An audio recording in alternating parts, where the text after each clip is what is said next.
苏姑娘怎么又来了？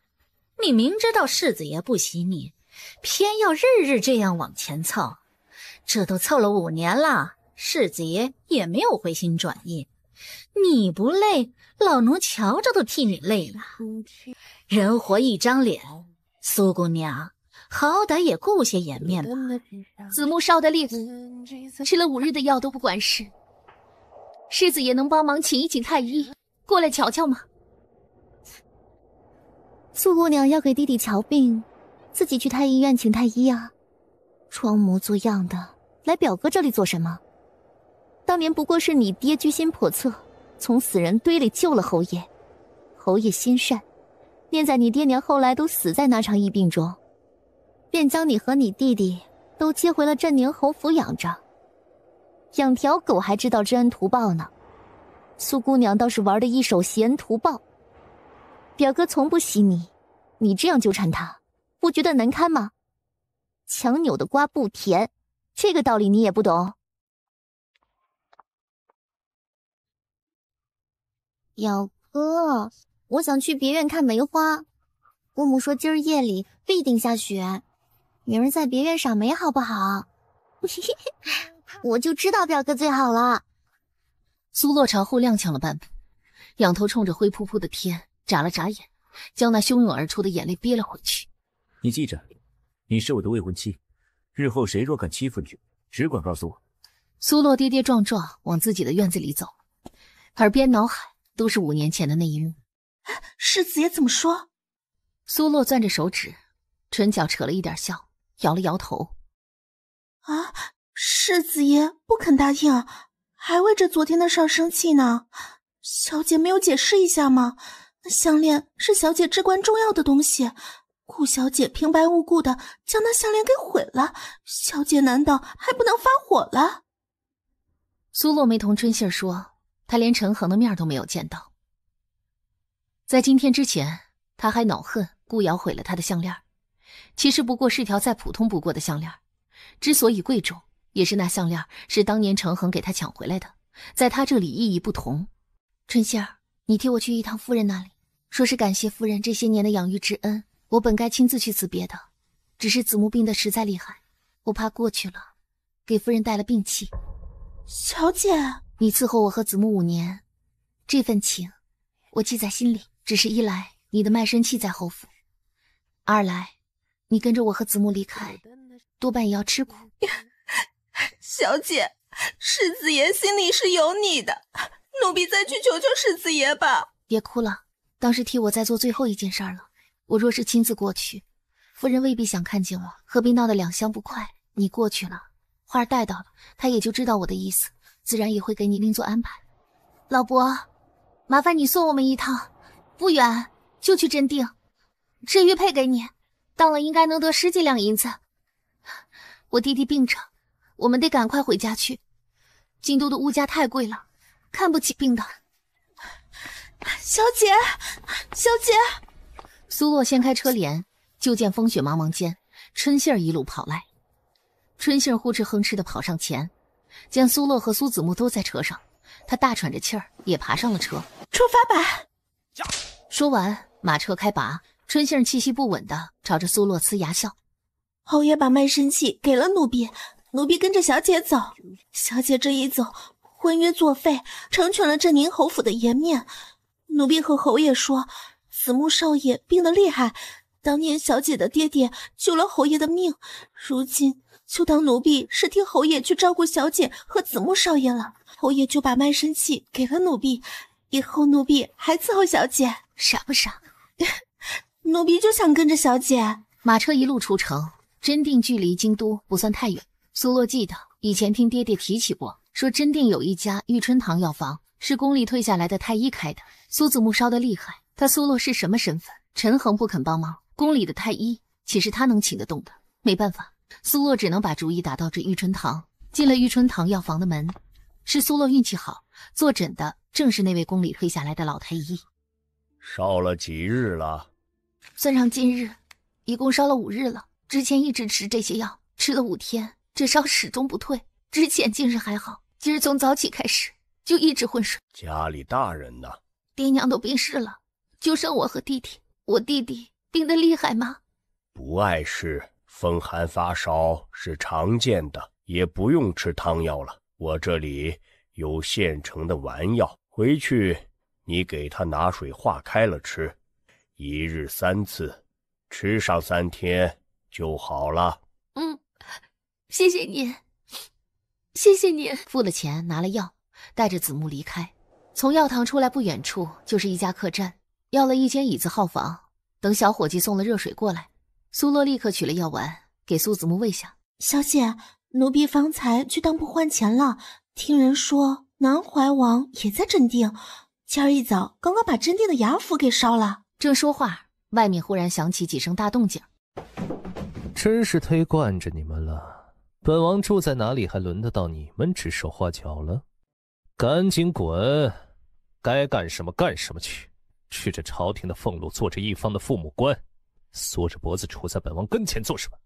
效忠朝廷的书都读到狗肚子里去了。王爷既然来了真定，哪有让王爷住客栈的道理？就算是住客栈，这客栈也太寒酸了些。下官在府里给王爷准备了院子，一应都收拾好了。王爷若是想住客栈，真定最好的客栈，下官给王爷订了天字号的房，这里着实寒酸了些。外面是南怀王。哼，你算哪门子王八，还要管本王住在哪儿？怎么，珍妃不光自己把手伸进本王的王府，也指使你来插一杠子？赶紧滚，不然明儿被烧的可就不光是府衙了。真定知府让萧玉那句珍妃不光自己把手伸进本王的府里给吓得心惊肉跳，猝不及防挨了一脚，直接膝盖一软，扑通跪下。他是珍妃的亲哥哥，如今四皇子的亲舅舅。的确，今儿一早就收到京都传来的消息，四皇子让他盯紧了萧玉，看看萧玉来真定到底是要做什么。哪成想他前脚派人去盯着萧玉，后脚他府衙就被人一把火给烧了，现在劈头盖脸挨了一顿骂。萧玉转头进了客房，真定知府在地上缓了一会儿，没敢再去敲门，只得灰扑扑的起身离开。王爷，走了。萧玉大马金刀的翘着二郎腿儿坐在椅子上，抓着茶杯喝了一口，转头朝隔壁的方向看了一眼，脸上带了点烦躁。你去查查他怎么大晚上来这儿了。平安知道他家小王爷的心思，自从去年朝花节，小王爷在金水河见了真宁侯世子那未婚妻苏洛一次，就对人家见色起意了，文雅点儿，一见钟情了。只不过他家小王爷虽然混不吝，但也多少还算是个人，知道苏洛是陈恒的未婚妻，就算是惦记了也没怎么着。最近京都闹得沸沸扬扬，说陈恒要娶他表妹，苏洛到时候只做个妾。他家王爷虽然惦记人家，但也没道理插手别人家的事儿，只是今儿来真定办事儿，却在玉春堂门口见着苏洛抱着苏子木进去。有了这么个缘故，他们这位喝水都要用金杯子的爷才住进了这家档次不堪的客栈。只怕查还是得从京都那边查，这边查不到什么。有缘千里来相会，今儿凡是在这家客栈住的，本王请客，每间客房4菜1汤，让客栈挑好的做。平安默默地翻了个白眼。您这是有缘千里来相会吗？您这是分明找借口投喂吧？小姐想吃点什么，奴婢下去买。要1碗芙蓉蒸蛋，素菜你看着随便点一个。我吃1碗阳春面，你自己想吃米饭还是什么？你自己点一个自己喜欢的。再给子木要1碗肉粥。奴婢也吃阳春面。门一打开，正好外面店小二刚要敲门。嘿嘿，客官，咱这店啊，今儿住了贵客，南怀王下榻本店。王爷说了，今儿住这客栈的都是王爷的有缘人，王爷请客，凡是在咱们店住店的客人啊，每间客房4菜1汤。嘿，这是您这间的啊？还有这种好事儿？小姐，这4个菜全是你喜欢吃的，还有子木少爷需要的肉粥都不用另外再买了。咱们要不要去隔壁和南怀王道一声谢啊？这声谢终究是没有说成。苏洛原本想着先吃饭，吃完饭观望一下，要是同店的其他人都去谢恩，他也就跟着过去谢恩。要是南怀王嫌聒噪，不许谢恩也就算了。哪成想饭菜刚刚吃完，陈恒来了。世子爷。陈恒没看春杏儿，眼底喷着怒火，直接进屋，那目光直勾勾地盯着苏洛，火星子直冒。你到底闹什么？世子爷小点声，子木在睡。不就是因为一条项链吗？你想要什么我不给你，一条项链你就要闹得离家出走。拿着，这是金宇轩最新的款式。他往前递了递那匣子，见苏洛不接，咣当带了点丢下的意味，放到了桌上。一条项链而已，你想要我就给你买，我什么买不起啊？你也至于为了这个就闹脾气到这般地步？风雪连天的离家出走，你是诚心气我还是如何？想要用这个逼母亲把瑶儿送走？你也知道，母亲那个人，她既认定了瑶儿，又怎么会被你这样的把戏骗了？世子爷是觉得我是因为这条项链闹脾气才离开侯府的？难道不是？除了这个，你还受了别的委屈？世子爷说笑了，并无委屈，只是民女想通了，民女不想继续这个婚约了。你说什么？你再说一遍。我们的婚约写得清清楚楚，我是作为正经夫人嫁给世子爷的，不是做妾。事到如今，世子爷觉得我还是正经夫人吗？既然如此，这婚约本身就等于是作废了。世子爷何必再来纠缠我？我走的时候，夫人没有留我，可见夫人也觉得这样的安排最好不过。哼，最好不过？你我5年的情分，你说走就走，你说最好不过，你就这样看重名分？妻怎么了？妾怎么了？瑶儿是母亲选定的人，我反抗不得。但你心里难道不知道，我这5年来只认你，就因为一个身份，你就要放弃婚约？凭什么？你就一点也不为我想想？世子爷未免有些欺人太甚。婚约既是双方定下的，如今你们镇宁侯府先一步不履行，难道我连不想做妾的自由都没有吗？我就生来低人一等，只能给人做妾，不做都不行吗？不是给人做妾，是给我做妾。就算是做妾，难道我会苛待你？一条项链，你闹脾气，我都能把金玉轩最好的这条买来给你，你有没有心啊？这些年我对你不好吗？不行，你现在就和我回去。从我踏出镇宁侯府大门的那一刻起，我就回不去了。你当真不同我回去？是，还请世子爷成全，此后别过，就当是陌生人吧。陈恒走了，愤怒的走了。姐姐。苏洛来不及收整心情，连忙走到床榻边，顺着床边坐下，摸了一下苏子木的额头，额头温热温热的，不烧了。姐姐，咱们这是在哪里？我们在真定。我们不在镇宁侯府了吗？真的吗？嗯，不在了。以后都不去了？子木想去吗？姐姐，我可以不想吗？苏洛一颗心真的疼了起来，眼泪再也憋不住。姐姐别哭，你若是还想回去，我愿意的，我忍得住的。他们欺负我，我不理会就是。姐姐别哭。咱们不回去了，以后都不回去了。姐姐说真的，真的不回去了。以前让我们子木受委屈了，以后姐姐不这样了。子木原谅姐姐。苏子木撅着小嘴巴，吧嗒，在苏洛脸上亲了一下。我最喜欢姐姐。姐姐，我好饿呀，有没有吃的？有。奴婢来伺候小少爷喝粥。小姐，去洗把脸吧。你鼻涕都快要流出来了，我可不放心你喂粥，快去洗脸。哎，我去洗脸。刚刚陈恒来，王爷怎么就放人上来了？谁知道他们这一出是小情侣闹脾气呢，还是怎么？我总得瞧清楚了。他要还想回镇宁侯府，我绝不会拦着。他要是死了心，从此和陈恒彻底断了，那我也绝不会放手。平安啧啧了一声，他们王爷怎么说呢？杀人放火干惯了，偶尔表现得像个人，还真是让人不太适应。王爷觉得苏小姐和陈恒算是两清了？陈恒肯定是两清不了，不过他不重要，只要苏洛心里没他就可以了。那王爷准备怎么办？咱们把人带回府啊？难怪你20好几连个媳妇儿都没有呢，这直接把人带回府和强抢民女有什么区别？本王能干出这种混账事？这话说的好像您20好几现在就已经有了王妃似的。再说了，您混账事儿干的多少自己心里没点数吗？哎呦，这大晚上的，又是刮风又是大雪的，你怎么来了？京都出事了？我办事正好路过，来歇个脚。你这衙府怎么让火烧了？唉，别提了，京都那位混账小王爷来了，说是他猎杀的兔子跑进了我的府衙，也不知道兔子怎么就能跑进我的府衙，反正我还不知道怎么回事。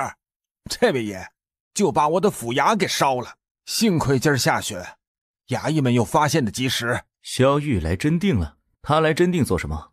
你衙府可是丢了什么？一个酒囊饭袋，就知道耍横。你别想那么多，你和瑶儿的婚事怎么样了？定好日子了吗？上次听瑶儿说，你府上的那个苏洛总是找瑶儿麻烦。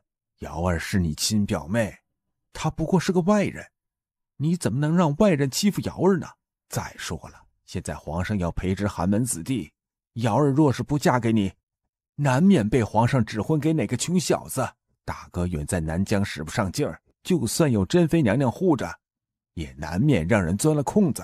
你呀，可别糊涂。陈恒心里闷得慌，他不喜欢顾瑶，从5年前定下婚约，他这5年来只有一个认知，他未婚妻是苏洛，可儿女私情怎么能和家族利益相比？所以这婚事他再不痛快也没反对。舅舅，我乏了，什么话明儿再说吧。住在这里的客人呢？这客人今儿一早就退房了。去哪儿了？小的不知道。客人退房之后就走了。走了？春熙镇女扮男装的苏洛带着同样女扮男装的春杏儿和苏子木站在刚刚同牙行租下来的院子里。昨儿半夜听到隔壁南怀王那边的动静，说是陈恒没走，在真町住下了。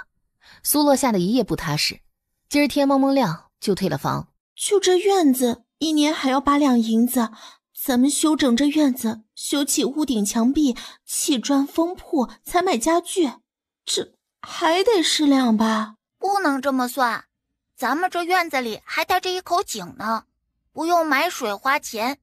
租别的院子每天吃水都要花钱，而且我觉得这个院子挺好的，院子这么大，过一阵儿天气好了，给我买点小鸡仔，我在院子里养它们，以后就有鸡蛋吃。而且这一片地方可以种点菜呀、葱呀什么的。虽然正房破了点，但厢房房顶看着还挺结实。咱们3个就暂且先在厢房睡呗，正好厢房临街，也方便大哥二哥做生意。虽然没有镇宁侯府环境好，但是这是咱们家呀，大哥不高兴吗？高兴，这是咱们家了。啊，那咱们就开始收拾吧。子木，你在院子里玩，小心别去井附近。啊，我去开。等一下，你带子木去厢房收拾，我去看看。阿凯，小兄弟，您是？在下姓萧，是白鹿书院的学子，刚刚租了小兄弟隔壁的院子。那个，我这不是家里太穷了吗？租房子花干了钱，没钱吃饭了。听说小兄弟这儿也是新租的房子，需要帮忙收拾吗？我可以出力气帮你收拾院子，你管我一顿饭。这还是头一次听人说蹭饭，说得如此理直气壮的。你们书院不是有饭堂吗？学堂是管一顿饭，但是我不是今儿才办了入学吗？得3日后才正式去上课呢。这3天我都没饭吃。可我家也不用收拾3天呢，就你自己吗？我还有个不太争气的弟弟，不过我们自己租的院子也得收拾，他留在家里收拾我家，我来帮你收拾，顺便蹭饭，行吗？你们读书人蹭饭都这么直接吗？哎呀，我不是坏人，我真是白鹿书院的学子。你看，这是我刚刚办的入学文书，有白鹿书院盖的大印的。我家里还有白鹿书院发的衣服，你要是不信，我可以回去取。至于吃饭，虽然我还有个弟弟，但是因为他没给你家出力，你不用管他饭，只给我吃饭就行。我不用吃太饱，有1个馒头就10分知足了。那就劳烦萧秀才帮我收拾一下院子吧，收拾好了叫你弟弟一起过来吃饭。小兄弟人真好啊。这人靠得住吗？靠得住靠不住的，以后在这里住着，总会接触这种人那种人的，咱们不可能不和外人打交道的。我看了，他的确是白鹿书院的学子，刚刚我试探了一下，应该是个秀才没错了。就算人品不行，也干不出啥太出格的事儿。大不了以后少来往。小兄弟，你们这房子够空的，这今儿就算收拾好了，晚上也不能睡啊。而且你们是不是连做饭的锅都还没有呢？一会儿我干完活有饭吗？要不我留下收拾，捎带帮你们看院子。你们快去买锅碗瓢盆吧，一会儿做不了饭，我这不就白干了吗？苏洛，他倒也没犹豫，这院子空落落的，啥都没有，也不用惦记被偷。萧玉这么说，他也就带着春杏和子木上街置办。大哥，有下水吗？啥？你要啥？猪下水，就是肠子啊、肺啊什么的那些，有吗？我想买点。小兄弟，这东西没法吃啊，一股子腥臭味，你花钱买回去也进不了肚子。你要真想买点荤腥，不如买点大棒骨，这东西便宜，一根大棒骨你回家放锅里煮着，能炖3、4回菜呢。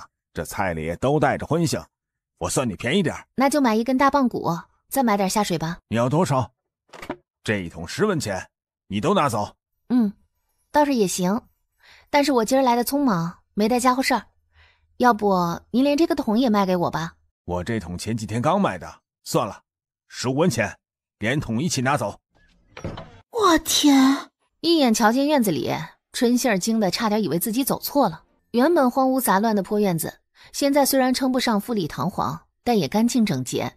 院子里的杂草被拔得干干净净不说，萧玉还在院子里扎了个小篱笆，厢房外面1米多远的地方，竟然还摆放了一张圆木桌和5个矮木墩子。苏子木最激动，噔噔噔的直接跑到那小篱笆跟前。我能在这里养小鸡吗？大哥，我想在这里养小鸡，可以吗？养小鸡，养小鸡，养小鸡！那一圈篱笆靠墙围着，大小倒是正适合养鸡。苏洛心里泛酸，面上带笑应了他一声，转头朝向萧玉。萧秀才太能干了，读书人是不一样，干活也比我们干得好。给饭吃就行，治什么？今晚上吃了，用我帮忙不？我要是帮忙，能折算成明天的饭不？这是下水，买来打算卤一卤的。今儿晚上咱们吃棒骨焖长豆，我买了馒头和饼。萧秀才叫你弟弟过来一起吃吧。萧玉原本眼睛盯着那桶里的东西瞧，一听是下水，皱了下眉，不过也没有多问，2步走过去，将那桶提起来。这个放厢房，一会儿要洗涮，就放厢房门口吧。说话间，之前才买的锅碗瓢盆、床榻、棉被什么的都被送来了，案板、刀具，乱七八糟的一应家伙事儿，苏洛也都买回来了。等店里的伙计一走，他开始张罗做饭。大哥，这个萧秀才人倒是勤勤，这活儿干得真挺好的，里里外外一点儿都没得挑，说话也不虚头巴脑的。虽然听着有点别扭，但人家也没一句虚话，还会木工呢。外面的小桌子估计就是用后门摞的那些废木料做的。人家一个读书人，咱们说下水，人家一点嫌弃都没有，感觉特别好相处。是挺好相处的。小孩，你叫什么名字啊？我叫苏老三。那你哥哥不就是要叫苏老大和苏老二？对呀，我们家人按年龄取名字的。小孩，和你商量事儿呗。过几天你养小鸡，能不能帮哥哥也养几只啊？我的小鸡就是我哥哥的小鸡，为什么要帮我哥哥再养？帮我这个哥哥，你萧大哥，我也买几只小鸡崽儿，你帮我养着。我的那几只鸡啊，鸡蛋和以后的鸡肉我都分你一半，行不行？等过几天那些木料晒干了，我再给你鸡窝搭个小房子，给小鸡们避雨。那你自己怎么不养？哥哥要读书啊，没有时间伺候这些小鸡们。哥哥的弟弟要去做工赚钱，也没有时间。你就当做好人好事，帮帮我呗。读书很费钱的，还费脑子。自己养的鸡下了鸡蛋，我就不用花钱买鸡蛋了。行倒是行，不过我想换个条件，我不要你的一半鸡蛋和鸡肉。你不是秀才吗？你叫我认字行吗？哼，那咱们成交。只是养小鸡崽儿，要等春天天气暖和了，还要最少再等1个月呢。你是等养了小鸡崽儿再读书呢，还是现在就跟着我读呢？我得问问我哥，明天告诉你吧。苏罗用大棒骨焖了地瓜长豆，萧玉梅在这边吃，用碗端了一大碗菜，又拿了3个馒头回自己那边了。平安一言难尽地看着自家这个骗吃骗喝的主子。王爷，人家姐弟俩都落魄到这个地步了，您还好意思端了人家的饭菜回来吃？您对人家一见钟情，结果就这么追求人家，就眼睁睁看着人家吃苦啊？你懂个屁啊！我是不懂，但我也知道，嫁汉穿衣吃饭，只求女孩子得让人家过上好日子呀。我怎么让她过上好日子？假装我是个着急缺钱贱卖房子的缺心眼富商，暗中托牙婆把好房子卖给她，还是假装我受伤遇难，让她搭救我一把，然后我就知恩图报的给她钱财以身相许，非她不娶。哼，少看点话本子吧，降智。但凡有点脑子也干不出这种事儿。再说他用不着这样施舍和同情，人只有花着自己赚来的钱，日子才过得踏实。他有本事赚钱，想要靠自己养活弟弟，我只会比别人更知趣。他和那些金丝雀可不一样。码头的事怎么样了？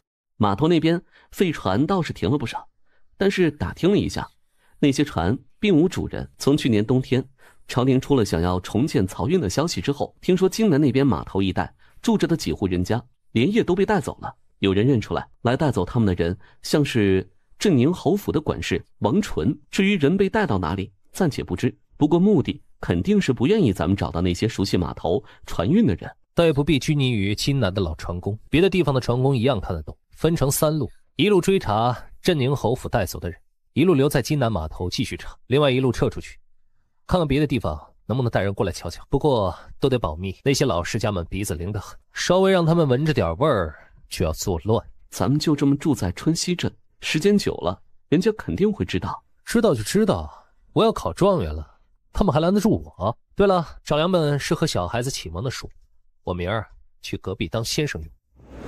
再等1个月，我就有小鸡仔了。这么想要小鸡仔？对啊，镇宁侯府的小少爷就养了3只小鸡仔，黄茸茸的，可有意思了。我想摸一摸，他还打我，哼，有什么了不起的？我马上也要有小鸡仔了，比他的多。肖大哥说了，他也要养小鸡仔，让我帮他养呢。他打你？他打我脸，红了2天。苏洛如遭雷劈，他一张热脸追着陈恒的时候，他弟弟在镇宁侯府被打，还是打的脸，怎么不和姐姐说呀？我和姐姐说了，怕姐姐左右为难。你那么喜欢世子爷，姐姐不好，让我们子木委屈了。姐姐，以后真的不回镇宁侯府了？不回了，子木放心。就是大少奶奶的儿子陈明，去年7月底的时候，不知道从哪儿抓来了几只小鸡，养在院子里，惹得一群孩子们过去看，不过没养几天就都死了。听说是让侯爷养的那条大狼狗给咬死了。希儿，侯爷的狼狗一直拴在外院，陈明还在大少奶奶院子里住着呢，怎么就咬了？他俩说着话，黑暗中小孩一双眼睛亮亮的躺在那里，安静的听着，嘴角带着一点小小的得逞的笑。苏洛这院子左边住着萧玉，右边住着一家家主姓张，家里是做米醋生意的。赶着中午饭点儿，苏洛端了半碗卤味儿送了过去。大婶好，我是隔壁新搬来的，您叫我苏大就成。街坊邻居的，我也没啥拿得出手的。这是我家昨天自己做了一点卤味儿，当个心意，您别嫌弃。米醋张家的大婶30多岁，家里俩孩子，大的13，小的6岁，都是儿子。半大小子吃死老子，他们寻常百姓能给孩子吃饱就不错了，哪还吃得起大鱼大肉啊？只是偶尔解解馋，买点肉回来炖，但就是如此，也没买过那阿子的下水。现在听说隔壁送来的是下水，米醋张家的大婶儿当着苏洛的面笑呵呵地说了不少好听的话，但等苏洛一走，脸就沉了下来。还从没听说过送礼有送下水的，呸！娘，这是啥？问着话呢，就伸手抓了一块放进嘴里。作孽的东西，这不能吃，是下水。这是下水，但是好吃啊！哎，娘，你尝尝，有肉味儿，还不腻，还有嚼头，真的好吃，真的好吃啊！娘，你给大哥吃独食。娘，你做了这么多年饭，总算是做出一个好吃的了，好香啊！这是啥？这下水都是人见人嫌的阿杂玩意儿，没有家的流浪汉都不吃的东西。真这么好吃？可俩儿子吃的眼睛都冒光，总不能是瞎说吧？叫你爹吃饭，一会儿一块吃。爹，吃饭了，今儿家里好吃的，快点儿。隔壁新搬来的小伙子送来的卤下水，听着是阿杂的玩意儿，但俩小子都说好吃。他爹，要不你尝尝？快吃，爹，好吃，快点吃。老张夹了一筷子卤肥肠放进嘴里，一家子剩下3个人盯着他的嘴看。好吃，吃吧。俩小子一听老爹的话，疯了似的就去抢他下水，一口下水配半个馒头，风卷云残，不且眨眼呢，多半碗卤下水没了。苏洛一连送了7、8家，基本家家都和米醋张家的情况差不多。这几家都有孩子，等过了午饭，半大的孩子跑出来玩，张嘴说的都是你家吃卤下水没？太好吃了，都不用苏洛去打听，反馈就自然落入耳中。这生意真能成。你们这是要出去？我们去买下水。小秀才，中午的下水好吃不啊？好吃啊，我都舔着脸来问，还有没有了？还想吃一碗呢。不过你们买下水，这是全家都去，是买的太多了。苏大兄弟是一个人提不回来，得让苏二兄弟跟着一起，又怕小孩子自己在家不安全吧？这样你们看行不行？我家里穷缺钱，以后我去帮你们提下水，免费提，提回来你们煮好了，分我这么半碗吃就行，行吧？苏洛觉得萧玉这个人特别神奇，每次提到蹭一口饭吃，都说得特别坦然，一点读书人那种不好意思都没有。不瞒小秀才，我家是想要做这下水的生意，若是做起来了，以后怕是天天都要去买的。您读书怕是不方便。还有这种好事，那不就意味着我只需要每天出一点力气，就能吃到半碗卤下水？这我有什么不方便的？我简直可太方便了。今儿苏大兄弟带我去认个路，以后啊我都帮着提，咱们就这么说定了呗。平安丽在自家院子里忽然觉得他家王爷多多少少是有些诡计多端在身的。萧玉话说的实在，苏洛也觉得不能回出去买东西，都全家一起去。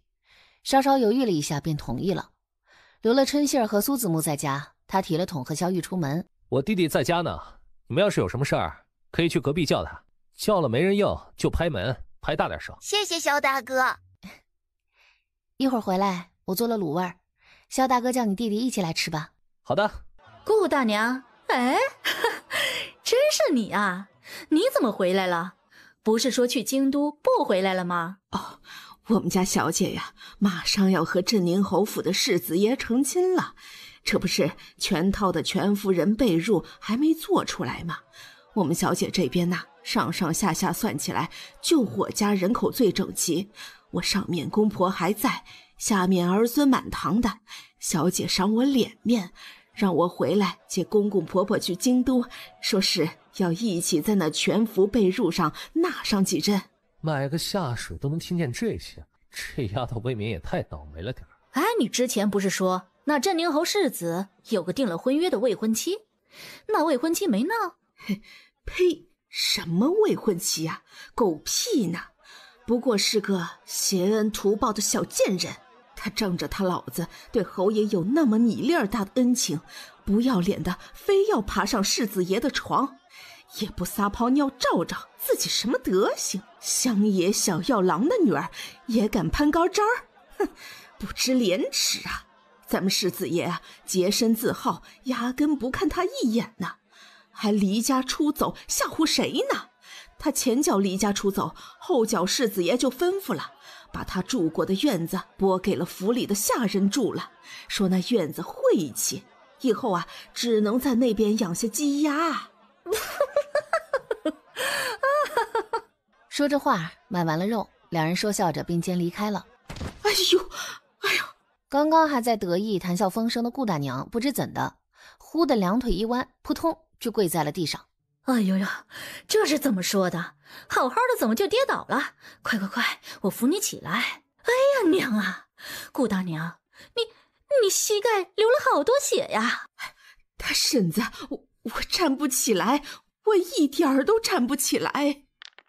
萧玉不落声色的丢掉手里没用完的石子儿，偏头朝苏洛说道：“苏兄弟啊，咱们可不做背后嚼人舌根的人，要遭报应的。你看，老天爷都收拾他。”顾婆子说的那些话的时候，苏洛只觉得逆反，他不想听到和镇宁侯府有关的任何事儿。既然离开了，他就算是放下了，别人的嘴他又捂不住，没有必要因为这个影响自己的新生活。但现在见那婆子摔倒，他还是忍不住幸灾乐祸了一下。你腿废掉才好呢，谁让你骂我？弯了弯眉眼，点点头。苏洛看着小雨，是。找了这么久，连个人影都没有，我要你们有什么用？爷，苏小姐在暗，咱们在明，她要真不想让咱们找到，这确实不太好找啊。她是疯了吗？不想让我找到。就算是他要赌气，总该为子木考虑考虑，不是说查到他带着子木去过玉春堂，好好的孩子都被他拖累病了，他还要闹什么？闹脾气也该有个分寸。他连家都没有，就带着子木在外面活受罪吗？爷，苏小姐带着小少爷从府里离开的时候，小少爷就病着呢，病了好几日了。什么？哎，子木少爷烧了好几日不见好，苏小姐离开那日还来这边求世子爷请御医，您不记得了？他求我请御医，那天下午我根本就不在府里，难道就没人告诉他我不在吗？他在门前求了半天得不到回应，那……正说话，书房大门被人敲响。爷，找到了，人在春熙镇，现在在春熙镇的回春堂做坐堂大夫，咱们的人已经在春熙镇盯着他了。侯爷的意思是让世子爷亲自去一趟。是，找到那个配药的大夫了。从年前太医院就在配一味丸药，但是方子调整来调整去怎么都不对。后来是太医院的院士提了一句，说民间有个会配这方子的大夫。陈恒最近一直在忙着找这大夫，现在有了消息，他却生不出一丁点的欢喜之意。收拾吧，平日下了朝去一趟春熙镇，顺便把码头那边的人解决了。苏乐的生意一开张便红火起来，下水便宜，10文钱买一桶，一桶能做20碗的量。下水便宜10文钱买一桶，一桶能做20碗的量。每碗苏乐卖8文钱，这个价格可买不到别的荤腥。隔壁米醋张家的大叔每天去码头做苦力，知道码头那边的工友都是穷苦人，吃得不好。他既是吃到了味美又便宜的卤下水，自然是要介绍给工友饱饱口福。苏乐和老张叔说定，今儿暮色时分送1桶下水到码头那边。一上午咱们就卖了1桶的量，这就是160文钱，刨除成本，差不多净赚145文了。若是这1桶再都卖了，咱们一天就能赚290文。咱们以后啊都不用动那些玉佩金簪了，光是咱们赚的钱就够咱们用的了。攒钱，明年咱们就能买一处小院子。等子木6岁，就能送他去学堂了，除掉他的日常开销，还能给你攒嫁妆。奴婢才不嫁人，奴婢就跟着小姐吃香的喝辣的。装好了吗？装好了就出发了。我蒸了包子，等卖完下水回来，肖大哥叫上你弟弟一起过来吃饭。好，周二吃完饭，我教子木识字，他是真聪明，这次几乎一教就会，是个好苗子。他们到的时候，正巧赶上码头这边的人下工。这边，苏大，这边。好嘞，张叔，马上来。我这下水，本是8文钱，这样大的碗满满1碗，但是这1桶只够卖20碗的，咱们这么多人，肯定是不够数，打个商量。各位大哥，我每人给你们盛半碗，收钱也只收一半，4文钱行不？你们买回去尝个味儿，要是觉得好吃，明儿我还来。老张叔帮着招呼工友排队，萧玉帮着苏乐收钱，摊子这就支了起来。你干什么？干什么？你们要干什么啊？这是怎么回事？怎么打起来了？米醋老张叔一声疑惑，人已经朝那边急急地赶过去。那走来的人穿着棉袍，明显不是码头上卖苦力的工友。他迎着老张叔的面走近了，二话不说，手里提着的手臂粗的棒子朝着老张叔的腿一棒子就抽了过去。老张叔猝不及防地挨了这么一下，啊的一声惨叫，人就跌在了地上。你们什么人？为什么打人？这码头不许人来，你们以后谁都不许来码头，再让我瞧见有谁来码头，就是今儿的下场。苏乐从来没有见过这种场景，他白着脸全身发抖。这装着卤下水的桶也让人一棒子抽倒，下水洒了一地，所幸是那棒子没有落到他的身上。等那些提着棒子的人都走了，苏乐哆哆嗦嗦闭了闭眼，然后惊觉他正被萧玉抱在怀里。是那棒子朝着他这边抽过来的时候，萧玉一把抱住了他，同时摁着他，两人倒在地上。倒下去的时候躲过了抽过来的棒子。苏乐一颗心跳得砰砰的，快从嗓子眼蹦出来了。萧大哥。萧玉虽然没有强抢民女，但也不是什么正人君子，现在把人家姑娘这样压在身下，明知这一声萧大哥意味着什么，但是没动弹，抱着人的力气都没松。他们走了。萧玉看着苏洛在暮霭中泛红的耳根，忍住了笑意，终究是恋恋不舍的起身。刚刚什么情况？怎么说动手就动手？码头这边不是衙门雇来人挖码头的淤泥吗？怎么还有人敢和衙门对着干？那些是什么人啊？谁知道哪儿来的人？年前就突然来了一群人，把码头这边住的几户人家全都赶走了，现在又来作恶。我家里娃子还发着高烧呢，就等着我这个工钱救命。现在药卖的这么贵，这个差事要是再没了……明儿你们先在家里歇着，我走一趟衙门，替大家去问问吧。闹出这么大的事儿，衙门总不能不管啊。你们是受哪个衙门雇的？京南的衙门。明儿我和你一起去，不求衙门给咱补偿，看还能不能继续做工。大家都指着这份钱呢。行，那就明儿一早，咱们在京南衙门门口集合，到时候一起去问问。工友们彼此帮衬着回家。萧玉弯腰背了老张叔。哎呦，您这腿怕是断了，得去药堂啊。不去药堂，药堂太贵了，去不起呀。哎呦，你就给我送回家就行了。哎，谢谢了。不去药堂怎么接腿？我传去找王家村的兽医，他会接骨一样的。娘，出了什么？这是咋回事啊？啊，他爹，这是咋整的？走的时候还好好的，这咋成这样了呢？哎呀，这咋搞的？让大川去找兽医。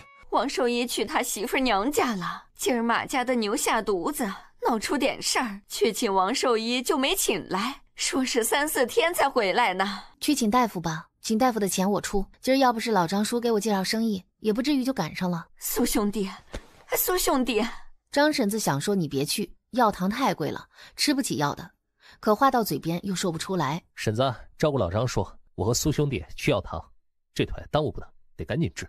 医药费我明天去衙门看看，看能不能补偿点。2位是诊脉还是抓药？我家邻居腿遭到重击断了，您能出个诊吗？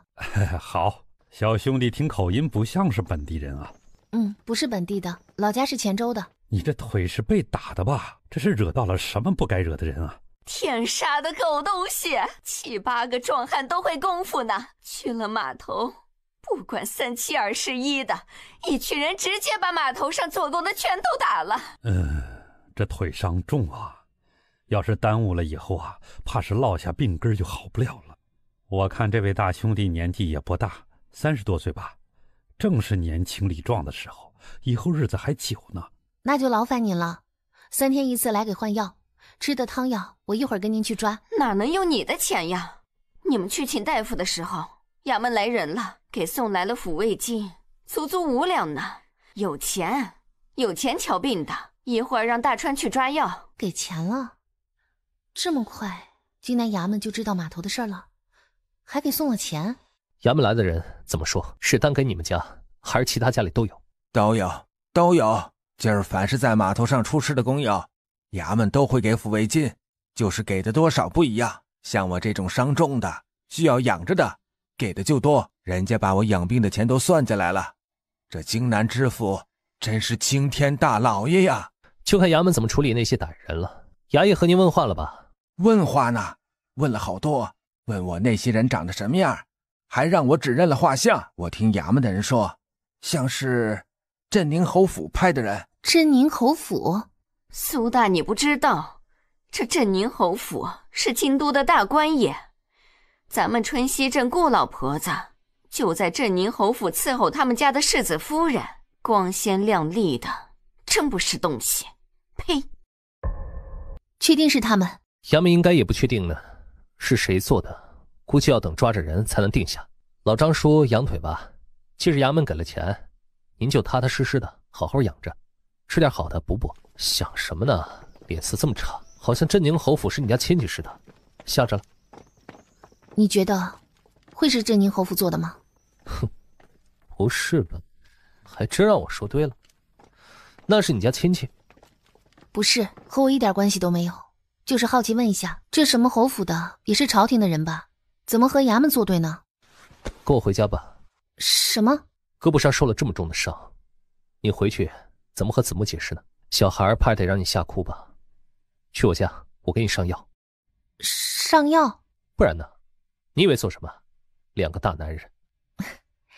多谢肖大哥了。不用，大男人的这点伤算啥呀？我回去自己涂点药就成了。可我都买了药膏了。你什么时候买的药膏啊？我们一直在一起，不记得你买药膏了呀？在药堂的时候啊，你和大夫说话，我让小伙计给我拿了一瓶药膏。现在药这么贵，我总不能白买吧？走吧，去我家，我给你上药。你回去上药还得避开子木呢。你总和我客气，街坊邻居的客气啥？你怎么知道我受伤了？我背张老叔的时候，你不是帮忙扶着了一下吗？我看你动作不太自然，估计是当时倒在地上的时候磕蹭了一下。哎，你坐，我拿热水和酒过来，先把胳膊上的伤口给清理一下。萧玉招呼了苏洛一声，便转头离开。苏洛有些拘束的在四方桌前坐下。隔壁屋，萧玉一进来，平安便迎上前来，压低声音回禀：京南衙门那边已经发放了抚恤金，咱们的人当时把那几个人全抓了，一个没跑，现在就在京南衙门盯着京南知府，让他审呢。不过陈恒来了，人被抓了之后，他也去了京南知府那头。当时码头出事，平安正带着人在那边查事情，萧玉给他打了信号，让他不要露面。平安便只等着那伙人撤了之后，半路把人全抓了，丢到了京南知府去，又亲自去了京南衙门，打着南怀王的名号，逼着京南知府发放抚恤金。萧玉从桌上拿了酒和纱布，又提了一壶热水。来的倒是快，打了照面了？没有，我们在里面，他在外面。提前和知府施过压，知府压根没和陈恒提过咱们。他帮着陈恒是能得利，但是得罪了咱们，就看他有没有命享受这利了。来就来了，这事儿他们镇宁侯府做的理亏，他不敢怎么样，最多想大事化小，小事化了。你给我咬死喽，这事儿小不了，越大越好。明白。对了，回春堂的大夫，你找人盯着一下。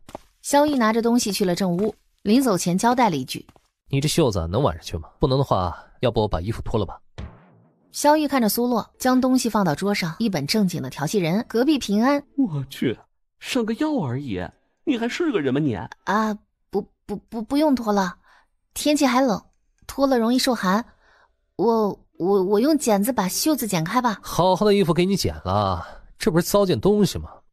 我这屋子里烧的还算热乎，脱了吧，脱了我好好检查，看哪儿还有伤。我记得当时倒下的时候，你后背着地，哎，后背是不是也伤着了？没伤着，就胳膊有伤，我剪开就是了，旧衣服不碍事的。行吧，那就剪开，你坐着别动啊，我拿剪刀给你剪。真是浪费，好好的衣服呢。这没事儿，上1-2次药应该就能好，就是这乌青得揉散了，不然不容易好。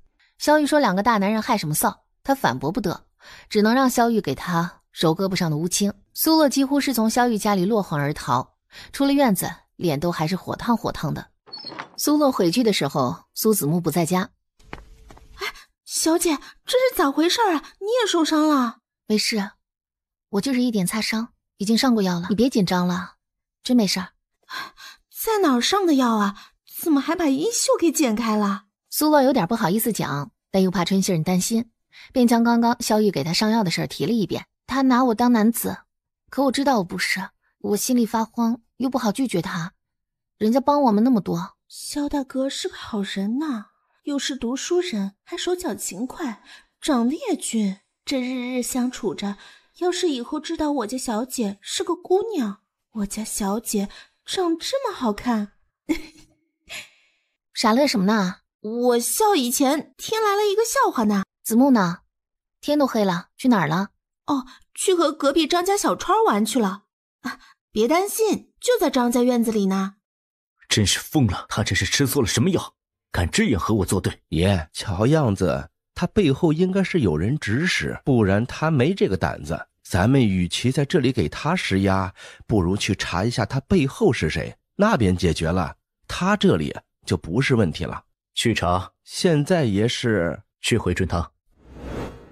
徐行喝着茶，不免又想到了今儿遇到的那个年轻人。他带着张大川来抓药的时候问了几句，那年轻人叫苏大，底下还有2个弟弟，是前几天刚刚搬到春熙镇的。虽说隔了5年，可那孩子的模样他记得清楚，不出意外的话，那应该就是苏云平的女儿苏洛。那孩子不是跟着镇宁侯去了镇宁侯府吗？怎么现在女扮男装在春熙镇卖卤虾水？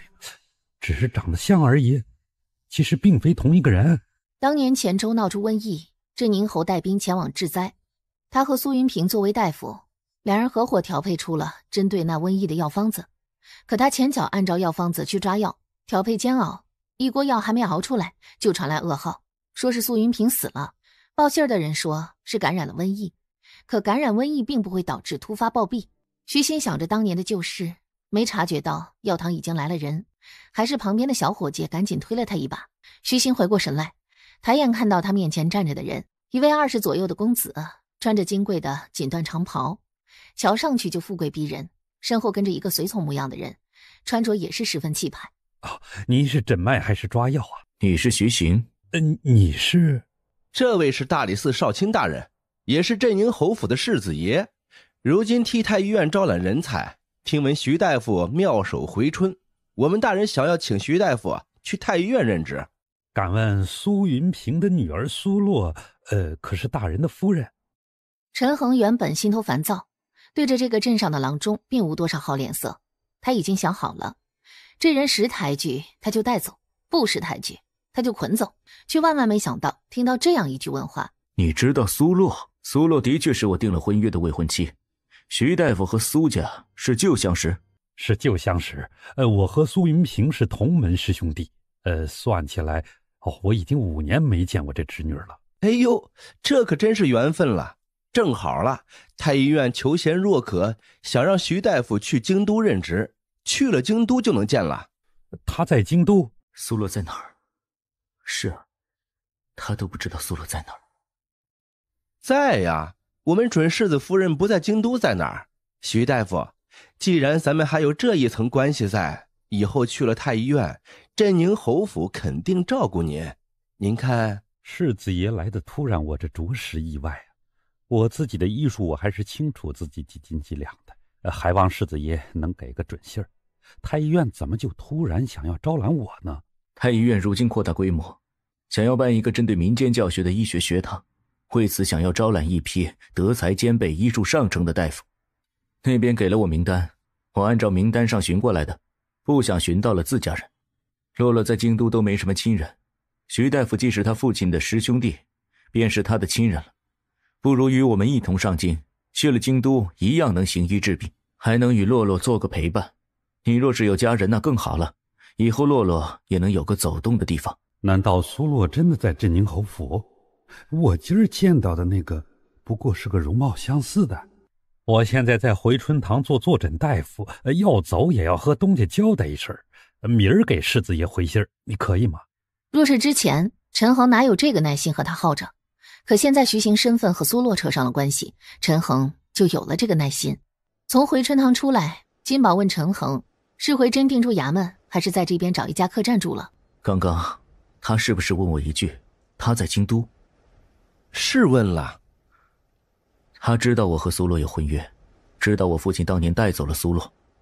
5年不见，他为什么问我他在不在京都？只有一个可能，他见过苏洛，知道他不在京都，但是他不确定那是不是苏洛，所以刚才在试探我。那卑职现在就去问他。你问他，他未必答应，反倒容易打草惊蛇。明日再说，先找客栈住下。这徐行还真是不简单啊，竟然让陈恒专门找上门去。难怪今儿见了苏洛是那个反应，原是苏云平的师兄弟。避开陈恒的人，找机会给徐行带个话，让他去春熙镇的顾婆子家里打听打听，现如今镇宁侯府的世子夫人是谁。金南知府今儿不给陈恒面子，你说陈恒会如何？给京南知府8个胆子，他也不敢招惹镇宁侯府。陈恒不会猜不到京南知府是背后有人指使。你说陈恒几天能查到咱们头上？最多2日。错，明儿一早就让他知道。大清早的，你这小孩去哪儿了？萧大哥，你这肚子也太硬了，把我头都撞疼了。我要去找张小川，我们说好了，今儿一早去探险。小街那头住了个怪爷爷，他们说那院子里有鬼，我们要去抓鬼。刚刚去买下水，听屠户大哥说，金南衙门查出来了，昨儿码头上闹事的，就是镇宁侯府的人。听说他们世子爷都亲自过来了。春杏正在院子里洒扫，闻言手里的扫把没拿稳，手一滑，砰的落地，直接砸到了脚背上，惊恐的看向苏洛。苏洛一张脸，肉眼可见的就苍白了起来。苏兄弟忙着，我得去学堂了。码头那边今儿应该是不能去卖了，我估计码头再开工，怎么也得等镇宁侯府这边松了口。撂下一句话，也不管院子里的人是什么心情。萧玉走了。小姐，他来春熙镇是为了码头那边的事儿，并不知道我就在春熙镇。那如果知道了呢？知道了也是桥归桥，路归路。他是他的世子爷，我是我的小老百姓，两不相干。那今儿咱们还开张吗？开。昨儿半夜查出来的，荆南知府搭上了南怀王的关系，是南怀王让他咬住咱们的。哼，皇上真是病急乱投医，这是无人可用了，竟连他都用。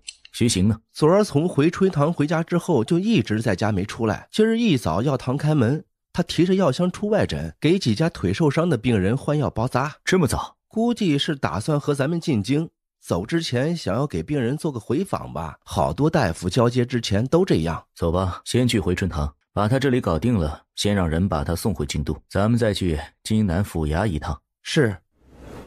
大人，我们徐大夫今儿病人多，怕是要等到晌午过后才能忙完呢。您看这么久，镇上就咱一家药堂，没办法，您担待。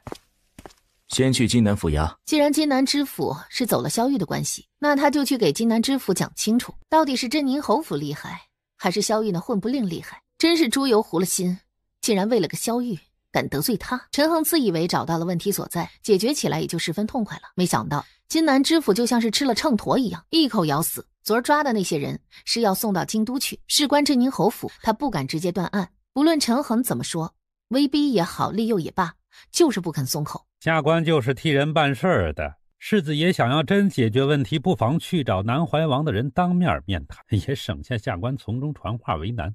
南怀王人就在春熙镇呢。萧玉的人就在春熙镇，你怎么不早说？世子爷也没问下官呀。陈恒揣着一肚子火气，几乎让气得原地炸了。从荆南府衙出来，等回了春熙镇，打听到萧玉的人在云祥酒楼，他赶过去的时候已经是晌午时分。怎么说？知道了吗？王爷放心，卑职先拖住他，等王爷这边给了信号，卑职就引着陈恒往医药方面说，也提一下他的婚事。去吧。怎么还没来？1刻钟前，他让平安去把苏洛请过来。这春熙镇巴掌大的地方，就算是蜗牛爬也该爬来了，人怎么还不到？萧玉正纳闷，包间门从外面推开。呢？卑职去的时候，苏姑娘不在，问了春信说是云祥酒楼的掌柜的，请了苏姑娘来酒楼这边谈合作。谈合作？苏姑娘卤下水卖得好，酒楼这边也想做这个生意。春信说酒楼想让他们当供货商，就不知道酒楼是正经想要合作，还是想要讹诈他们的方子。要不卑职暗中查一下。让他先自己做吧，最后没做成再说，也不能一上来啥都管不是，总得给人家小姑娘一个自己发展历练的机会不是？还挺能干，都谈合作。合作没有问题，能和云祥酒楼这样的大酒楼做生意，我三生有幸。只是一点，还请掌柜的能体谅。想必掌柜的也知道，我人生地不熟的，刚搬到春熙镇没多久，在这里可谓是毫无根基，所以做事不得不小心谨慎一点。咱们合作，您看这样行不行？咱们定个条款，我出货，你们出钱，每日银货2季，交付之后便再不相干。嘿嘿，这条款苏大兄弟想要怎么定啊？我们作为供货商，给酒楼供货，货物提交到你们这边之后，你们如何定价，如何出售，是你们的事儿，利润与我再无相干。同样，若是时刻闹出什么问题，也与我也不相干。这就需要每次我们交付卤下水的时候，酒楼这边专门派人检查一下质量，确认质量没有问题，你们再收。苏大兄弟是怕咱酒楼作恶，想要讹诈你的方子吧？您体谅，我小本经营，就养家糊口。我说的明白点儿，咱们合作起来也方便。可以，咱们酒楼在春熙镇经营了这么多年，口碑一直很好，先前也不是没有和小作坊合作的先例。镇上的乔记豆腐啊，一直和咱们合作的。苏大兄弟要是不放心的话，可以再打听打听。至于你说的这个条款，咱们可以签订。这样，你先坐着，我去和东家提一下你的意思，再拟定一份条款，写好了，苏大兄弟再过目。等掌柜的一走，苏洛兀自一人坐在包间里，长长吁了口气，起身在这包间里四处打量，走到窗口，想探头朝下瞧瞧街景，忽地听到一声怒喝：“陈恒，你未免也太铁石心肠了！镇宁侯府操控着全国的药价，现如今多少老百姓生病吃不起药，看不起病，你们还不知足，连漕运也不放过。”怎么回事？隔壁是陈恒。南怀王想要打破这规矩，也要看他有没有这个本事。我把话放在这里，今天如果金南府衙不放人，那我不保证这药价会不会再涨。我不是来和你商量，或者来求你们放人，或者是谈条件的。你转告南怀王，别让他吃饱了撑的和镇宁侯府作对，这对他没有好处。你们把老百姓逼死了，对你们有什么好处？难怪世子爷定了婚5年的婚约，都能说作废就作废。难怪镇宁侯府的救命之恩，说不要就不要，利益当头。什么婚约恩情比得上利益呢？你可真是让我大开眼界。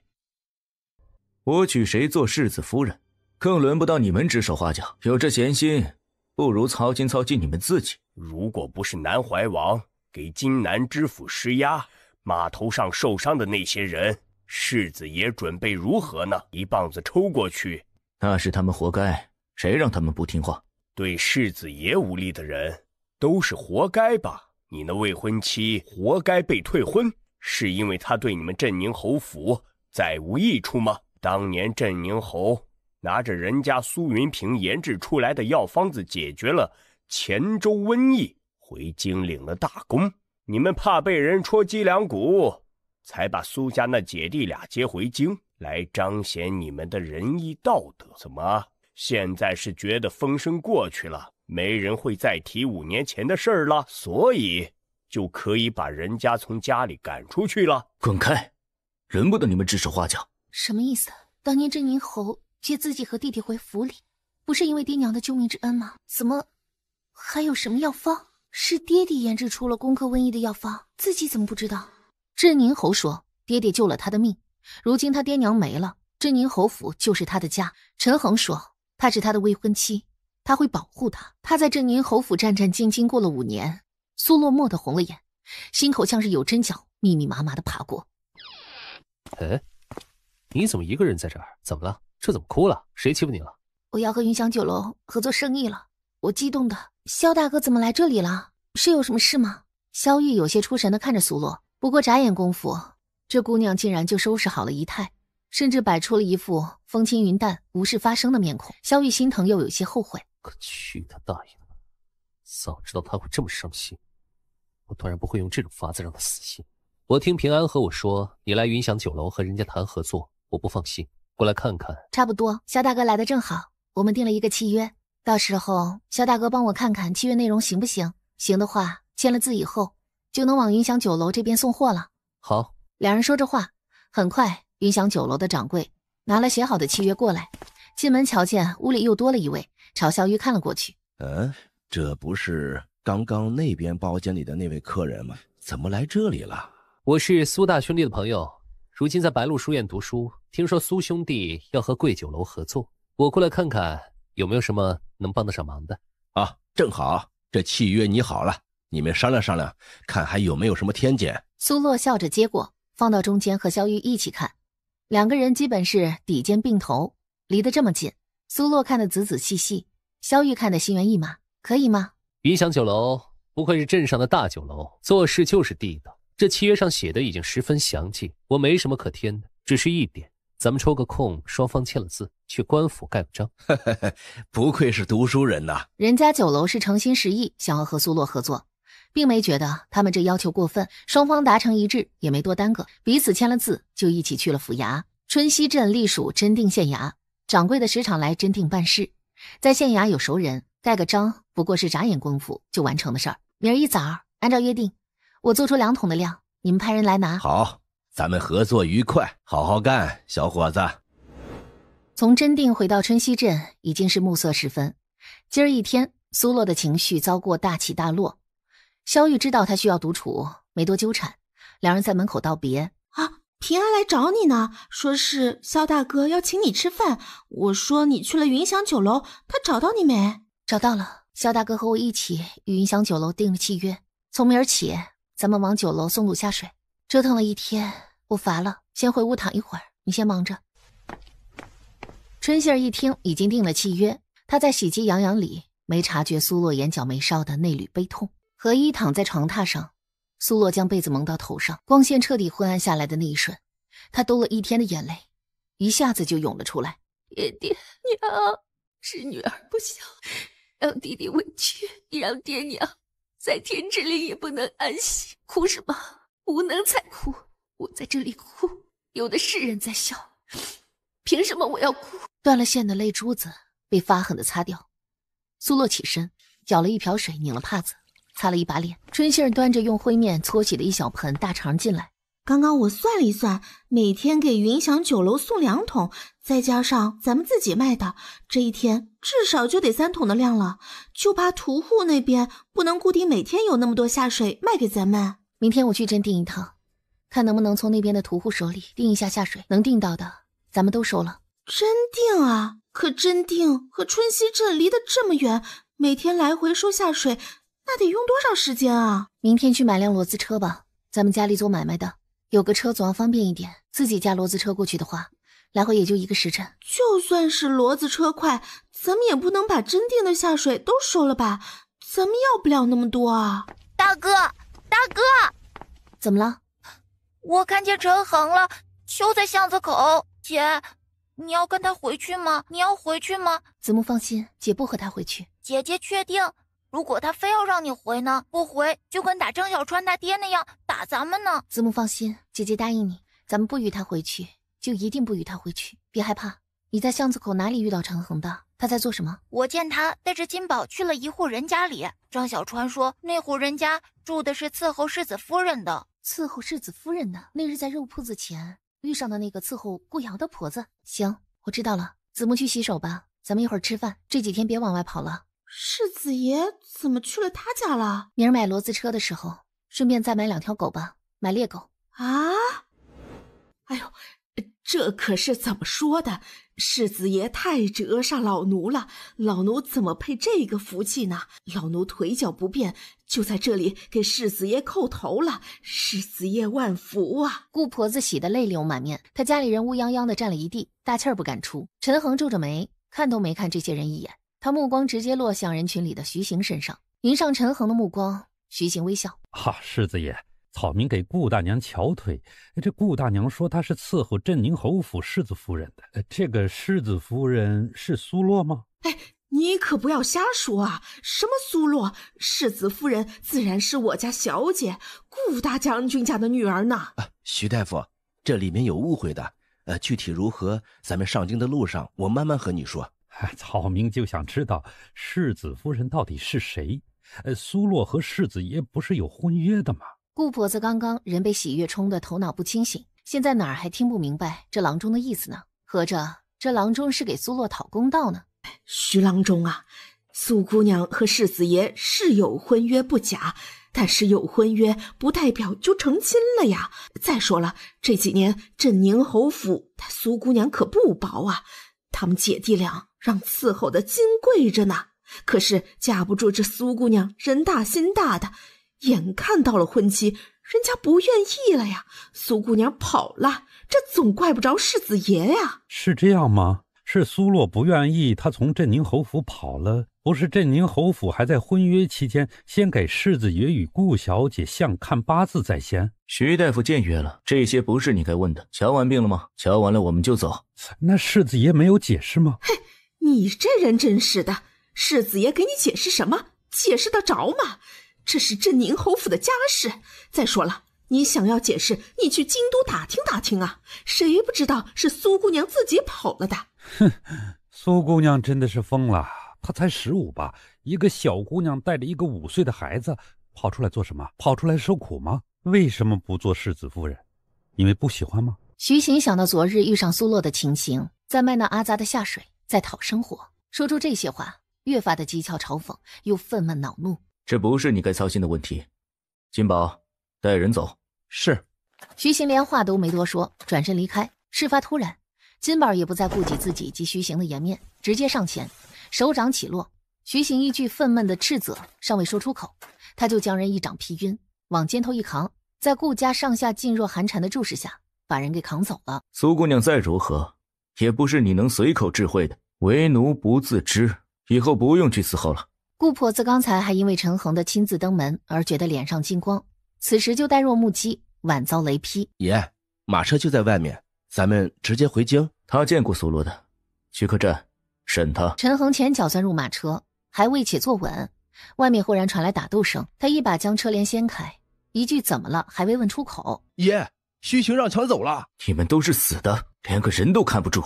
对方有备而来，我们没有防备住，他们一共来了5个人，一人抢了人就走，余下4人断后，咱们连追击都不知道追的方向。爷，要搜城吗？世子爷，世子爷，世子爷，不好了，京都那边闹起来了。世子爷在码头指使人重伤码头匠人，被捅到了大理寺。侯爷让世子爷立刻回京。陈恒只觉得头顶嗡嗡的，一个头8个大。萧玉坐在方桌前，一脸悠然的在烛火下给苏子木检查大字儿。平安裹着寒风从外面进来。王爷，陈恒走了，京都那边已经闹开了。按照王爷的吩咐，不光是码头这边的事闹起来，药价的事也跟着一起闹了起来。陈恒想要靠涨药价威胁陛下，大事化小，小事化了，应该是不可能了。他在码头行凶，咱们人赃并获。陈恒想要脱困，这次怕是就得妥协，要么药价下调，要么漕运这边给货开一道口子。没那么容易，你当那些世家是吃素的呢？这药价他们不可能下调，一下调动了多少人的利益，人都等着分红呢，谁管老百姓死活？至于漕运主控权不在镇宁侯府，其他几个世家是大头，不过镇宁侯府起了带头作用而已。啊，那咱们不是白忙活了？怎么叫白忙活呢？皇上既然是要抓陈恒，那陈恒吃些苦头是必然的。再者，珍妃必定会去求情，皇上到时候就能借题发挥，把4皇子给责罚一顿，同时抬一抬2皇子。你别忘了，2皇子的母家也是世家，这些年让镇宁侯府压力都是皇子，谁还比谁金贵呢？哦，爷的意思是让他们内讧，可是人家万一不上当呢？那就看皇上的本事了。咱们该做的已经给他做了，能不能内讧就看他了。陈恒为什么抓徐行？查出来了吗？查出来了，太医院要配个什么药方子，院使大人提了徐行。这次陈恒来春熙镇，原本就是奔着徐行来的。药方子，把他弄醒吧。是。平安哎了一声，却没动。萧玉挑眉，偏头看他。怎么？那个苏姑娘她爹那事儿是真的？王爷一早就知道了。镇宁侯用这些来领黔州瘟疫大功的事，我怎么知道是真是假的？不过是让人信口胡诌，诈一诈陈恒。没想到他们还真不干净，随便一诈就是真的。只可惜让苏洛结结实实的难受了一次。陈恒若是知道今儿是王爷诈的，估计能气死。气死才好呢，免得祸害1000年。徐行见过萧玉，萧玉就没露脸，拿着苏子木的大字儿躲到了隔壁屋去。平安等萧玉一走，过去将床榻上的徐行弄醒。徐行让敲晕前这样破口大骂陈恒，当时没骂出去，现在人一醒来还没醒清楚呢，就一个鲤鱼打挺翻身起来，抬手指了指平安鼻子大骂：背信弃义的被掠小人，你们是要遭天打雷劈的！你没骂完，瞧清楚了，眼前的人不是陈恒。徐行声音顿时戛然而止：不骂了。你是谁？我是南怀王跟前的随从，领御前侍卫的差事，不过不在宫中当值罢了。此番奉命来春熙镇查码头一案，恰好遇上你被陈恒抓了，顺手给你救下来了。啊，对了，今儿一早你收到的字条，我写的。你为什么要提醒我？当今世家把控医药，你是陈恒盯上的人，自然也就是我们要找的人。陈恒找你是为了给太医院做一味药，这药做出来，怕是全国的药价又要动一动。我替皇上办事，自然不能让他得逞。我这么说，你能明白吗？至于为什么写字条提醒你，那自然是因为昨天晚上我跟踪陈恒的时候，凑巧听到你们的对话，也凑巧我知道苏姑娘为什么离京，不想让你被陈恒骗走，所以提醒你。还有问题吗？太医院要我去做一味药，什么药？这个我也不知道，不过徐大夫自己想想，你有什么过人之处吗？你有的，别人没有的那种。反正你是太医院院士点名要的人。太医院院士邹贺。想起什么了吗？我怎么相信你？你怎么相信我？你不相信我，现在已经被陈恒抓了上京了。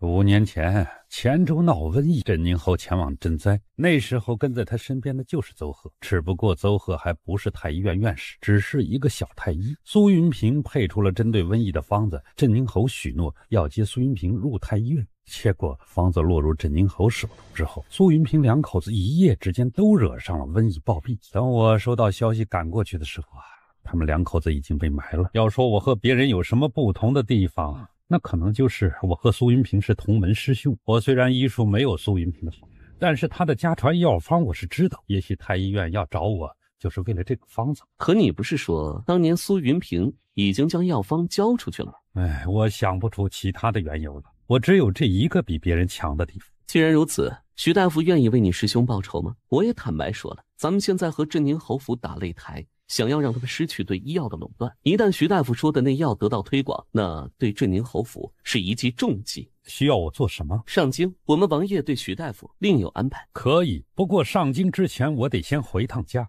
据我所知，徐大夫并无家眷。我就这一个条件。可以。我还要笔墨纸砚，我要写东西。可以，一会儿我把晚饭和笔墨纸砚给徐大夫端来。你大哥呢？我们和云祥酒楼签了契约，以后卖的量多。大哥说要去真定把那边的下水也定下。去真定定下水？他怎么去的？租了车？我大哥赶着骡子车去的，我家有车了。以后肖大哥想要骑马，可以来骑我家大骡子，我家大骡子可好了。你大哥他自己赶着骡子车，他还会赶骡子车？那当然，我大哥可厉害了。不过，我大哥昨天晚上一宿没睡，也不知道今天精神好不好。苏洛是一宿没睡，不过精神倒是好得很。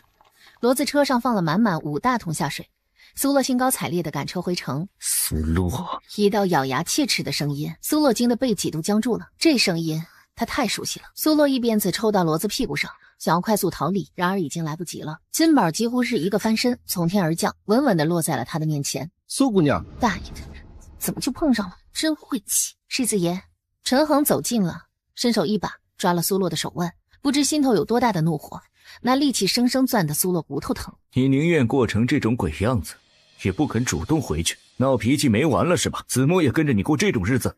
世子爷，找个地方我们谈谈吧。都是你爱吃的，吃完跟我回府，我还有要紧事要办，在这里不能耽误太久。世子爷为什么一定要让我回府呢？我那天晚上说的不够明白吗？不回府，你就过你现在不人不鬼的生活，你连真面目都不敢见人。一个姑娘赶着骡子车，像什么话？可回府，世子爷觉得我该过什么生活？是顾瑶容得下我，还是夫人容得下我？有我护着你，谁能真把你怎么样？世子爷护着我，为什么护着我？是因为先前的婚约吗？那大可不必的。先前的婚约，那婚书只怕在我离府的时候，夫人就撕毁了。没有婚书，就没有婚约了。胡说什么？难道没有撕吗？如果不是为了婚约，世子爷想让我回府，是因为在乎我吗？不说别的，就眼下桌上这一桌饭，世子爷说都是我喜欢的。那世子爷知不知道，我吃不得牛乳，但凡吃了，总要腹痛很久。可每次家宴上，你都要吃着牛乳蒸蛋的。那是因为世子爷爱吃牛乳蒸蛋，府里的人将这道菜摆放在世子爷跟前，他离得你最近，这是你为我盛过的唯一一道菜，我难道不吃吗？你既是腹痛不耐，为何不说？我说过，世子爷就一定记得吗？我和世子爷说过，我不喜梅花，因为我爹娘死的那天，院子里的梅花都开了。世子爷记住了吗？若是记住了，那日便不会追到客栈，送我那样一串挑着梅花的项链。陈恒宛若遭到雷击，他五指握着茶杯的杯沿儿，手背上的青筋渐渐清晰可见。是我这些年太忙，疏忽了。世子爷执意想要带我回去，但你想没想过，我回去能过什么日子？总比你现在在外面强。可在府里，子墨差点发烧送掉一条命。你让我请太医那日，我不在府里。世子爷不在府里，我弟弟病得快死了，都无人管。我若跟着你回去，难道你日后时时刻刻都在府中？我回去不过是个妾，一个妾说的话，有几人愿意听呢？尤其是主母与婆母都不喜的妾。世子爷当真觉得我在那府里能过得好吗？就算世子爷能时时刻刻护着我，那因着夫人和顾耀对我的不喜，这府里怕是没有一刻安宁了。世子爷也会疲累不堪的。苏洛起身朝陈恒行了个礼，还望世子爷真的能设身处地的为我想一下，说我谢恩图报也好，说我忘恩负义也罢，今儿个我求世子爷看在我死去爹娘的份上，看在他们死前也曾对侯爷有恩的份上，还我一个自由好吗？我爹娘已经没了，难道我和弟弟也要在镇宁侯府熬到死吗？你如果不想回府，我可以在外面给你置办一处宅子，让你安然度日。世子爷是要让我做外室。世子爷说这番话的时候，可曾想过那些高门大户里外室的下场？我若做了世子爷的外室，我和我弟弟这一辈子都毁了。怎么，我爹娘死了还不够，还要搭上我和我弟弟的名声和命才行吗？究竟怎样，你才愿意同我回去？不是我要怎样才能同世子爷回去，而是世子爷怎样才能让我堂堂正正的活着。你不喜欢我了吗？世子爷喜欢我吗？如果世子爷喜欢我，世子爷能不能不要再为难我了？我就算是喜欢世子爷，也该对得起我爹娘的在天之灵，也该为我弟弟考虑。世子爷，放过我吧，好吗？陈恒这辈子没有受过什么伤，这个时候却像是让人从正面狠狠地往心窝里戳了一刀。他朝后踉跄半步，跌坐在椅子上。苏洛看着陈恒，顿了一下，扶了扶身子，行了个礼，转头离开。爷，京都还等着咱们回去呢。你知道他吃不得牛乳吗？知道的。苏姑娘第一次吃牛乳蒸蛋，回去之后腹痛难耐，求了夫人请大夫。夫人说苏姑娘事多，回绝了。那天晚上，苏姑娘没给世子爷送宵夜，世子爷问卑职为何没送，卑职说苏姑娘吃了牛乳蒸蛋不太舒服。类似的事情很多吗？这是子木生病那几天，府里的大夫给子木开的方子。陈恒接过来看了，他常年和他医院打交道，多少能看懂一点药方，一眼扫过去，没发现什么不对，扬了一下眉梢。子木就是寻常的风寒，按理说吃2-3天药就该好了，没道理越来越严重。这方子里的枳实麻黄却是子木那么小的孩子禁不住的。陈恒先前只当是母亲嫌弃苏洛身份低，不愿意他做世子夫人罢了，却没料到已经动了杀心。这方子从哪儿来的？当时因为打听到苏姑娘带着子木去玉春堂，卑职就去玉春堂询问了一下，那给子木看诊的大夫给的。这也不是原本的方子，只是他记得上面的药，重新写了一份。既是之前就知道这些，为何今日才说？说世子爷马上就和顾姑娘成亲了，卑职说这些话不是让世子爷为难吗？以后世子爷还如何与顾姑娘举案齐眉？成亲了，她才是世子夫人。你是说这方子是瑶儿指使人下的？金宝点头，陈恒瞬间攥紧了拳头，狠狠一拳砸在桌上。大哥，你可太能干了，足足5大桶呢。可虽然现在天气还冷，但隔夜的卤下水再卖的话，味道会不会不太好啊？明天做出来的，给你留2桶的量，家里卖，捎带着咱们自己吃。送2桶的量去云翔酒楼，剩下的我要带到真定县城去。带去县城做什么？萧玉把那5桶下水靠着墙根一溜放好了，朝苏洛看过去。啊，我想看看能不能在县城拿下个酒楼什么的。咱这东西味道肯定没问题的，别人不能接受，也只是因为下水阿子。现在云翔酒楼已经下了契约，开始在酒楼卖了，这就是咱们的招牌。我明儿拿着这契约去真定，看能不能谈下来一家半家的，就算是谈不下酒楼，谈个熟食铺子也行啊。云翔酒楼就算是签了契约，可食客们的反应，这些也都还暂时不清楚。单凭一张契约很难有说服力。再者，就算是你签下了真定的酒楼或者熟食铺子，那边每天只要1桶的量，你每天也要往过送吗？搭上人力物力的，我知道你不怕辛苦，可力气不是这样平白耗费的。如果云翔酒楼忽然加单，你是接还是不接？云翔酒楼虽然在春熙镇，但是春熙镇是金南和真定的交界，这边又挨着官道驿站，每天来来往往食客很多的，不如先把云翔酒楼这边做好，等食客的反应成熟稳定了，再去真定的酒楼谈，这样胜券也会大一些。苏洛原本觉得自己设想的特别好，他的东西好，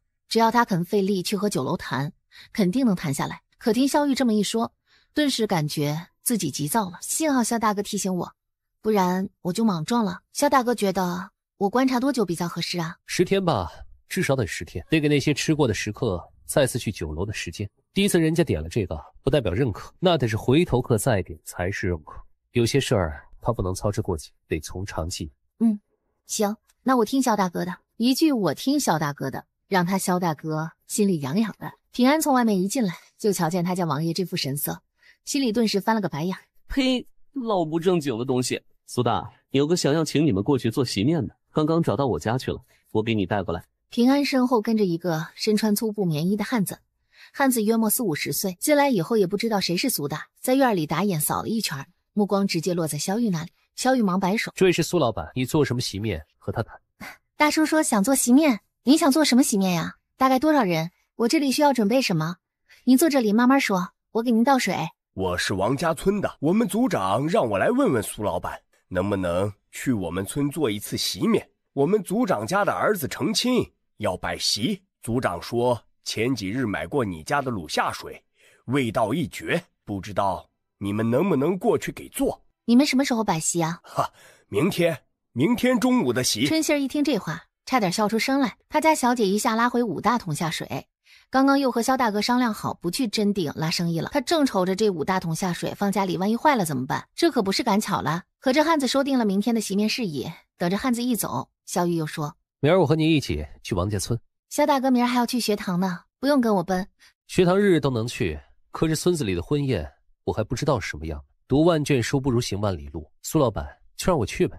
好家伙，您这还撒上娇了！哎呦，不行了不行了，我是真没眼看。肖玉铁了心非要跟着去，苏洛没法拒绝，最后商议一下，明天全家一起去，定在4时初出发。春杏儿眼见商量定了，她小心眼里揣着小心思，想让苏洛和肖玉多亲近亲近，便回屋准备晚饭。平安自然也十分有眼力劲儿的自行退下。肖玉眼前四下无人，只有他和苏洛，十分的心满意足。以后你有什么事儿，要是方便的话，和我商量商量呗。就比如今儿去真定的事儿，咱俩要是提前商量一下，你不至于跑这么一趟。不过也不白跑，不去这一趟，明儿村子里的婚宴还接不成呢。我以后有事儿都和肖大哥商量。这样乖巧的小模样，真想把人箍进怀里，这样一下那样一下，可惜不能啊，还不是时候呢。那既是如此，我现在就和你商量个事儿呗。肖大哥你说，你们刚搬来的时候，这院子啊也有简单规整了一下，现在你生意做的也挺稳定，要不咱把正房收拾出来，以后厢房就专门做饭和卖下水用，住人什么的还都去正房。你看今儿来了个谈生意的，都没法把人请进屋里，天寒地冻的让人在院子里坐着，这也就是庄子上的人不计较。肖玉一本正经的说来了个谈生意的，倒让苏洛有点不好意思，但心里又暗暗欢腾。谈生意的，是啊，如今自己也是个能谈生意的人了。等明儿从王家村回来，我从镇子上雇个泥瓦匠，先把房顶修了，里面的家具慢慢添置。不用，明儿咱们去王家村，让平安过来弄，保证咱们回来之前，平安给收拾的妥妥当当。嘿，我说世子爷，您追姑娘归追姑娘，您干嘛把我拖下水啊？我可真是谢谢您了哎。春杏儿做熟饭，肖玉没在这边吃，端了1碗菜1碗卤下水，又拿了4个馒头回自己那边了。真好，又是蹭吃蹭喝的一天呢。哎呀，看我这记性，我就说呢，有个什么要紧的事儿。说着，春杏儿几步走到床榻边，从枕头底下翻出一个厚厚的信封。今儿一早，徐大夫来买卤下水，让我把这个交给你。徐大夫？就是回春堂的徐大夫，给老张叔接腿的那个。徐行昨天奋笔疾书写了半宿，现在徐姑娘应该看到信了。信上什么内容，萧玉一清二楚。徐行也没有提旁的，只将当年瘟疫的事儿和苏云平夫妻一夜暴毙的事情详细说了一下，又提了一下镇宁侯府世子陈恒，要将他强行带回太医院。他被南怀王救下，准备加入南怀王的阵营，与镇宁侯府对抗。他自责自己无力帮着苏洛讨回婚约的公道，让苏洛多多保重。有这样一封信，苏洛对陈恒该是彻底断绝了关系吧。宫里刚刚传来消息，说镇宁侯府为了不让陈恒被抓，已经在漕运一事上做出妥协，愿意支持皇上重开漕运，但是有一个条件，陈恒要全程参与。陛下答应了，之后恐怕用不了多久，陈恒就要来荆南这边了。他要是还在荆南那还好，如果要来春熙镇，天长地久的难免要和苏姑娘遇上了。皇上这信不过我才答应的，他既然想制衡世家，又不完全放心的下我，哪能事事都遂了他们的心？告诉府里的人，把皇上和镇宁侯府的交易散布下去。之前只说镇宁侯府罔顾人命，现在把皇上也算进去，声势闹起来。另外其他世家那边煽动一下，就说镇宁侯府有意要投靠皇上，背叛世家。是，属下这就去办。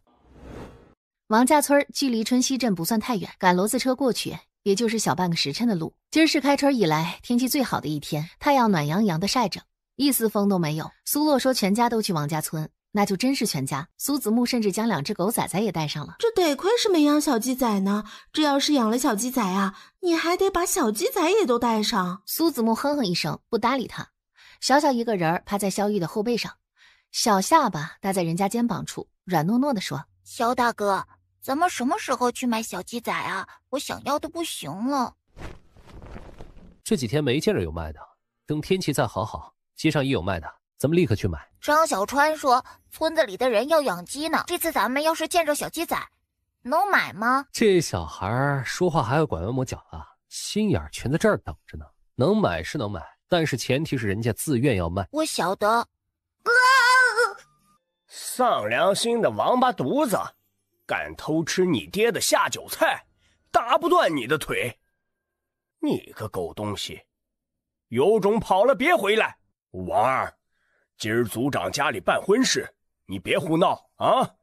闹得鬼哭狼嚎的，像什么话？昨天去苏洛家里请他们过来的那汉子，大一步小一步的从村子里赶出来，先朝着骂人的汉子怒喝了一声，赶紧朝骡子车这边迎过来。被骂的汉子瞪了瞪眼，没敢还嘴，倒是很快，好奇的目光落向了骡子车。哈，辛苦你们了，跟我来，我在前面带路。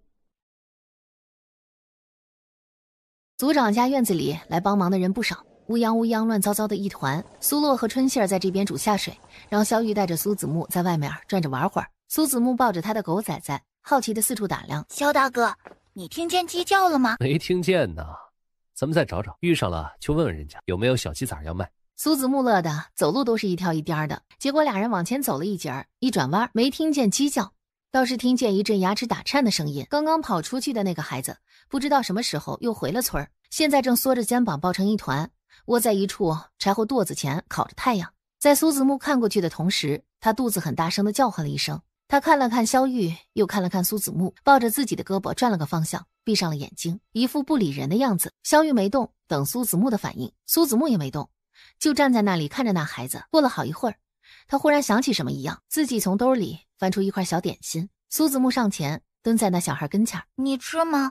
不脏，干净的，我今儿一早装的，你吃吧，肚子饿久了人会晕倒的。苏子木才5岁，还知道这个？他饿过？还是苏洛饿过？你吃吧，我以前也饿过，一饿就是1、2天吃不到东西，我差点饿死。我可知道饿的滋味呢。我这不是施舍你，也不是同情你，我是和你同病相怜。你吃吧。还有吗？我现在没有吃的了，那是我哥哥在族长家帮忙操办婚宴的吃食。我们中午是要在族长家吃饭的，一会儿我的那份饭，咱俩一人一半。这孩子还真不是一般的善良。不过公平起见，你能告诉我村子里谁家有小鸡仔要卖吗？感情还是为了小鸡仔，为了买个小鸡仔，你可真不容易啊。在大人眼里，这是小孩子耍心眼的交换，但是在小孩子心里，一来一往才公平，谁也没有施舍谁。那小孩点点头，从柴火垛前起来。我带你去。这是我的狗，大一点的叫大黄，小一点的叫小黄，名字好听吧？这个孩子怕不是对好听有什么误解吧？这哪儿好听了？真好听。好吧，果然是孩子的世界，我不懂。我以前也有2只狗崽崽，大的叫大黄，小的也叫小黄。后来呢？那孩子脸上表情一下凝重，他抿了抿嘴，没说话，直到走到一户人家门前，他突然转头看向苏子木。后来死了。说完，他伸手拍门。萧大娘，萧大娘，有人想买你家鸡苗。我的大黄小黄肯定不会死。萧大哥，我的大黄小黄不会死，是不是？不会。小竹子，你咋来了？你爹又打你啦？他们想要买鸡苗。我记得前几天你说你家鸡下了小鸡仔，你要卖呢，卖出去了吗？萧大娘，我大哥在帮族长操办婚事，我来买小鸡苗，你家小鸡苗卖给我吧。这孩子真喜人呐，有小鸡仔儿，你们进来吧。早起我听你爹又骂呢，打着你没呀？小竹子摇头没说话。萧大娘长长叹了口气，带着他们去看小鸡仔。族长家煮卤下水的锅架在了院子里，下水入锅煮了多半个时辰，香味已经浓到让满院子的人频频朝这边看来，口水一阵一阵的咽。族长脸上有光，得意的招呼大家：等中午管饱了吃。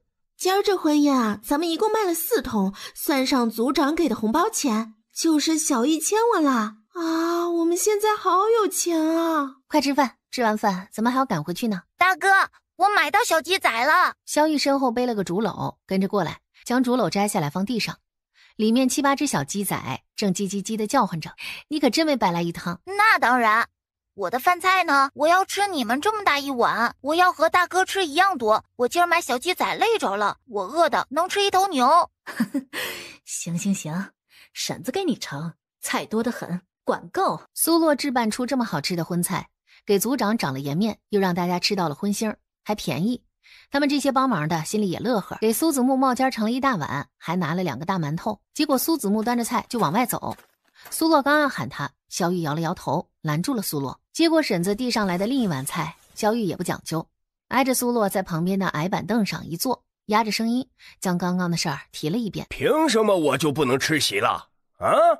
凭什么？我不是王家村的人啊！王八犊子们，没有我们王家，你们现在还有命吃席呢？吃屁去吧你们！你们的命都是老子的，凭什么不让我吃席？王二，你胡闹什么？今儿是族长家的老大成亲，你疯了？这2两黄汤又灌多了吧？快把他弄出去！这丧门星没得晦气。你说谁丧门星啊？你说谁呢？当年要不是我大哥，你们这些泥腿子哪来的地重？你说谁丧门星呢？现在你们吃香的喝辣的，没我的份儿，你们丧良心不？糊涂东西，还愣着干什么？把他拖出去，送回家去。再闹，你们大哥这亲事还办不办？你们有什么脸来催我？要我说，你们就该每天去我家给我送2只烧鸡，感谢我。村里其他几个汉子看不下去，干脆一撸袖子一起上。王二就是借着酒劲耍酒疯，现在被几个村里的壮实汉子一通推搡，早下的酒意散了一半，一偏头一眼就看见门外的小竹子。王二顿时找到了台阶儿。狗娘养的东西，为了养活你，老子花了多少钱了？养活你有什么用？白眼狼，一个子儿都不给老子挣回来，就知道吃喝老子的，我打不死你！半醉半醒，王二也不用那几个村里的壮汉撵了，拔腿就朝小竹子扑过去。拦住他！小竹子，快跑！苏洛眼见苏子木就在门口，吓得手都冷了，拔腿就朝外冲。刚迈出去一步，只觉得一阵风像是从耳边兜过。没事，有我呢。萧玉仿佛撂下一句话，又好像是他幻听了。反正等苏洛反应过来的时候，萧玉已经飞起来了，踩着墙头就落到了院子外头。萧玉一把把苏子木给抱了起来。等萧玉回头再去伸手想要抽出那根扁担的时候，电光火石的一瞬，那根扁担不偏不倚地砸了下来。小竹子就站在那儿，那扁担狠狠地朝他头上抽了上去。啊！流血了！小竹子头让打破了！快去找大夫呀！王二只想吓唬吓唬小竹子，小竹子一跑，他跟着一追，也就算完事儿了。他哪想到这个讨债鬼居然没跑。扁担抽到小竹子头上那一瞬，王二的酒彻底醒了。不关我的事儿，是他自己不躲的，和我没关系。血，我是不是要死了？死就死吧，死了我就不知道饿，不知道冷，不知道疼了。族长从人群里冲了出来，啪的给了王二一巴掌，推了他一把。还愣着干什么？赶紧送小竹子去药堂啊！他这脑袋再耽误要出人命的。去什么药堂？我没钱。这可是你哥唯一的孩子，你咋这么硬的心肠？不能眼睁睁看着孩子死啊！人是你打的，哼！我哥唯一的孩子，那你们就该出钱。我哥当年可是为了救你们才死了的，现在你们要是眼睁睁看着他唯一的孩子死了，你们有没有良心？而且我家没有车，送去药堂也行，你们谁把骡子车拉出来借我用用？小竹子脑袋底下一滩血迹，看上去触目惊心。脑袋破成这样，万一送去药堂的路上人就死了呢？不是大家伙冷心肠不肯帮忙，而是小竹子脑袋上这么大的血窟窿，那得多少银子才能看得好啊？现在看病那么贵，一个风寒都得小半两银子才能抓回来药。再者，万一没救回来呢？就王二这混账性子，只怕谁拉着小竹子去药堂，王二就要把小竹子的死赖到谁身上去。萧玉将苏子木放下，从身上摸出一个小药瓶，捏着药瓶，一言不发地走到小竹子跟前蹲下。你们是帮一下忙，我给他报葬。好啊，我可算知道我儿子为什么不跑了。当时他就是和你在一起，是不是？是你撺到我儿子不让他跑的，都是你把我儿子害成这样的。你们得赔钱，不然今儿别想离开我们王家村。你自己把小竹子打破了头，少在这里胡诌诬陷别人，人家好心替小竹子包扎。嘿，我平时也没少打他，他哪次跑得不比我快？今儿怎么就偏偏没跑？我儿子要是有个3长2短，谁也别想好过。你们还卖卤下水，卖屁股去吧！现在就赶紧带我儿子去药堂看病，医药费全是你们出。你们最好祈祷我儿子没事儿，不然咱们走着瞧。医药费到底该不该我们出，不是你说了算。当然我说了也不算，既然你认定了医药费得我们出，那行，咱们去衙门吧。事情经过是什么，一五一十的和关老爷说清楚，到时候谁该出这个医药费自有定论。到底是谁主动抄起的扁担，是谁主动把扁担砸在了小孩头上的？我摁着你的手让你抓扁担了，我摁着你的手让你打人了，自己的儿子让你打的人事不省，生死未卜。你以为你在这里胡诌就算撇清干系了？我告诉你，就算你今儿不讹诈我，我也得告你。老子打死儿子一样得坐牢，你等着吧。只要这小孩一死，你也别想独活。杀人偿命没听说过。你们是自己出车还是跟着我们的车一起进城？赶紧定下来，时间拖得越久，这孩子就越不好救回来。到时候去了衙门，这孩子就是在族长和你们众目睽睽之下被打死的。你们一个能动手打人，打了人还要讹钱，一群人能见死不救，眼睁睁看着孩子被打死，我们没这么硬的心肠。这孩子我们救，我们送去药堂给他瞧病，救活了算是造化，救不活也算是尽力。至于旁的，咱们官府见。看来在吵架这方面，我的修炼还不够啊，得向小姐和萧秀才多学学才是。苏二，你过来，坐到骡子车上，抱着他，别让他头磕着，他这头不能直接躺车上，经不住颠。春杏一收神，赶紧跑过去。苏子木之前紧紧攥着苏洛的手指，眼见他萧大哥把人抱起来了，心里松了口气，也赶紧爬上骡子车，守在小竹子跟前。你别怕，我来了，我肯定救你的。我们车坐不了太多人，你们这边几个人跟着一起去药堂，别耽误了。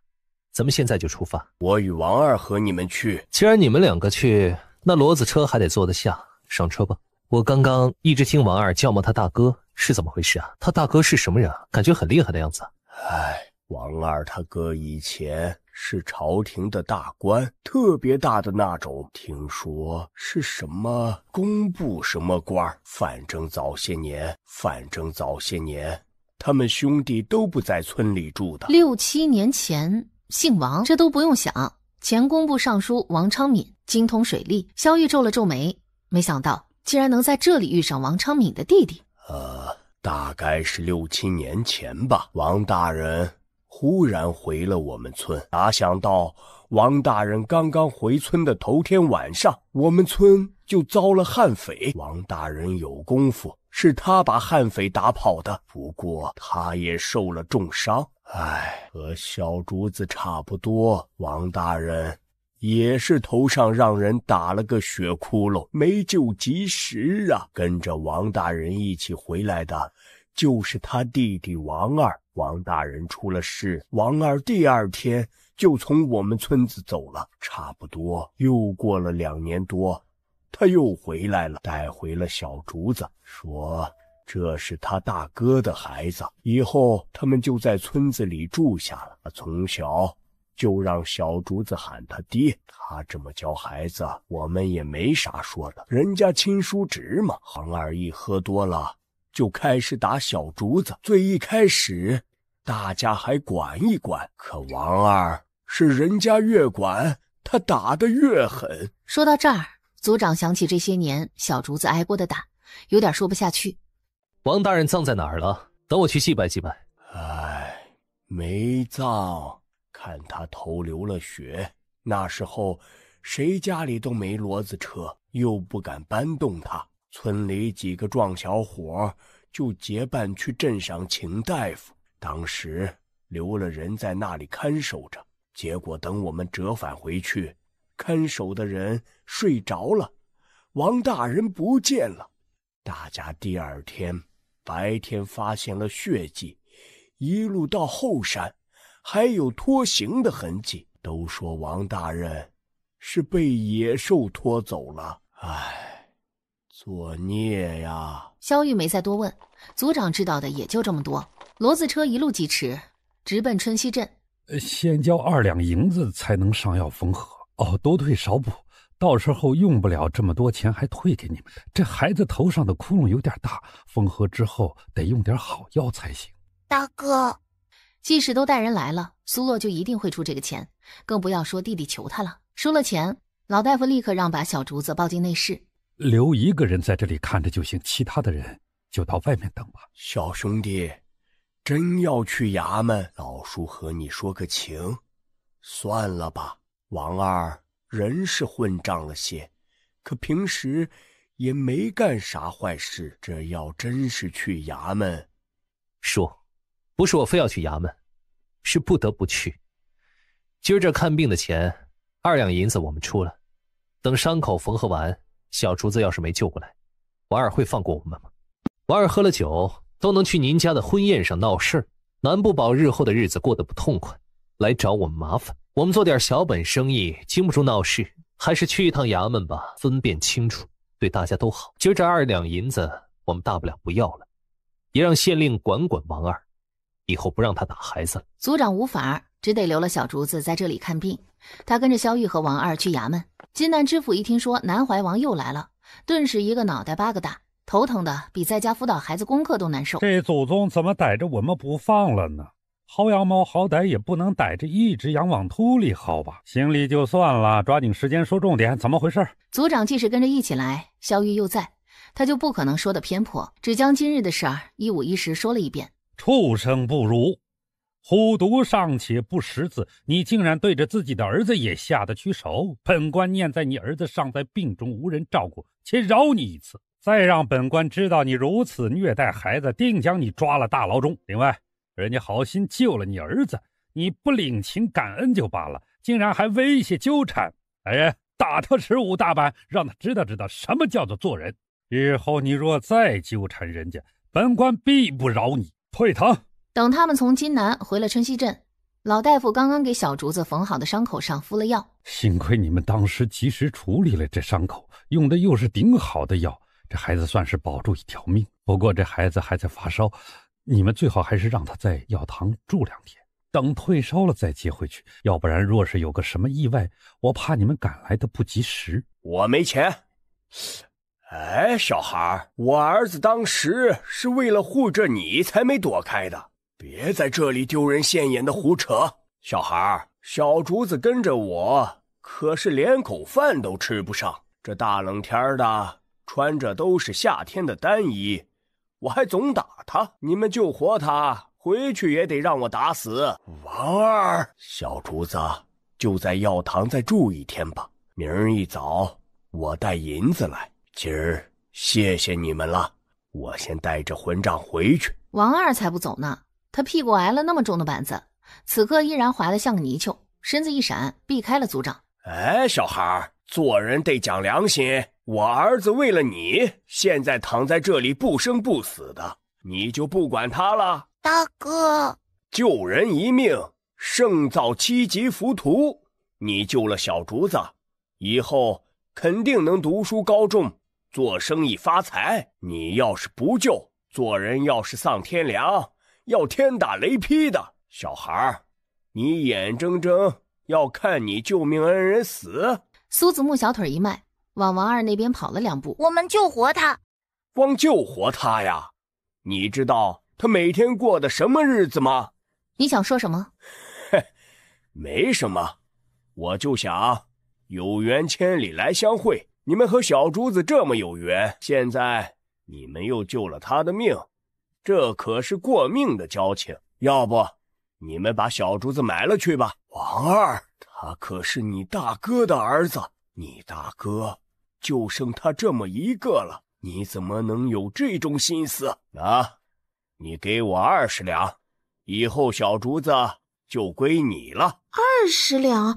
你怎么不去抢啊？你要说20两，一个子儿都不少，那你把人带走吧，我没那么多钱，最多10两。我为了我弟弟一个安心，愿意出这个钱。大哥，就10两，你考虑考虑，要是行，咱们就写个文书，去官府盖个印，你拿银子我留人，咱们以后两不相干。要是不行，你随便，反正是你儿子，我们这一份良心已经尽过力了。行，10两就10两，现在给钱。银子我拿给你，你跟我去写文书，写完了趁着天还没黑，咱们再去一趟金南衙役盖印去。萧大哥，我咱们回去再算这个账，现在先不折腾，你在这里看着小竹子，以后啊，这就是咱们家人了。族长连骂带叹气，却也无法，只得又跟着王二和萧玉离开回春堂。唉，这孩子头上伤是严重，不过你放心，应该是没有伤到脑子，他瘦归瘦，身子骨还是好的。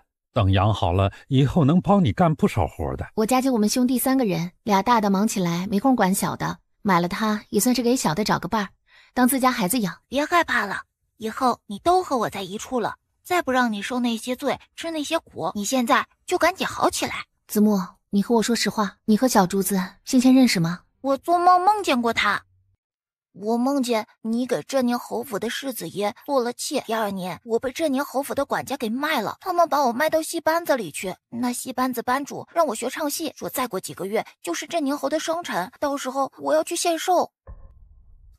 怎么会梦到这个呀？我也不知道啊，反正就是梦见了。在梦里，我不愿意学戏，他们就打我，我实在受不住了，就跑了出来。他们追我的时候，就是他救了我。在梦里，我不知道他是谁，但是今儿在王家村，我一眼认出来，梦里就是他救的我。大哥，我们既然都买了他，他以后就是咱们家的人，我们对他好，好不好？虽然做梦是假的，可我真的觉得好像上辈子他救过我。放心，对他好呢，以后他也是你哥哥，我弟弟。还有，咱们不回镇宁侯府，这辈子都不会的，别怕。好，希儿，你在这儿守着吧，有什么事照应一下，就当咱们自己家孩子带了。我去准备明儿要卖的下水，顺便给这孩子买一身棉衣去。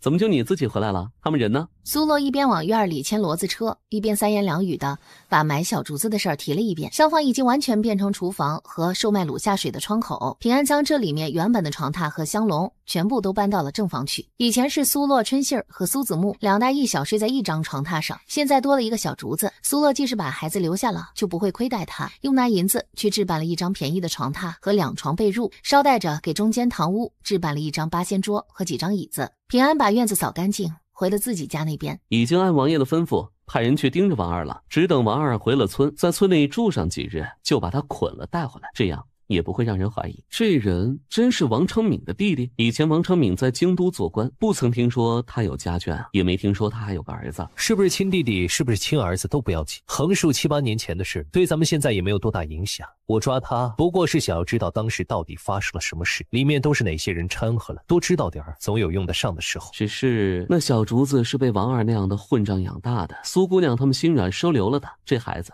别闹出什么乱子才好。无妨，苏子木愿意留着就留着，日后是个祸害的话，除了就是。小竹子在药堂住了一宿，第2天一早，老大夫说退了烧了，没什么大碍，开了几副汤药，就让回家养着了。想家吗？不。想你爹不？不想挺好。你爹把你卖给我们了，以后这里就是你家。卖了，以后你再也不用挨打了，我们家不打小孩。你给他钱了？10两银子呢，最开始你爹还想要20两呢。我不值这么多钱的，我退了吧，我去给你把钱弄回来。退什么退？不退，值不值钱的钱都已经花了。你要是觉得你不值，就赶紧养好伤，养好了以后守着我，对我好，这钱就值了。我大哥二哥就是我大姐二姐，咱们家现在就咱们2个是男子汉，所以你要好好养伤，养好了学本领，以后和我一起保护他们，我一个人不够的。苏子木把小竹子扶着送上了床榻，给他倒了一碗热水。我说的这个是秘密，就连萧大哥都以为我大哥二哥真的是男子呢。我会保密的，我保护你们，对你们好。眨眼3、5日过去，平安扛着一只麻袋进了院儿。平安将麻袋里的王二弄了出来，王二让五花大绑，嘴里堵着破布，嘴里拼了命的呜呜着。我这人耐心不好，我问你的话，你最好一遍说清楚答案，想清楚了再说，让我知道你撒谎或者隐瞒，别怪我。咱们当初签字画押是盖了官府大印的，你们自己也答应了10两银子。你是王昌敏的弟弟，想清楚了回答。我是王大人跟前的随从，当时王大人从京都回王家村，他弟弟留在京都没走。他好好的停职查办，为什么突然回王家村？那些悍匪是什么人？王昌敏死了吗？王大人明面上被停职查办，实际上奉皇上之命，借口回乡探亲，想要来暗查京南码头。王大人说，京南码头修建的诡异，当年漕运未断的时候，京南码头就屡屡出事，地下的基建肯定有问题。至于什么问题，我不知道。王大人还没来得及查，就遭了毒手。那些不是悍匪，是世家派来的。哼，是世家派来的没错，但是也是你里应外合的吧？王长明的功夫不错，怎么也不至于落个惨死的下场。是我里应外合，我给王大人那天晚上的酒水里下了药，不过王大人当时没死。王大人出事的第2天我就走了，原本就说好的，他们给我一笔钱，我办好事儿就等着拿钱离开。但是1个月以后，当时找我的人又找到我，把小珠子给我，说那是王大人的孩子，让我带着孩子回王家村等着，王大人可能会回去找孩子。最初那几年我对小竹子挺好的，可是一等这么多年，王大人始终没露头。最开始他们还给我银子，后来银子也不给了，还不许我离开王家村。我没钱花，总得撒撒气吧。那小竹子真是王昌敏的儿子？不知道，反正我跟着王大人的那几年没听说王大人有儿子。王大人家都没成，哪来的儿子？倒是他弟弟成了家。他弟弟叫什么？王昌奇。你再仔细想想，王大人提起津南码头到底都说过什么？王大人说这码头吃船还是啥？吃船？萧玉想了一瞬，眼见王二这里再问不出其他，摆摆手让平安把人带下去处理了。小竹子怎么样？性子冷，话也不多，要不是子木缠着和他说话，估计一天1个字都说不出来。不过挺勤快的，特别有主意，也不知道好事坏事。不过子木和他亲近，以前子木天天睡懒觉，自从小竹子开始早宴喂鸡，他也跟着天天起大早，跟着一起干活，饭量都大了不少呢。他在王二手里长大，没点主意早就让打死饿死，有主意正常。哦，对了，一会儿进城了，我有点事要办，你先去酒楼，等我办好了过去找你。我自己可以的，肖大哥你放心去忙吧。这是我带来的试吃的，您尝尝味道。下水这东西听着阿子，但我这个做的味道真的是好。不好我也没脸凑到您这么高级的酒楼里来。您看，这是我和春熙镇的酒楼订的契约，起初他们每天要2桶，现在涨到每天3桶，可见食客是喜欢的。金贵的老爷们未必瞧得上咱这东西，但酒楼的食客不也有家境稍好的寻常百姓吗？您说是不？掌柜的也勉强拿起筷子夹了一口送进嘴里。您觉得怎么样？吃着还行吗？您见多识广的，吃到的美味也多，只要您觉得能入口，哪怕咱们这生意谈不成，我也高兴的。爷，进去嘛。陈恒没说话，只从那半开的门缝里瞧见苏洛一脸凄寂的眉眼，含笑的站在那儿。陈恒只觉得心口窝顿顿的难受。好吃吗？这位客官，你有什么吩咐啊？可真是冤家路窄，怎么又遇上？这要是让陈恒给我搅和了，哪怕陈恒只搅和这一家，后面那几家我肯定也谈不成了。这是我做的一点卤味，想要卖给酒楼，您要尝一下吗？苏洛不肯给我做妾，那如果我在苏洛谈生意谈得头破血流，在苏洛在外面过得走投无路的时候，伸一把手帮他把这生意做起来呢？走错了。掌柜的，您看这味道还行吗？味道的确是可以，不过小兄弟见谅，这个我也做不了主。我虽然管着酒楼的大小事宜，但要添减菜单还得经过东家同意啊。哎，小兄弟，酒量如何？掌柜此言何意？我们东家这个人啊，好喝酒，你若是肯陪他喝一顿酒啊，把他喝高兴了，再凭着你这卤下水的滋味的确不错，这事儿啊也就8九不离十了。多谢掌柜的提点，那您帮着安排一下，我请你们东家吃饭。那行，正好今儿东家来酒楼了，现在也快晌午了，要不你先稍等一下，我去给你问问。一会儿就要喝酒了吗？幸亏今儿和肖大哥一起来的，自己就算是喝个烂醉如泥，也不至于回不去家。也不知道萧大哥去忙什么了，什么时候忙完，怎么还不找过来？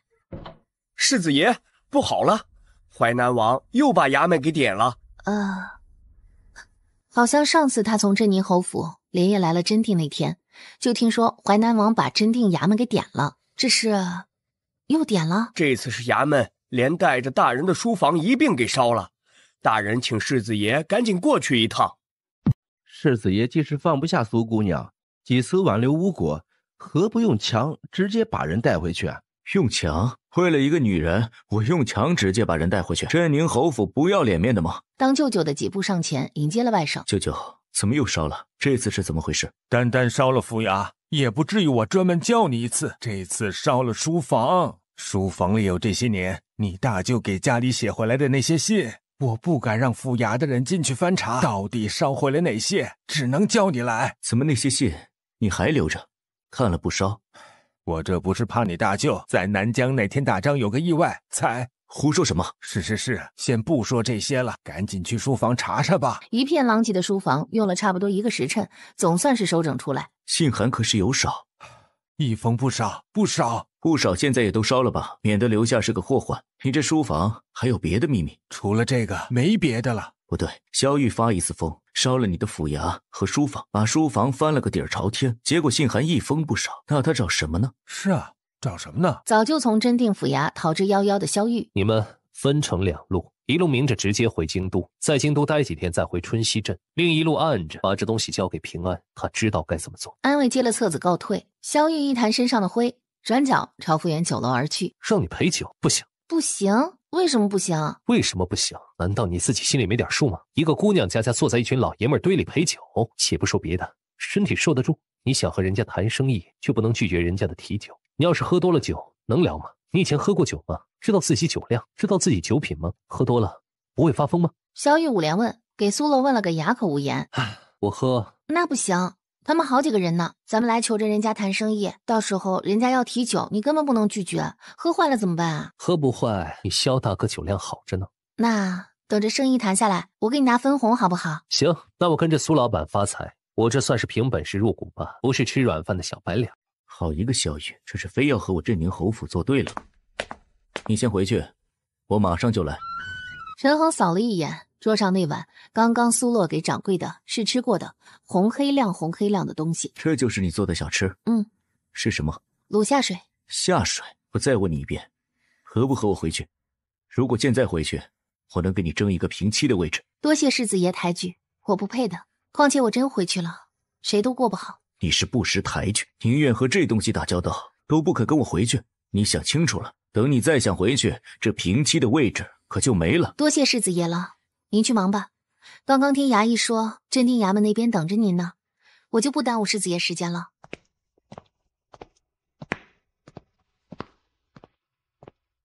刚刚那位公子怎么又来了？是有什么事儿啊？好像是要找人，问我认识一个叫什么洛的伯，说我和那人长得像。我们东家说了，既然苏兄弟这卤下水还想去其他酒楼也试一试，我们东家叫几个他的朋友过来，这几位也都是开酒楼的，苏兄弟倒是可以一起谈了。我们掌柜哪是想要和人家谈生意啊，这就是寻个由头要聚在一起喝酒。苏兄弟自己来的？我和我大哥有事去忙了，掌柜的放心，一会儿要真是喝多了，有人管我的。我们家东家呀，好喝酒，也爱谈酒。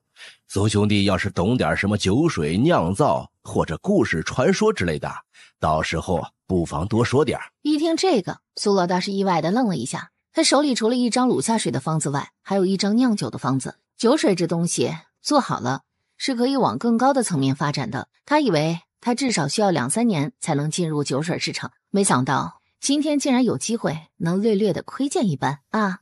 我知道的不多，到时候尽量表现好点。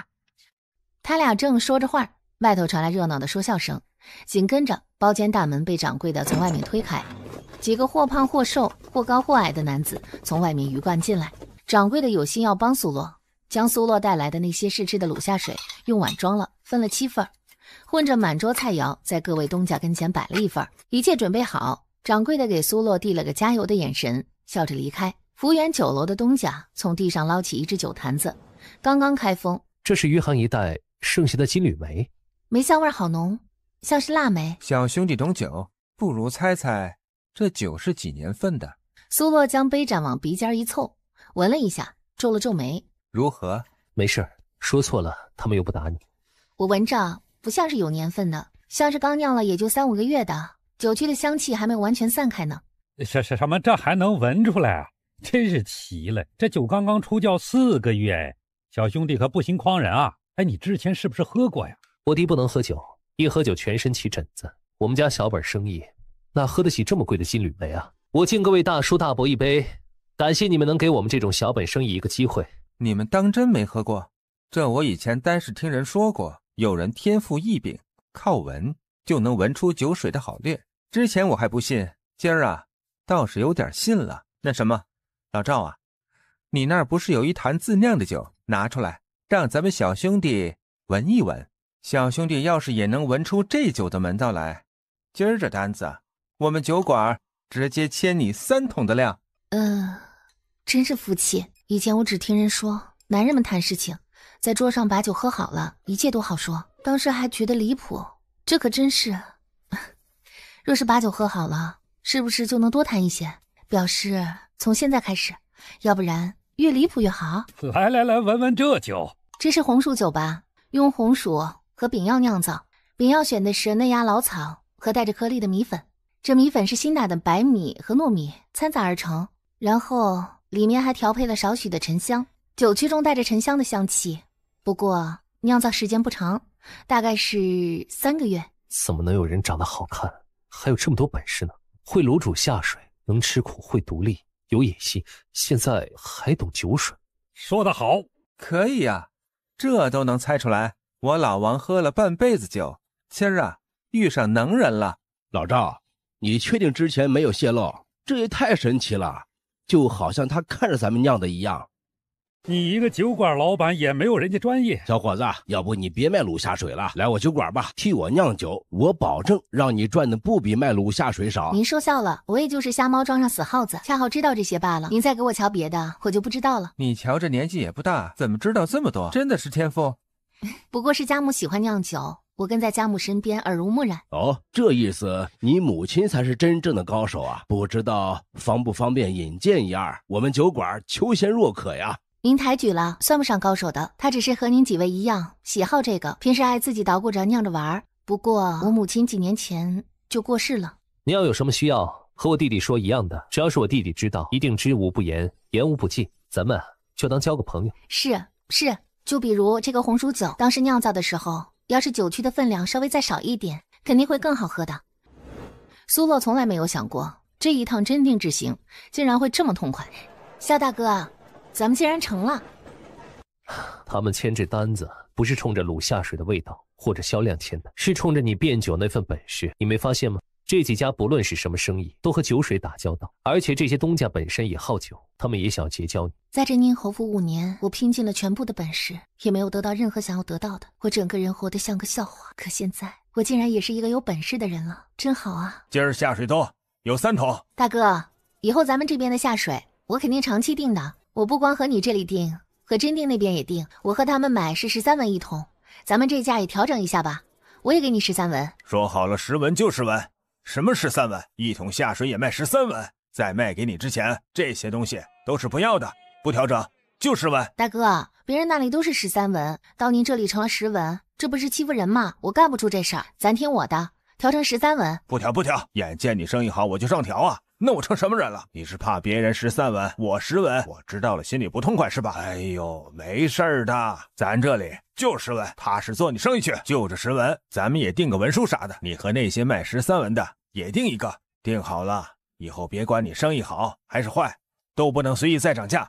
以后我每天往他这里送1桶卤下水吧，他也爱吃这个。你决定就是。不过这大哥提醒的对，真定那几家屠户，咱们是得定个契约，这价格13文1桶不便宜了，以后不能再涨。我回去写一个，明儿去卖下水的时候带过去。两人说着话，将骡子车赶回家。一天折腾，到家的时候已经是半下午了。杏儿，小孩呢？嗨，又去探险了，说是那边住了一个怪老头，老头家里有鬼还是什么的，他们去捉鬼了。哎，你们吃饭没？锅里还热着饭呢。吃过了，萧玉跟在苏洛身后，将骡子车拉进来，走了2步，忽然眉头一皱。苏洛身后棉衣底下，屁股和大腿根那里一滩血迹，一走路更明显，那血还红着呢。你哪里不舒服？没有啊，咱不是一路都在一起吗？我受什么伤？倒是你喝了那么多酒还吹了风，难受不？有点头昏。啊，大哥，快扶萧大哥去屋里坐会儿，我给当热水去。不急，我先把这些下水提下来，一会儿直接回家吧，回去歇会儿。我现在就扶你回去，别提了，一会儿我和春杏一起就提下来了。实在不行，让平安来帮忙。你快别动，我扶你回去。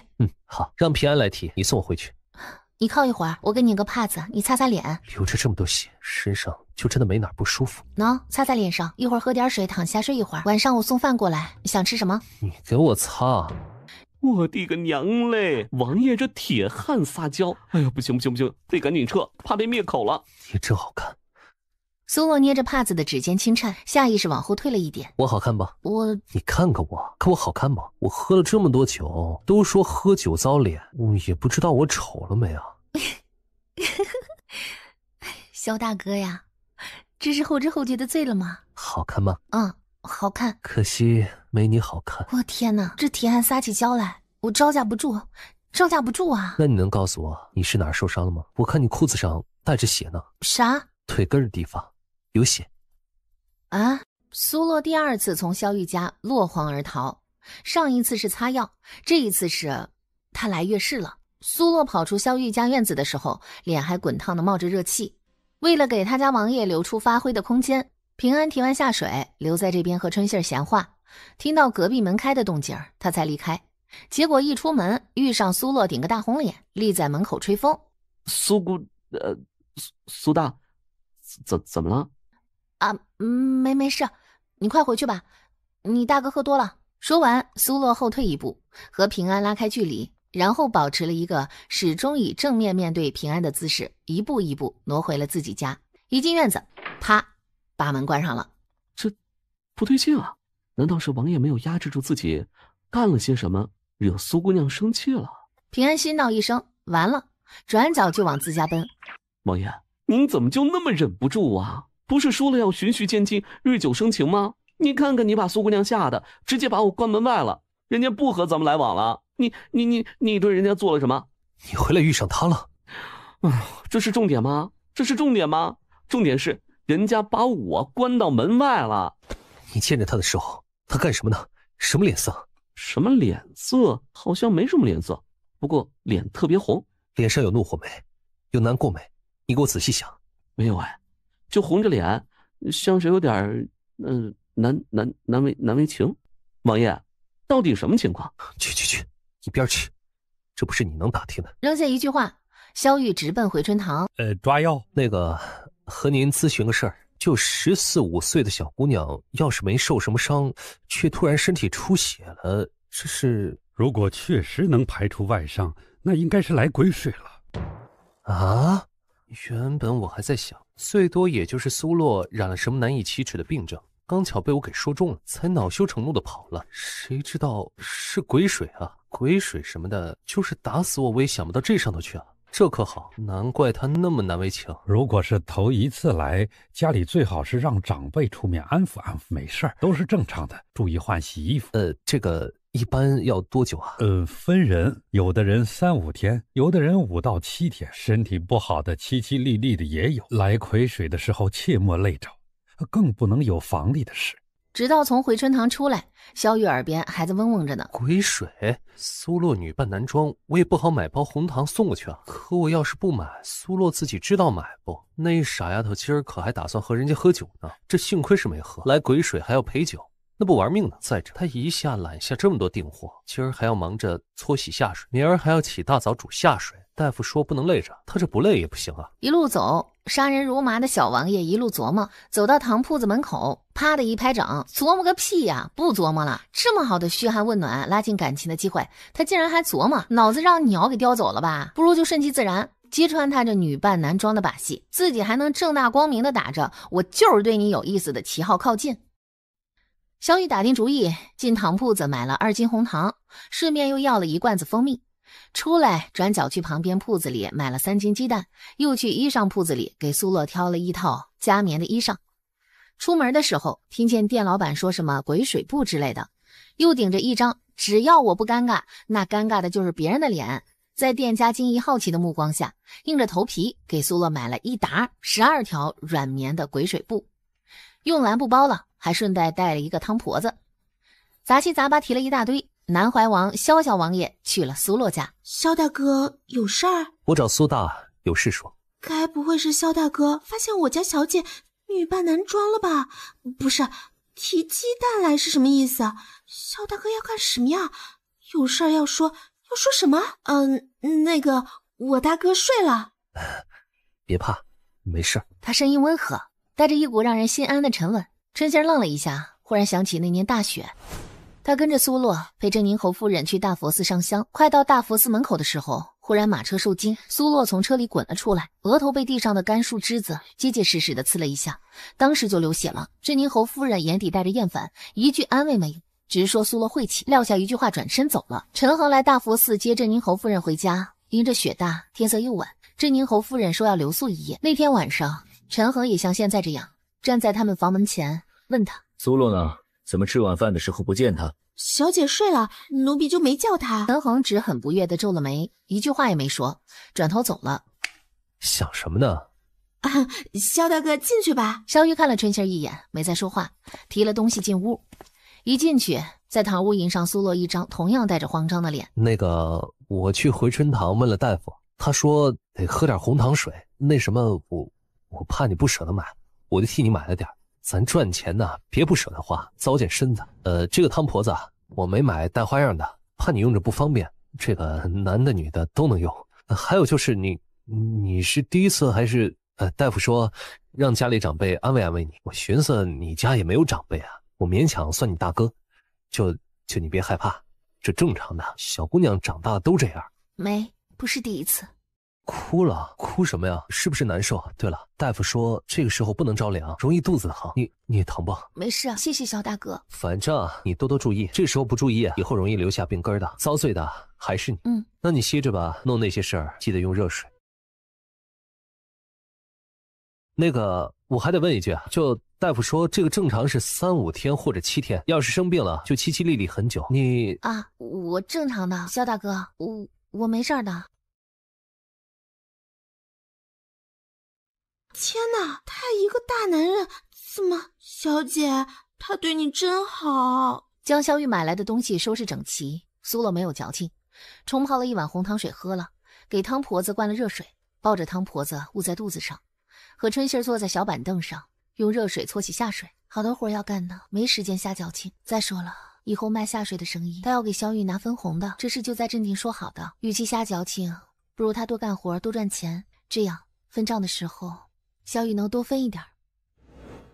这是当年王长敏出事，王家村的族长带人去真定报案的记录，让京都那边调查王长敏当年在京都畏罪自杀的案子，查清楚当年是谁给他定的畏罪自杀，如何自杀的，尸体如何确定的就是王长敏，都谁参与了其中，册子收好，到时候咱们就拿真定县令开刀。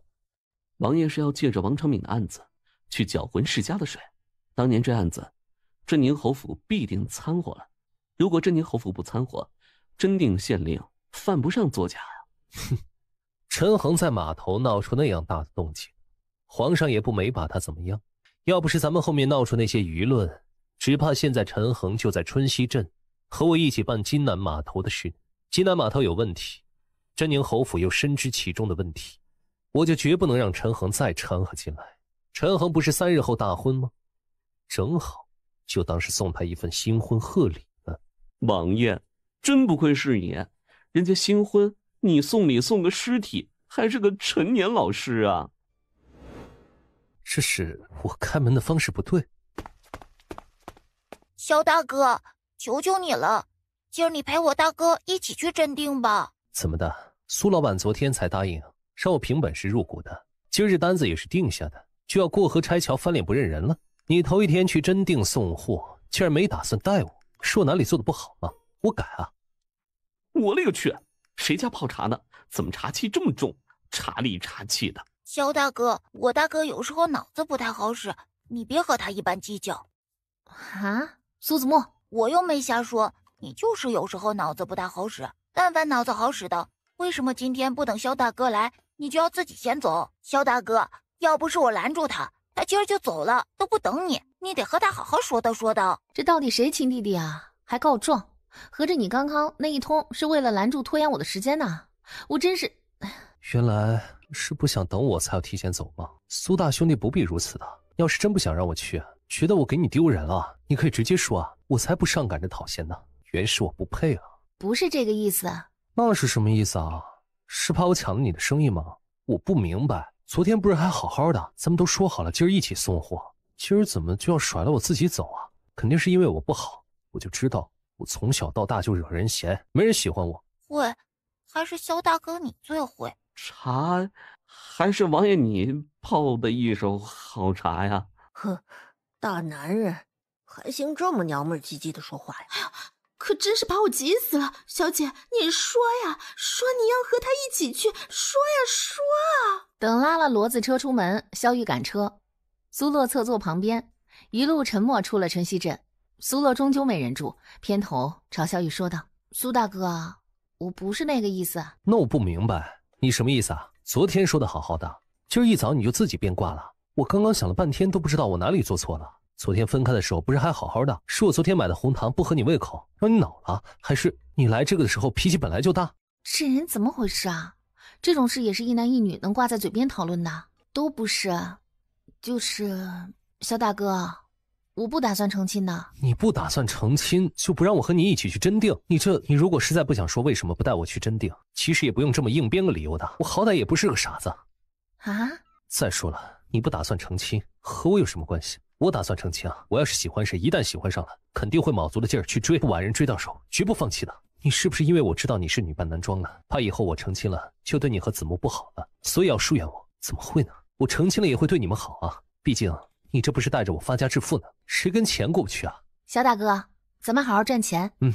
好好赚钱，将来给我媳妇儿花。说是好好赚钱，但赚钱哪有那么容易？将昨日说好的卤下水给那6家送去之后，萧玉和苏洛驾着骡子车直接去了真定的屠户那边。我不签这个，我这里卖东西都是来买的，我就直接卖，没听过卖肉还要签契约的啊！不签，签这个契约，你们是怕我以后下水涨价吧？这天要下雨，娘要嫁人，你们卖你们的卤下水还管得着我涨价呢？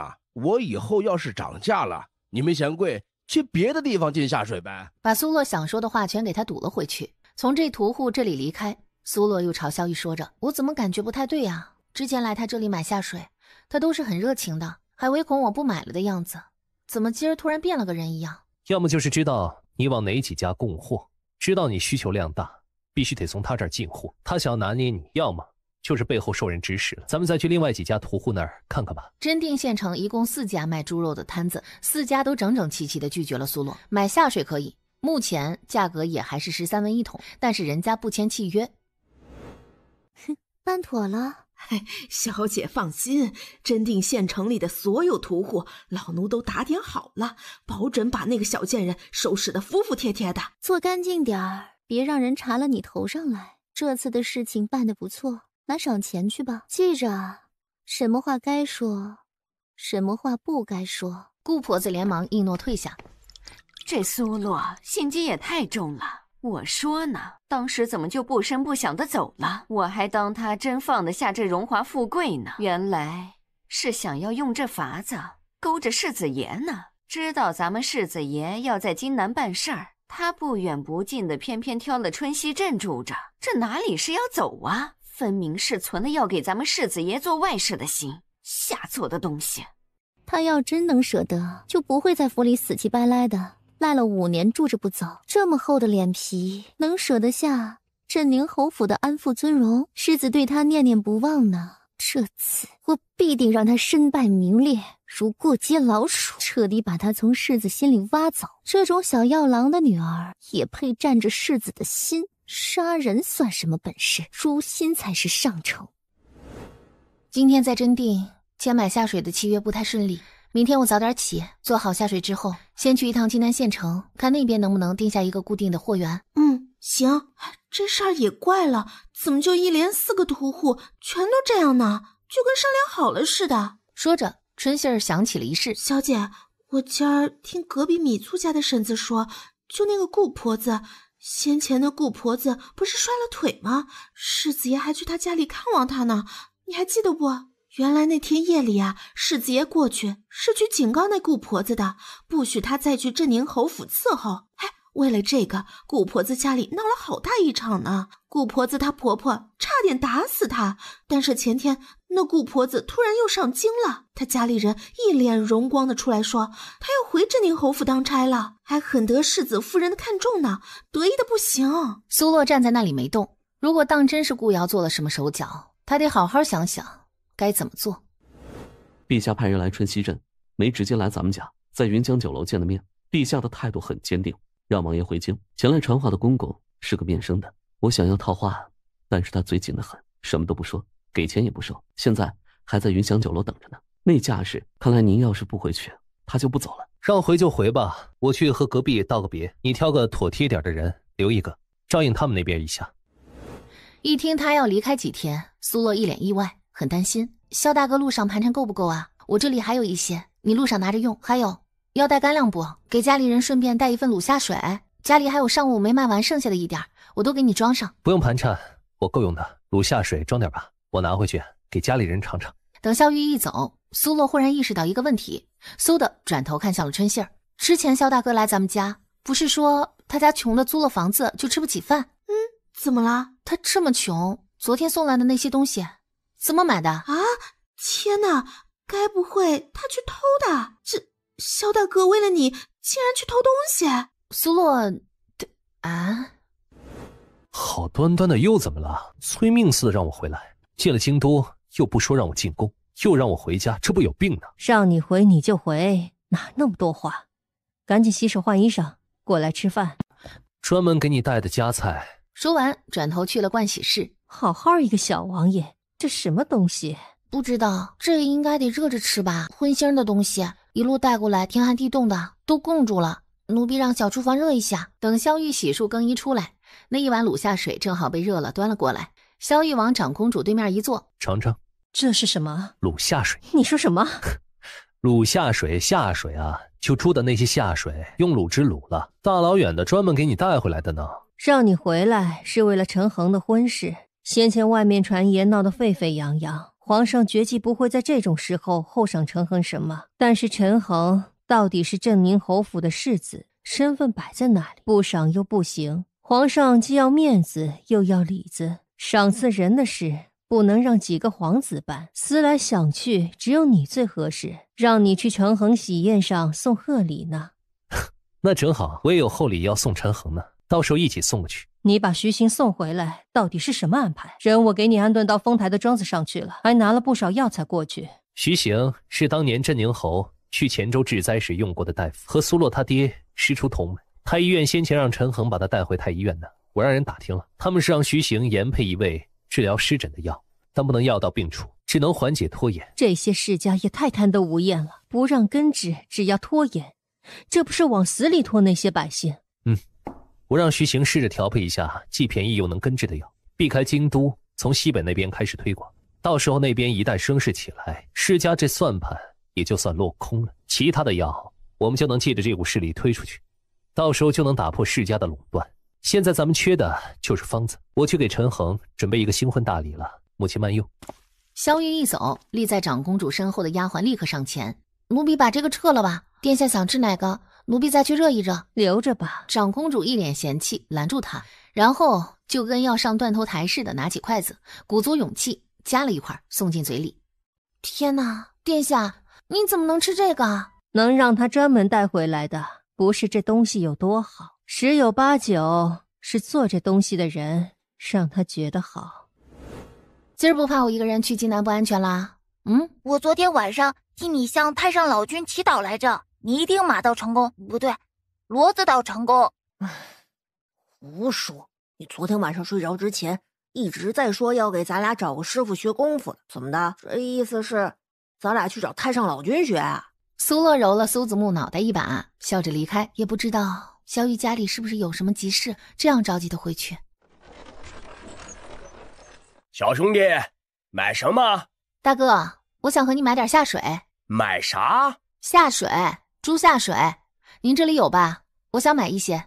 你要多少？大哥这里有多少啊？小兄弟，你是春熙镇来的吧？你家卖下水生意，哼，不是我不卖给你，你得罪人了，有人不让我们卖给你。多谢大哥告诉我。谢不着我不过是看不惯有人仗势欺人，不过我就是个屠户，人家仗势欺人，我也惹不起，更不敢违抗。你有本事解决了这事儿，咱们再说。苏洛牵了骡子车从肉铺子离开，别的屠户摊位他都不需要再去，人家都能从真定县城一路打点到金南县城，就不可能只打点这一家。不过有一点苏洛有点不明白，为什么在真定啊那些屠户是卖给我下水的，只是不肯与我签契约，可到了金南县城这些人直接就不卖给我了，这意思是逼着我想要进下水只能从真定买。可为什么呢？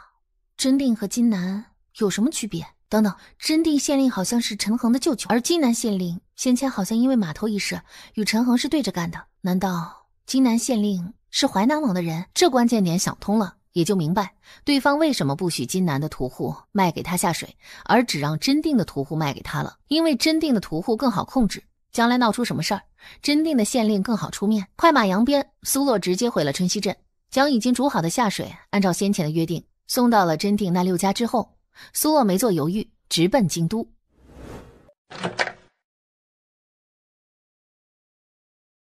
我还当苏姑娘是什么清白烈女，原来也不过如此。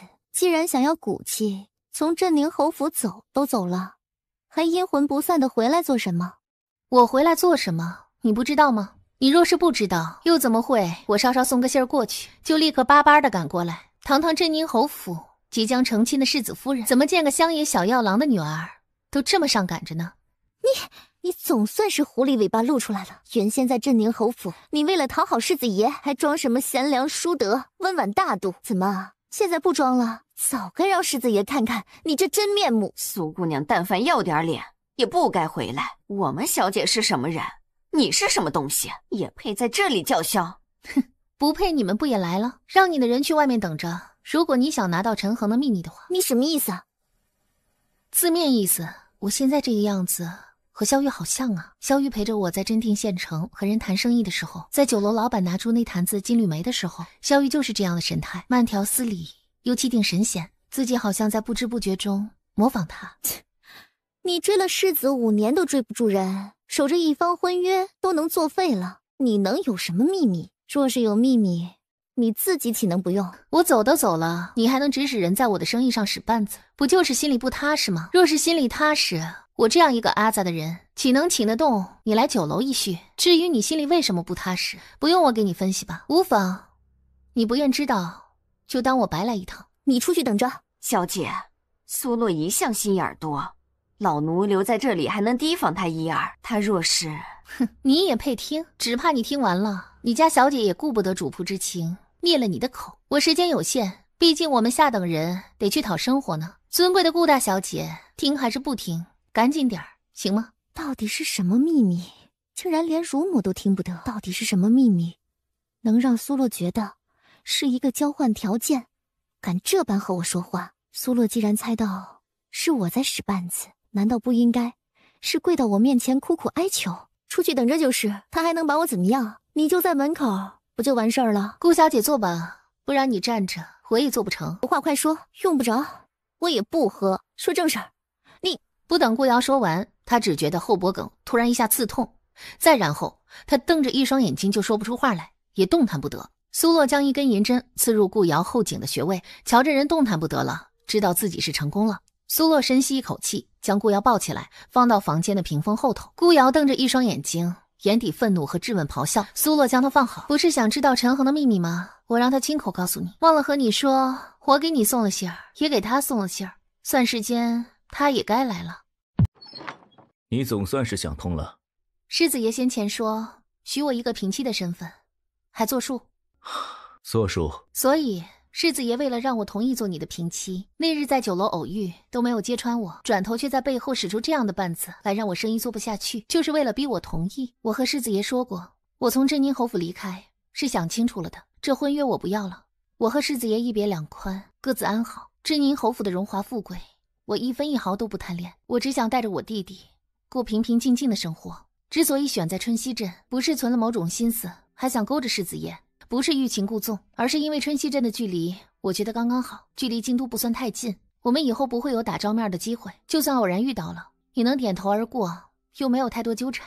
而我也不至于离开京都之后，去其他地方，路途遥远。子木身体吃不消，可能之前几次见面我没说清楚，让世子爷误会了。现在我再说一遍，这宁侯府家大业大，赫赫扬扬，为什么要和我一个卖下水的人过不去呢？世子爷明日就要和顾瑶成婚，你用这样的手段阻断了我的生路。是，我承认我生意做不下去了，我没了活路了。为了能活下去，我会再求到世子爷跟前，可世子爷就不怕我心里生了怨恨吗？你在胡说什么？我何曾断了你的生路？就算不是世子爷，也是镇宁侯府的其他人。我若没有切实的证据，我若不是实在活不下去，我不会求到世子爷门上的。过去5年是我不懂事，仗着一张婚约对世子爷纠缠了5年，这5年来让世子爷被困缚。如今我幡然醒悟，不再纠缠您了。我真的只求一个太太平平，还望世子爷看在以往5年的份上，能让你府里的人放过我。在你眼里，我就是这样的人。为了得到你，我会给你使绊子。是我误会世子爷了，但事出镇宁侯府，这是事实。到底什么事？镇宁侯府有人放话，不许真定和金南的屠户卖下水给我。这个您只要让人去那些屠户那里一查就能查出来，我犯不上胡说的。是犯不上。是啊，若不是为了这个，你甚至都不肯主动来见我。和我回去吧。我怎么回去？我离开，尚且有人不想让我过活，我回去就有活路吗？你明日就成亲了，就有明媒正娶的夫人了，你我连婚约都没有了。洛洛，我不喜欢他。屏风后面，顾瑶愤怒的眼底倏然滚落一颗颗热泪。世子爷喜欢谁，已经与我无关了，没有婚约了，我们就是没有干系的人了。还求世子爷大人有大量，能约束府中之人。你也说了，你我已经没有关系了。既然如此，我为什么要约束府里的人？这就是你求人办事的样子。暴怒上头，陈恒欺身上前，一把扯了苏洛的胳膊，将他朝后一推，直接将人压在桌上。苏洛背后半躺，看着陈恒，心中闪过各种计较。这一刻，陈恒如果当真要用枪，我要如何？如果我反抗不得的话，要将屏风推倒，还是如何？苏洛本是惊惧不安的脸上，此时毫无表情。他偏头望着一侧，陈恒看不到他的眼底，但能在他的面上看到4个字：生无可恋。陈恒一个机灵，惊醒过来，世子爷明日就要和顾大将军的女儿成婚，明媒正娶，今日却在酒楼里和前未婚妻苟且。苟且2字像是带着刺，带着钩子，在陈恒的理智上狠狠地勾了一下。他瞬间放开了苏洛，站直了身体，整理了一下衣袍。你不配。说着转身离开。不是我要上赶着回镇宁侯府，是我要离开镇宁侯府好好活着，这前提是我好好活着。但凡我活不下去了，我过得不好了，我无路可走了，我就还会再来找陈恒。陈恒什么态度你听清楚了？所以你若是但凡有点脑子，就不该为难我。你为难我，结果只能是为难你自己。顾瑶一动不能动，一双眼呆滞地望着前方，眼泪珠子不停地落。苏洛说完，垂眼看了他一瞬，俯身将那穴位上的银针拔下，收了银针。苏洛转身离开，才一扭头，顾瑶忽然起身，眼里的泪珠子还未断，面上带着泼天的怒火，咬牙切齿，扬手一巴掌就朝苏洛打过来。苏洛抬手一挡，直视他：你想清楚了再打。滚！苏洛转身离开。就在顾瑶怒吼那一瞬，守在外面的贴身乳母终于是等不下去，破门而入，和苏洛正面相遇。苏洛看都没有看他一眼，径直离开了。那婆子也顾不上去看苏洛，她健步如飞，直扑顾瑶。小姐，下贱胚子，到底说了什么，惹得小姐这样伤心？小姐别哭，明日大婚，眼睛肿着可如何是好啊？我看这苏洛就是故意的，见不得小姐明日大婚，才来故意捣乱的。小姐莫让他得逞了，老奴必定给小姐出这口恶气。你现在就去找顾婆子，让她把之前的事全部都担下来。她要是担不住，我就让她的儿子去担。苏大兄弟，哎呀，还真是你啊！我刚刚扫了一眼，感觉背影像，也不敢确定。就疑惑的喊了一句，这没想到啊，真让我认出来了。哎，苏大兄弟，看什么去啊？要是不忙啊，进来坐坐，正好我们这儿品酒呢，你来帮忙看看。我今儿个呀还专门去了春熙镇找你呢，结果你弟说你有事出去了，这没想到在这儿又遇上你了，可见是缘分呐。老天爷都在帮我呢，快，苏兄弟进来帮我把关。一进去，苏洛瞧见里面落座的人，这位啊是长公主殿下。长公主竟然是长公主淮南王的母亲，当今陛下的亲姐姐，草民拜见。以酒聚友，不讲那些虚的，不必多礼，坐吧。不用的，我们呀也不怎么行礼，在其他场合见了，那必定是要问安的。但是呀，进了这道门，坐在了这儿，咱们呀就都是酒友。这几位呀，有的是京都这边的酒楼老板，有的是外地的。我现在说了，你一时半会儿也未必记得住，以后见的次数多了，自然就知道了。这位呀，就是我方才向你们提起的苏大兄弟。哈哈，这是我们丰宁酒楼自创的酒，这次相聚我特意带来，苏大兄弟尝尝。我们苏大兄弟不喝酒，喝酒过敏，只闻就行了。你闻闻什么酒没关系啊，说错了也没事，随便说，什么都能说，没有忌讳。没事儿，说错了我们又不打你。那我就试试，若是说的不对，殿下和各位老板莫要见怪。说完，苏洛将那杯酒送至鼻尖，很轻的闻了闻，又闻了闻，心里有了判断。他将酒杯放下，是葡萄酿造的果酒，用的是中秋节前成熟牛奶葡萄，种子源于西域，栽种应该是在中原，酒曲应该是在糯米中加了适量的豌豆，酒中带着豆香。还有什么？还能闻出什么？酿酒的木桶用的应该是橡木桶，但是这酒封存的时间应该不长，橡木桶的香气并没有太好的和酒水融合。说得好！哎，我说的没错吧？我们苏大兄弟在这方面啊，绝对是高手。这位小兄弟看着年纪也不大，今年14、15岁，不知是师从何人呢？回殿下的话，并未成师，不过是家母喜好酿酒，总在家中尝试各种酒水，或自己动手酿造，或买来品尝。我耳濡目染，学了一星半点的。苏兄弟就有这样的本事，那你母亲岂不是更加厉害？哎，不知可否引荐？我母亲5年前就过世了。啊，这小兄弟是老朽唐突了。以酒聚友，过了这个不大不小的尴尬之后，大家的聊天内容基本就围着酒水展开。苏洛安静地坐在一边听，并不多话。问到他的时候，他手虚虚地拢着拳，心里还是有些忐忑，但面上竭力从容地作答一二。之前在过道里，我是不是见过你？是，曹明当时不识殿下。我若是没有瞧错，你应该是从竹香那个包间里出来的。我上楼的时候遇上郑宁侯的世子陈恒了。长公主什么意思啊？他是发现了什么吗？他为何要同我说这些？陈恒也是从竹香出来的。是，我是局外人，论理这话不该我说，说了不免有多管闲事之嫌。可你既然已经放下了当时的婚约，也已经离开镇宁侯府了，刚刚在酒桌上也说了，不是在春熙镇做卤下水的生意做得不错吗？为什么还要跑到京都来专门见面？当断不断，反受其乱。不轻不重，留下一句话，长公主转角离开。你怎么才出来呀？哎，你怎么来京都的？我马车捎你一程。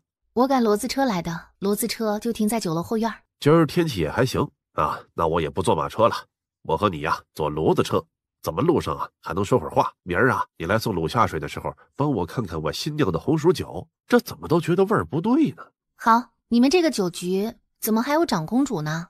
她那么高贵的身份，我进来的时候好像也不带随从什么的，就是我这种身份，长公主会不会不太想让我加入啊？怎么会呀？刚刚你没下来的时候啊，就是长公主跟我说，以后有机会啊还邀请你。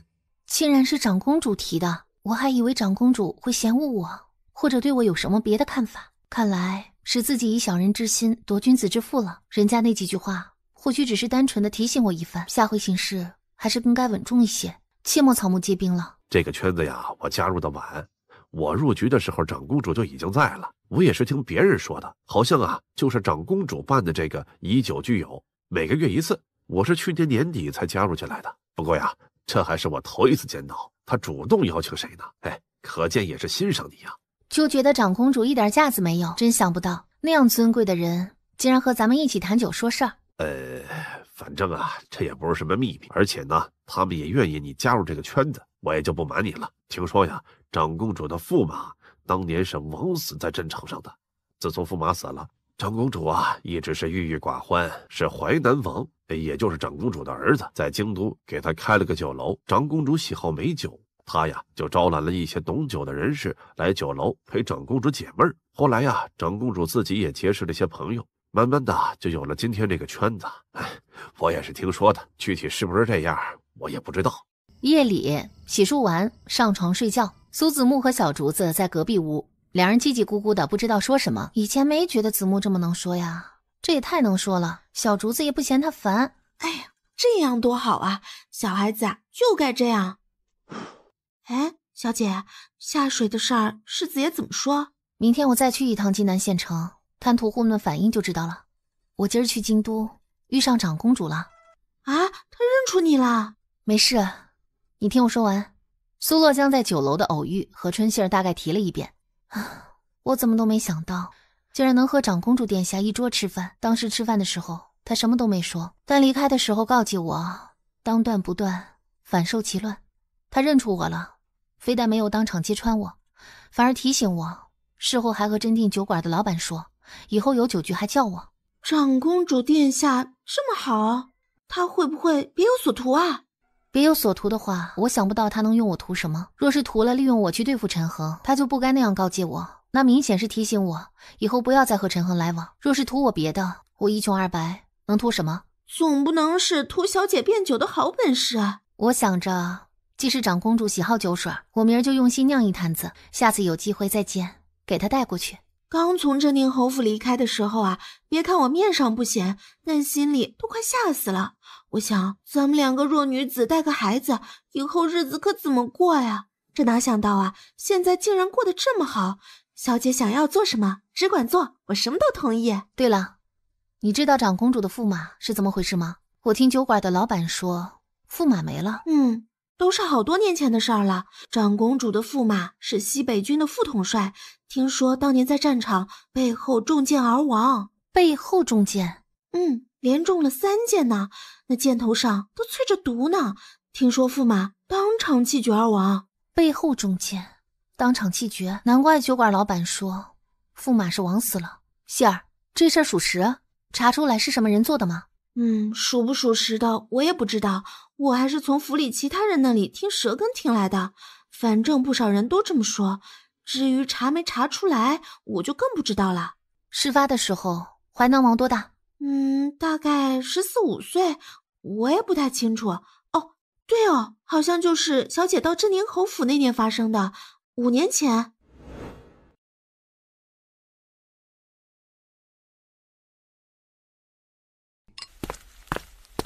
是王爷回来了。母亲特意等我回来，是什么事？你带回来的那碗卤下水，苏洛做的。母亲查我今天在酒楼遇上他了，女扮男装。别人说他在春熙镇卖卤下水，我说呢，我养你这么大，没见你哪次出门专门给我带回什么礼物，这次倒好，巴巴的带了一碗卤下水，你是什么意思？哼，母亲都问出来了，能不知道我什么意思？就是那个意思呗。她是陈恒的前未婚妻。母亲也说了，是前未婚妻，又不是现未婚妻。陈恒明儿就大婚了，这婚约早就废了。但是如果他们藕断丝连呢？他专程来京都是来见陈恒的，陈恒明儿大婚，他走都走了，今儿怎么又找回来？这不是藕断丝连。哼，京都这么大呢，来京都就是来找陈恒啊。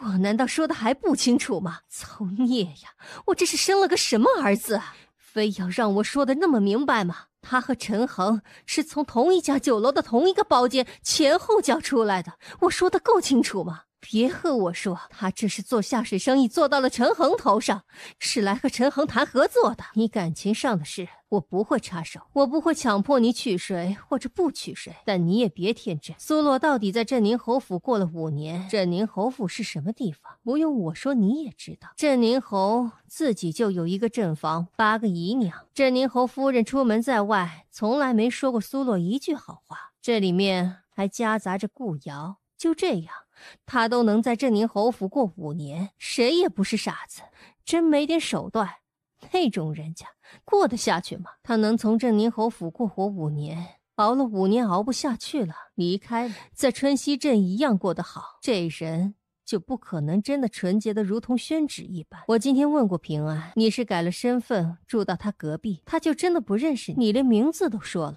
他在镇宁侯府住了5年，就不知道萧玉就是淮南王，他是长得出挑。或许你觉得他人也不错，但是你比得过陈恒那5年的相处吗？你确定他不知道你就是淮南王吗？如果他明知你的身份还装糊涂呢？如果他要害你呢？如果他要踩着你去再接近陈恒呢？如果就是他和陈恒前后勾结呢？如果真是这样，我就当自己瞎了，上一次当。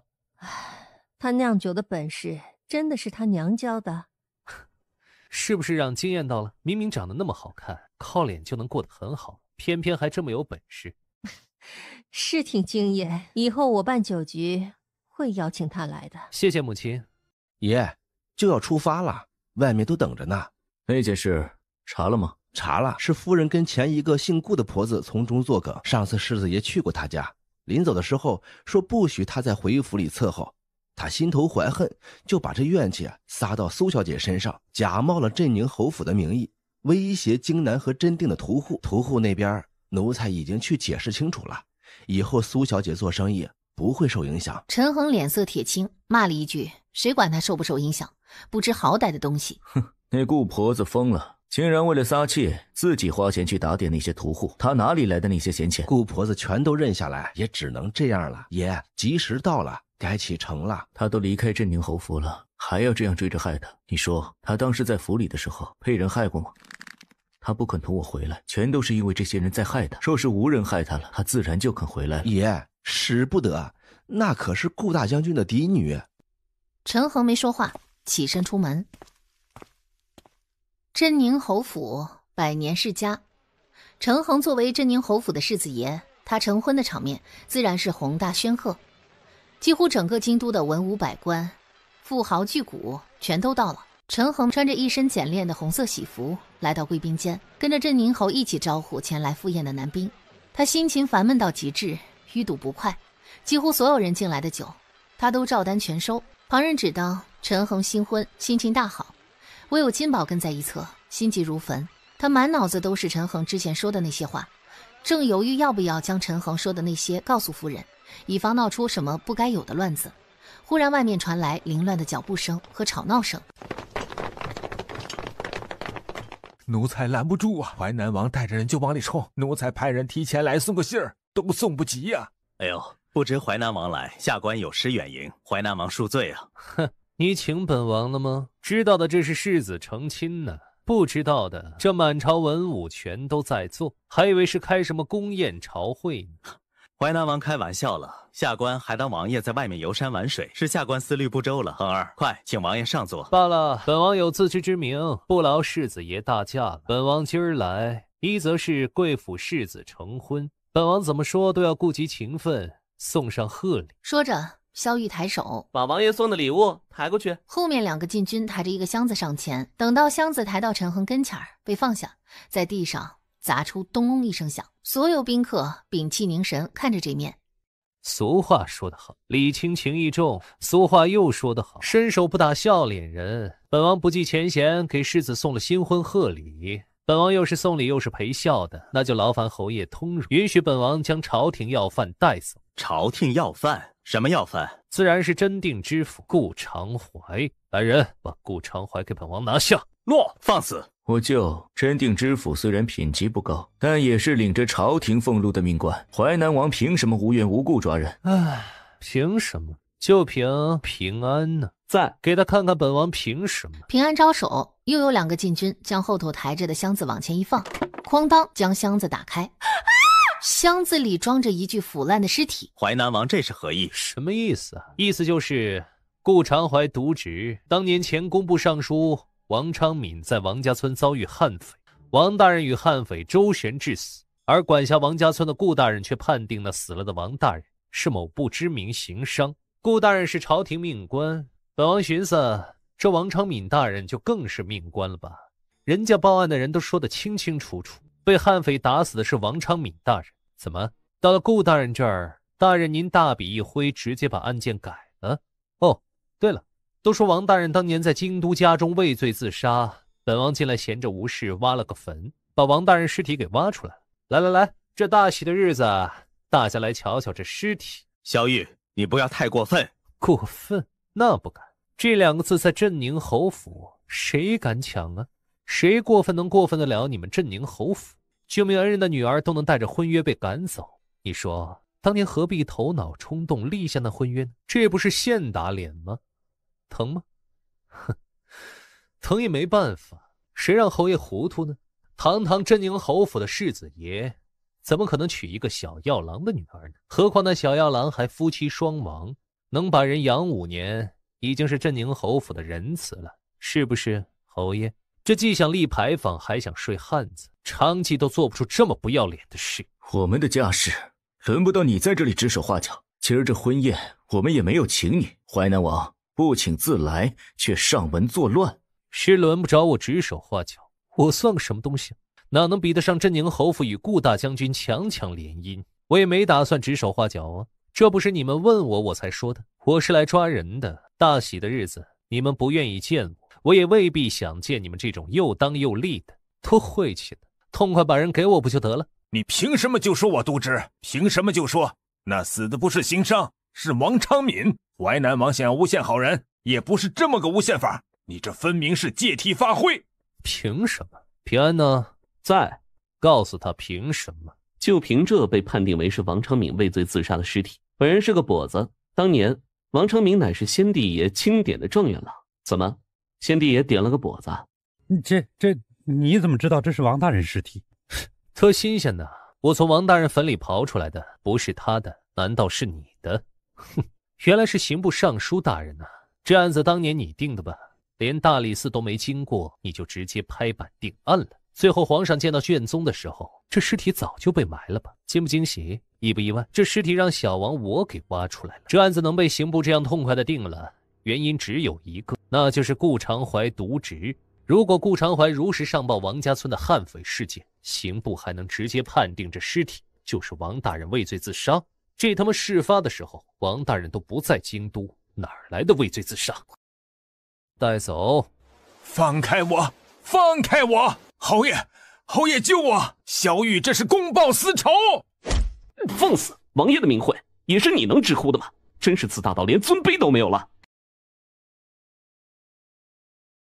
对了，陛下让我向世子爷说一句，恭贺新婚。对了，你们镇宁侯府该不会干出赶尽杀绝的事吧？当年苏洛的爹娘为了救侯爷死在那场疫病里，现如今他们姐弟俩在陈恒大婚前离开镇宁侯府，不会曝尸荒野吧？婚约没了，命都没了，以后谁还敢做好人好事呢？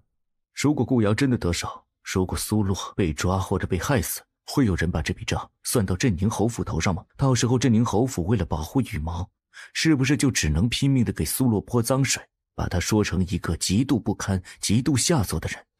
王爷，陛下有旨，让王爷即刻进宫。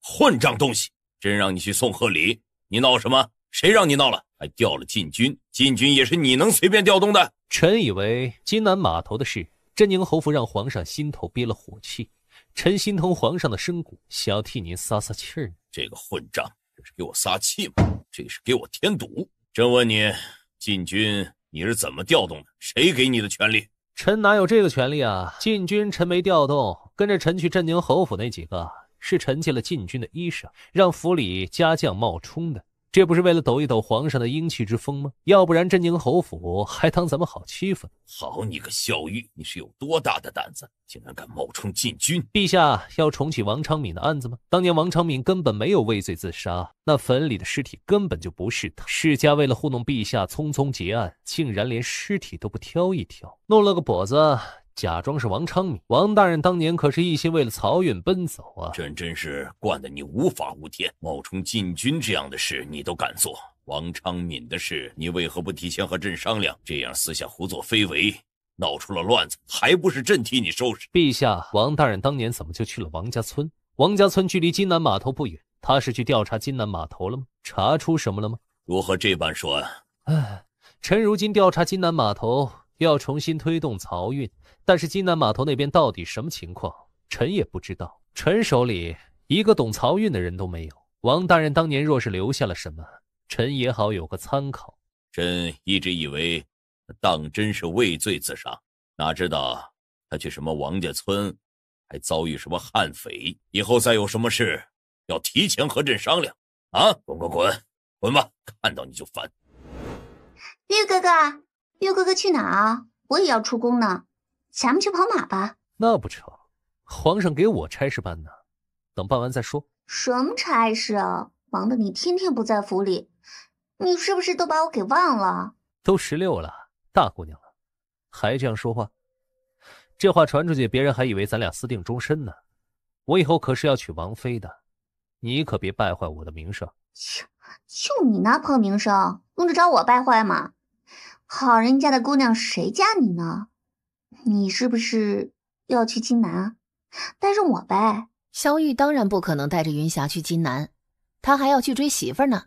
再说了，带个没有血缘关系还口口声声叫他哥哥的云霞去算什么？萧玉一走，云霞带着笑的脸立刻沉了下来。君主，走吧，太后娘娘还等着您过去陪着听戏呢。我听说玉哥哥这次从金南回来，给长公主带了一碗卤下水。卤下水？苏瑶跟前有个婆子在春熙镇住，说苏洛在春熙镇卖卤下水呢。婢女先是愣了一下，继而后知后觉反应过来什么，陡然眼睛大睁，看向云霞。萧玉的背影已经彻底看不见，云霞收了目光，阴沉着脸转身离开。这可如何是好呀？二哥那里有不少大哥的东西，咱们有些事儿也是二哥做的。萧玉若是动私心，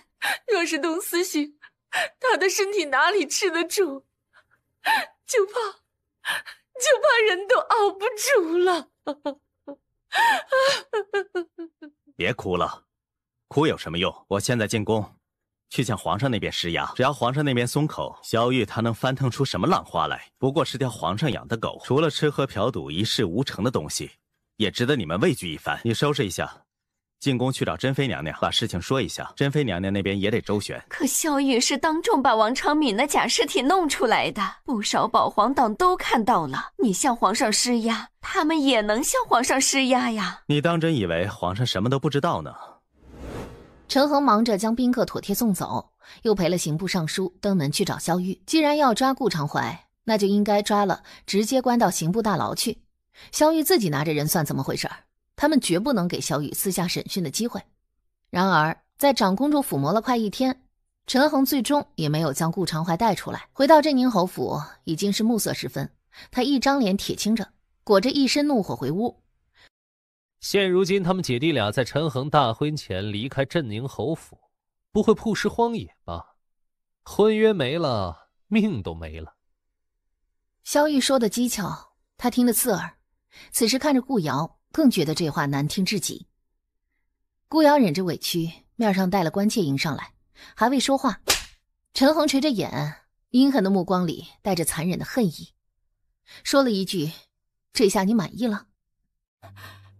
世子爷什么意思？什么叫我满意了？舅舅被抓，难道是我指使的不成？舅舅被抓与你无关，我问你，苏子木高烧不退也与你无关。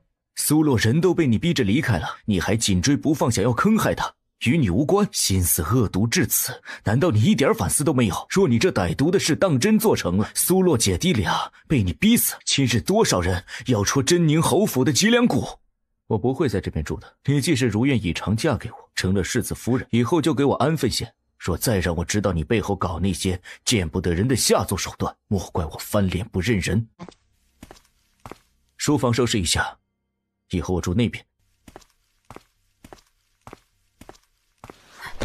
这是怎么回事啊？世子爷打的？他为了苏洛打我，他竟然为了苏洛打我，那个贱人，我必定会让他不得好死。哎呦，大哥，你可回来了！张大哥和张二哥等你半天了。张大哥，张二哥，是有什么事儿啊？卖下水的事，我们兄弟俩想要和你商量一下。之前因为那些事，我没办法把下水卖给苏兄弟。瞧这样子，那件事苏兄弟已经解决了。我这人直，明人不说暗话。既然事情解决了，我们想要和苏兄弟谈个生意。好家伙，是够直的。咱们屋里说吧。2位大哥吃饭了吗？要是没吃，我让我弟准备，咱们边吃边聊。没呢，正饿得不行，我真的饿了呀。我刚刚也听见你肚子叫唤了。正好，我也饿得不行了。咱们屋里说话，快让我弟准备饭菜，还有卤好的下水不？赶紧盛一碗过来。有呢，中午我蒸包子的时候也还有呢，一热就行了。再煮个米汤，炒个鸡蛋。2位大哥，先和我哥进屋说话吧，我马上做饭。2位大哥请进屋，我在外面跑了一天，身上都是灰，先去洗把脸再来。你们先坐。苏洛去厨房那边洗脸，他一进去，春杏探头瞧了一眼院子，压低声音说：“刚刚听张二哥说，他之前想要给他大哥的下水涨钱，虽然他大哥没同意，但是他记着这个好，所以后来在金南县城，他才给他透了个口风。这张二哥说话是真直接，什么都说，难怪呢。我就说呢，好好的，他怎么要提醒我呢？不过我给张大哥下水涨价，这算什么好呢？也值得他回报。他们说要来谈什么生意吗？没说，只等你回来呢。我知道了。我听苏兄弟之前想要和真定那边的屠户签订长期定下水的契约，签了吗？没签，我这人啊，心胸不够宽广，之前的事儿有点耿耿于怀呢。没签就好。我们兄弟俩合计，既然你长期要定下水，我们想要从你这里揽了这活计，以后你这里的下水我们全给供上。意思是以后我这里需要的下水你们全包了？全包了，我们送货上门，你只负责清点质量和掏钱就行。行，那我以后的下水就等2位大哥给我送来，咱们定个文书。张大哥从怀里掏出一份契约。我和福源酒楼的掌柜的关系不错，他和我说你与他们签了契约，我就照着你们当时签的那契约誊抄了一份，又修改了一下，你看看这样写行不行？要是行，咱们商定个价格，明儿去官府盖了章就行。没想到你竟然还识字，真能看懂。识字不识字还看面相呢。你们家兄弟3个，爹娘又没有，你瞧着也就14、15岁，就你们这种家庭，一般哪有钱供孩子读书呢？关你屁事！我没说关我的事儿啊，怎么还不让说话了？这不聊天吗？聊天？你可真会聊。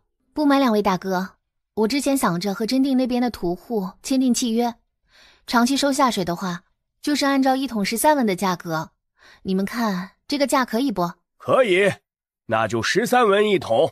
契约文书签订，明日一早去金南县衙盖章，就算是生效了。春杏儿端了饭菜过来，大家就着饭菜又将送下水的事宜仔细的敲定了。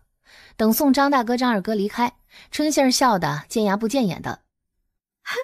这下可好了，每天不用专门再去买下水了，等着上门送来就成。小竹子明儿啊，也能踏踏实实睡了。站在门口，苏洛眼睛习惯性的瞥了一眼隔壁的大门，然后一愣，哎，门锁没了，门半掩着，这是他回来了。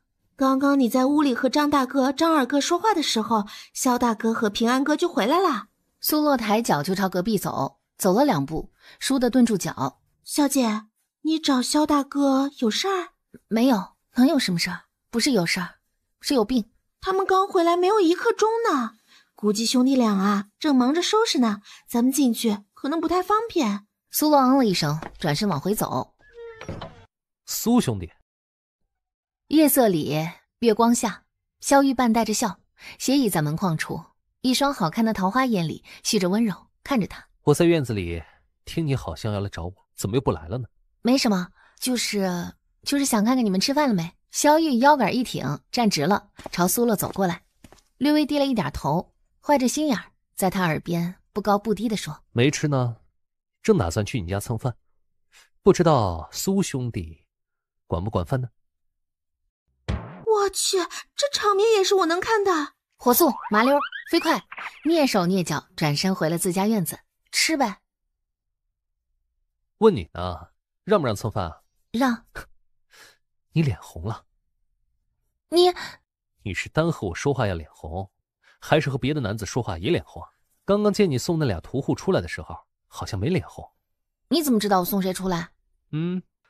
我一直在门口呢，就想看看你来不来找我。这话题跳得有点快啊，根本跟不上啊。你还没说呢，怎么样来找我了？又后悔不来了？怎么了？没怎么，怕进去你和平安不方便。你进来什么时候都方便。天啊，我这是在做什么？不好意思啊，刚刚看你一下想起我家大黄了，没忍住，对不起。大黄？大黄是谁啊？我家养的狗崽子，刚刚3个月，讨人喜得很。萧月，你混蛋！在见好就收这一点上，平安感觉他家王爷称第2，没人敢称第1，真牛掰！呵呵。王爷，您就算是见好就收，也不能说人家苏姑娘是狗啊！这多不尊重人呐！你听见了？哎呦，我这不废话吗？你们就在门口说话，我就在门里听墙根，就隔着那么薄一扇木门，那能听不见吗？哼，狗崽子不好吗？咱家大黄虽然才3个月，但是我已经给他相准了相配的公狗，过一阵子就抱回去。那条公狗和我特别像。之前在萧玉跟前面红耳赤的，现在苏洛把饭端进来，已经一脸没好气了，甚至还瞪了萧玉一眼。平安忍着笑，低头扒拉饭。我回来的路上听人说，巷子那边一家姓顾的，他们家顾婆子在镇宁侯府当差，说是得罪了主人家，让乱棍打死了。真的假的？啊，真的，他们家人啊差点哭死，说是那顾婆子偷了主人家的东西被发现了，他们家连找上门都不敢，这尸体也不敢收啊，就在乱葬岗扔着呢。正说话，苏子木带着小竹子从外头回来了，一进门瞧见萧玉。萧大哥，吃饭没啊？陪萧大哥吃点。萧大哥，你终于回来了，我每天都想你，想得睡不着觉。你在说什么鬼话呢？每天晚上睡得跟小猪仔似的，天天不是腿在我肚子上，就是脑袋在我腿上，口水流我一身，这叫每天睡不着啊！这么想我，明儿带你吃好吃的。我和我大哥一样想你，我大哥也想你，想得睡不着。胡说什么呢？没睡醒，回屋睡去。没闭眼呢就说梦话啦？我又没胡说。萧大哥走的那天晚上，你没失眠到天亮；昨天晚上你没失眠到后半夜。萧大哥，看在我和大哥都这么想你的份上，能不能答应我一个小小的要求呀？我不要好吃的，我就有一个小小的愿望。什么愿望？说来听听。我和小竹子想要学功夫，就学萧大哥在王家村那种从墙里面一下飞到墙外面的功夫，行不行？萧大哥，行不行？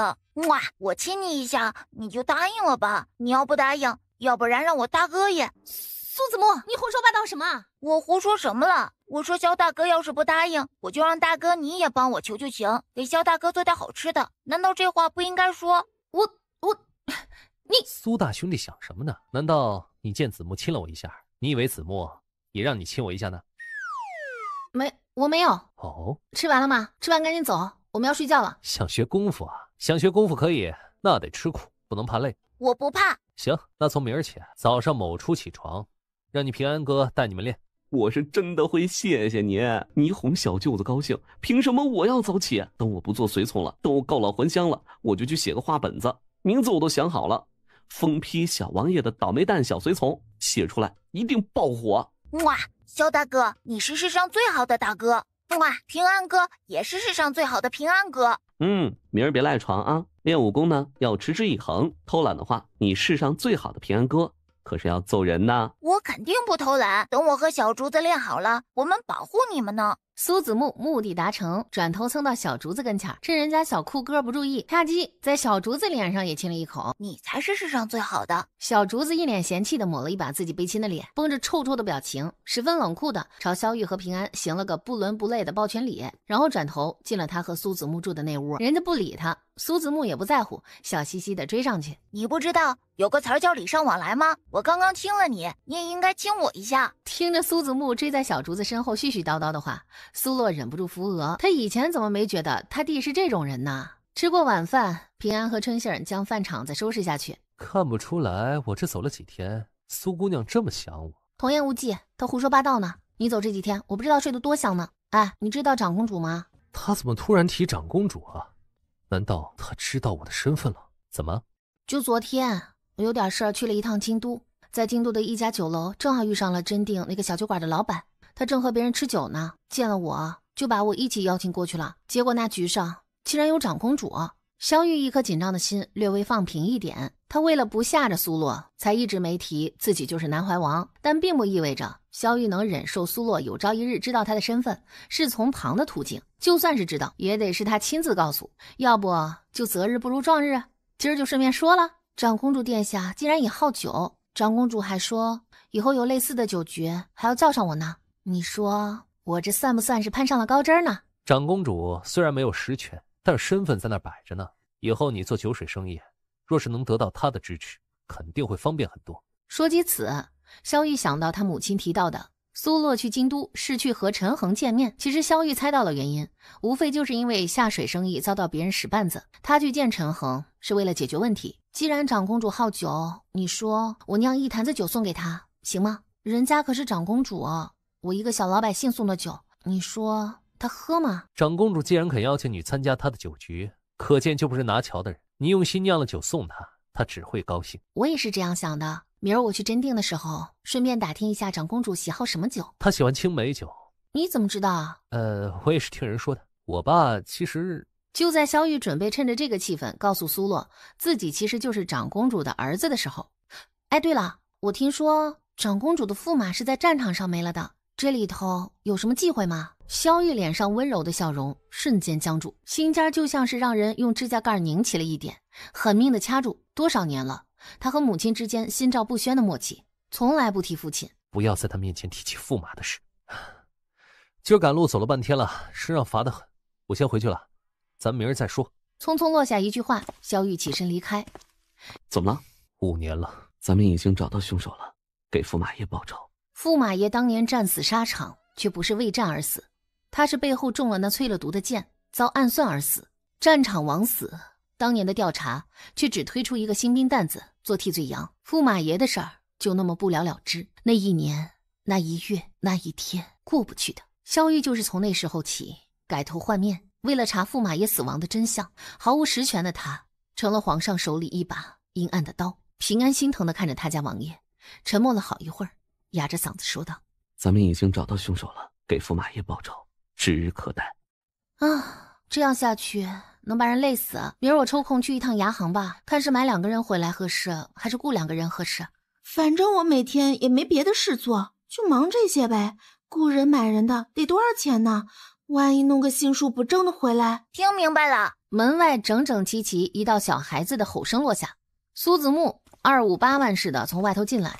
苏大，现在我正式宣布，我们搓洗下水小分队正式成立。从今儿起，我苏子木作为大队长，他张小川作为副队长，将带领我们余下5名队员来搓洗下水。作为报酬，你要每天支付我们每个人5个铜板。苏大哥，我们肯定能搓洗干净的。在正式接受你雇佣之前，我们已经私下练习了好久，每次都有竹子哥检查，我们洗得特别干净。不干净我们不要钱的哦。哼，他们是能洗得特别干净。我们之前在怪爷爷家练习了1个月了。1个月？我掐指一算，大哥你这生意肯定能成，你赚大钱，给我们小孩赚个零花呗，1天5个铜板又不多。你们1个月前就开始练习，拿什么练习啊？每天竹子哥去金南县城买1桶下水回来，我们在怪爷爷家里那里搓洗。是我让小竹子去的，钱也是我给小竹子的。苏大哥，今儿个免费搓洗，你检查成果呗，洗不干净我们不收费，洗得干净明儿我们就正式开工。这事儿我得和你们家里大人说，这是我们的契约。肖大哥帮忙写好的，他们家长已经签字画押了，等你这里同意了签个字，明儿我拿到了官府去，就算是生效。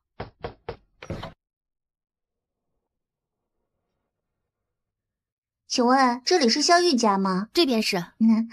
谢谢小哥。不过玉哥哥好像不在家，我能去你家等一会儿吗？方便吗？不太方便啊，我们家都是男子。大姐姐，你进来有损规矩的。你进院里坐会儿吧，我敞开院门，应该没事。就算是院里开着门，对大姐姐这样的人来说，进了男人窝传出去也不好听吧，还是别进来了。就算是大姐姐不介意，可我介意啊，我以后还要娶媳妇儿呢，我不想让人传闲话。大姐姐可以不给我添麻烦，影响我以后娶媳妇儿吗？瞎说什么呢？这人可是萧玉家的亲戚，萧玉平时那么帮咱们，怎么能这样呢？苏子木挨了苏洛一巴掌，顿时抱头大哭，又嚎又叫，哭得那叫一个惊天动地，就差坐地上搓脚板子了。哎，二哥，看着他们洗下水，哪里不对指点他们，别洗坏了。我过去看看。怎么了？这个姐姐非要进咱们家，我不想让她进来。我昨天晚上做了个梦，梦见有个漂亮姐姐来咱们家，后来我大哥就被打死了。我好害怕。我弟弟害怕你。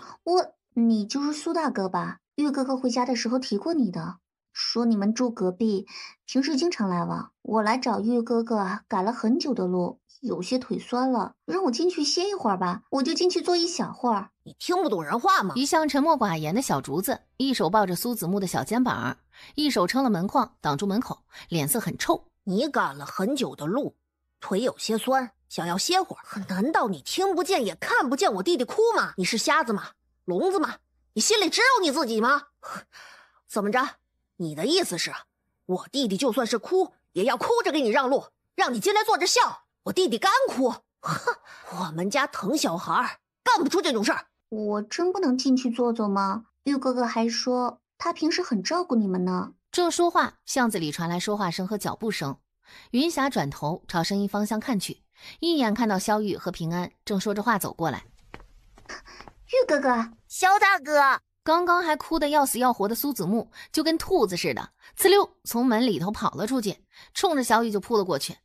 我去，云霞郡主怎么来这儿了？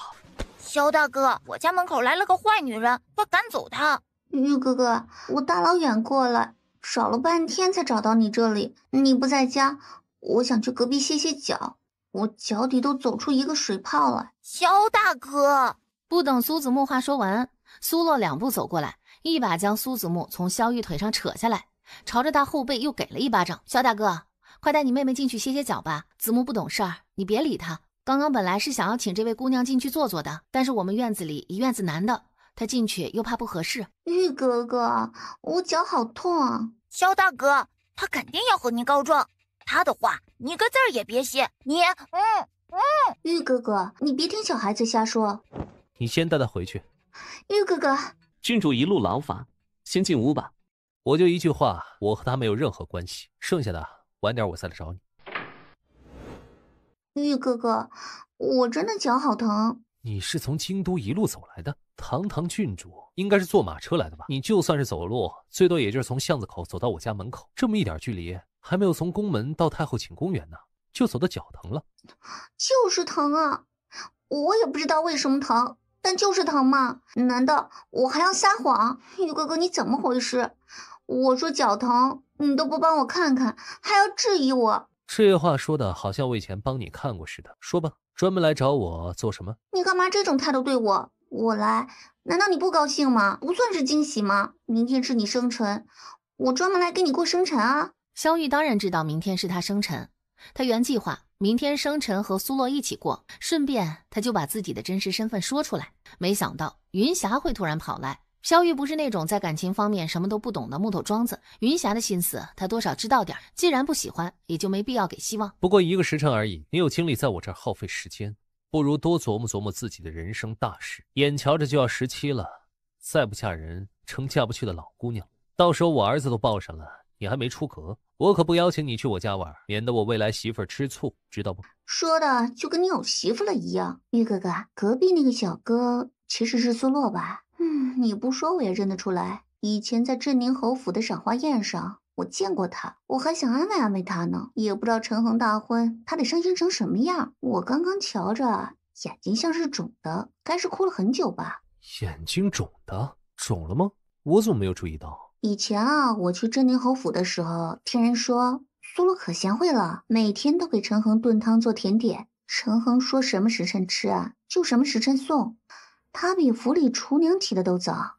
做好了，哪怕是刮风下雨，都给陈恒送过去。啊，这得是多喜欢一个人才能做到这一步啊！陈恒因为门楣身份不能履行婚约，娶了顾瑶，你说啊，他心里该有多苦啊？可就是这么苦，都和陈恒私下里见了好几次面。你怎么知道人家见了好几次面？又不是什么秘密啊，我怎么就不能知道？他们在真定见了好几次呢。陈恒还说要许他一个平妻呢。不过就顾瑶的性子，我看这个平妻是做不成了，十有八九啊，最后就成了陈恒的外室。他那么喜欢陈恒，就算是给陈恒做外室，那也是甘之如饴吧。玉哥哥，玉哥哥，你来时候的马车呢？干什么？送你回去，抢在城门落矢之前送回去。我不回去，我就是专门来给你过生辰的。你明天才生辰，我今天回去做什么？我不走。你不回去睡呢？我这就2间房，一间我睡，一间平安睡。你在院子里站一宿啊？还是你要去住客栈？住客栈你带着人了吗？要是出事儿呢？反正我不走。玉哥哥，你就别赶我走了。我好不容易让太后娘娘答应许我出来一趟，你再把我送回去，算怎么回事啊？不走，你住哪儿？反正我不走。平安，王爷送郡主回宫。玉哥哥，我不走。玉哥哥，你去哪儿？你要去找苏洛？玉哥哥，你疯了！她可是陈恒不要的未婚妻，在镇宁侯府住了5年，不知道被糟蹋了多少次。你要去找她？她和陈恒是有婚约的。你说明知有婚约，明知这个人就是自己以后的房里人，他又长得好看，陈恒比他大那么多，能忍住吗？我不妨直接说了，我就是看上他，我就是想娶她。你若还是惦记着我们一起长大的情分，以后就不要再说这种话。说了不会让我厌恶他，但会让我厌恶你。平安，送郡主离开。另外，下次如果见面，什么该说什么不该说，提前过脑子。我没那么好的脾气。撂下一句话，萧玉转身离开。我不是这个意思，玉哥哥，我不是这个意思啊。郡主，走吧。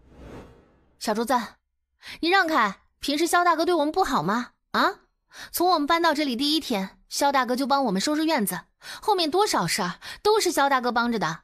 你还有没有良心呢？就算你不想让那姑娘进来，你也不能那么说话呀。你的教养呢？我没有错，我就是做梦了，就是梦见他要害你，这梦又不是我瞎编的。难道我不把他撵出去，还让他进来害你不成？我做不出这种事。小竹子挡在苏子木前面，一贯冷酷的小脸，下颚紧绷。大哥要相信子木，他不会害你的。大哥要实在生气要打人，打我就行了。反正我没错。你没错？难道我还错了？小竹子，你给我让开！别以为我不会抽你，你要是不躲开，我连你一起打。一个5岁，一个7岁，我平时怎么教你们的？但是他要是进来，就会当着张小川他们的面说你是姑娘，他要是说出来，你以后怎么在这边做生意？这也是你梦见的？对啊，我就是梦见这个，所以才不敢让他进来。万一呢？万一他就坏呢？而且我记得清清楚楚，他和我梦里那个坏女人长得一模一样，我之前又没有见过她，为什么会梦见一个和她长得一模一样的坏女人？可见我这梦10有8九就是真的，说不定就是爹娘保护我们，给我托梦呢。那个萧大哥来了。萧大哥，我要挨打了！你不怕，萧大哥和你姐说说，不让他打你。你先和小竹子去院子里玩，行吗？你自己来的？你家那个姑娘呢？送走了。那你们谈。拽了小竹子就去院里了，临走还不忘把春杏儿也拽走，一气呵成的架势，活活把苏洛看了个目瞪口呆。这是个什么弟弟啊？和我生气了？萧大哥说什么话？今儿是我弟弟做的不对。萧大哥不生气，我已经……我不生气，就怕你生气。有人叫我玉哥哥，生气吗？这话意味着什么？苏洛就算是再迟钝，也听得出来，顿时耳根一红。他生气吗？他不知道生不生气，但是心里不舒服是有的。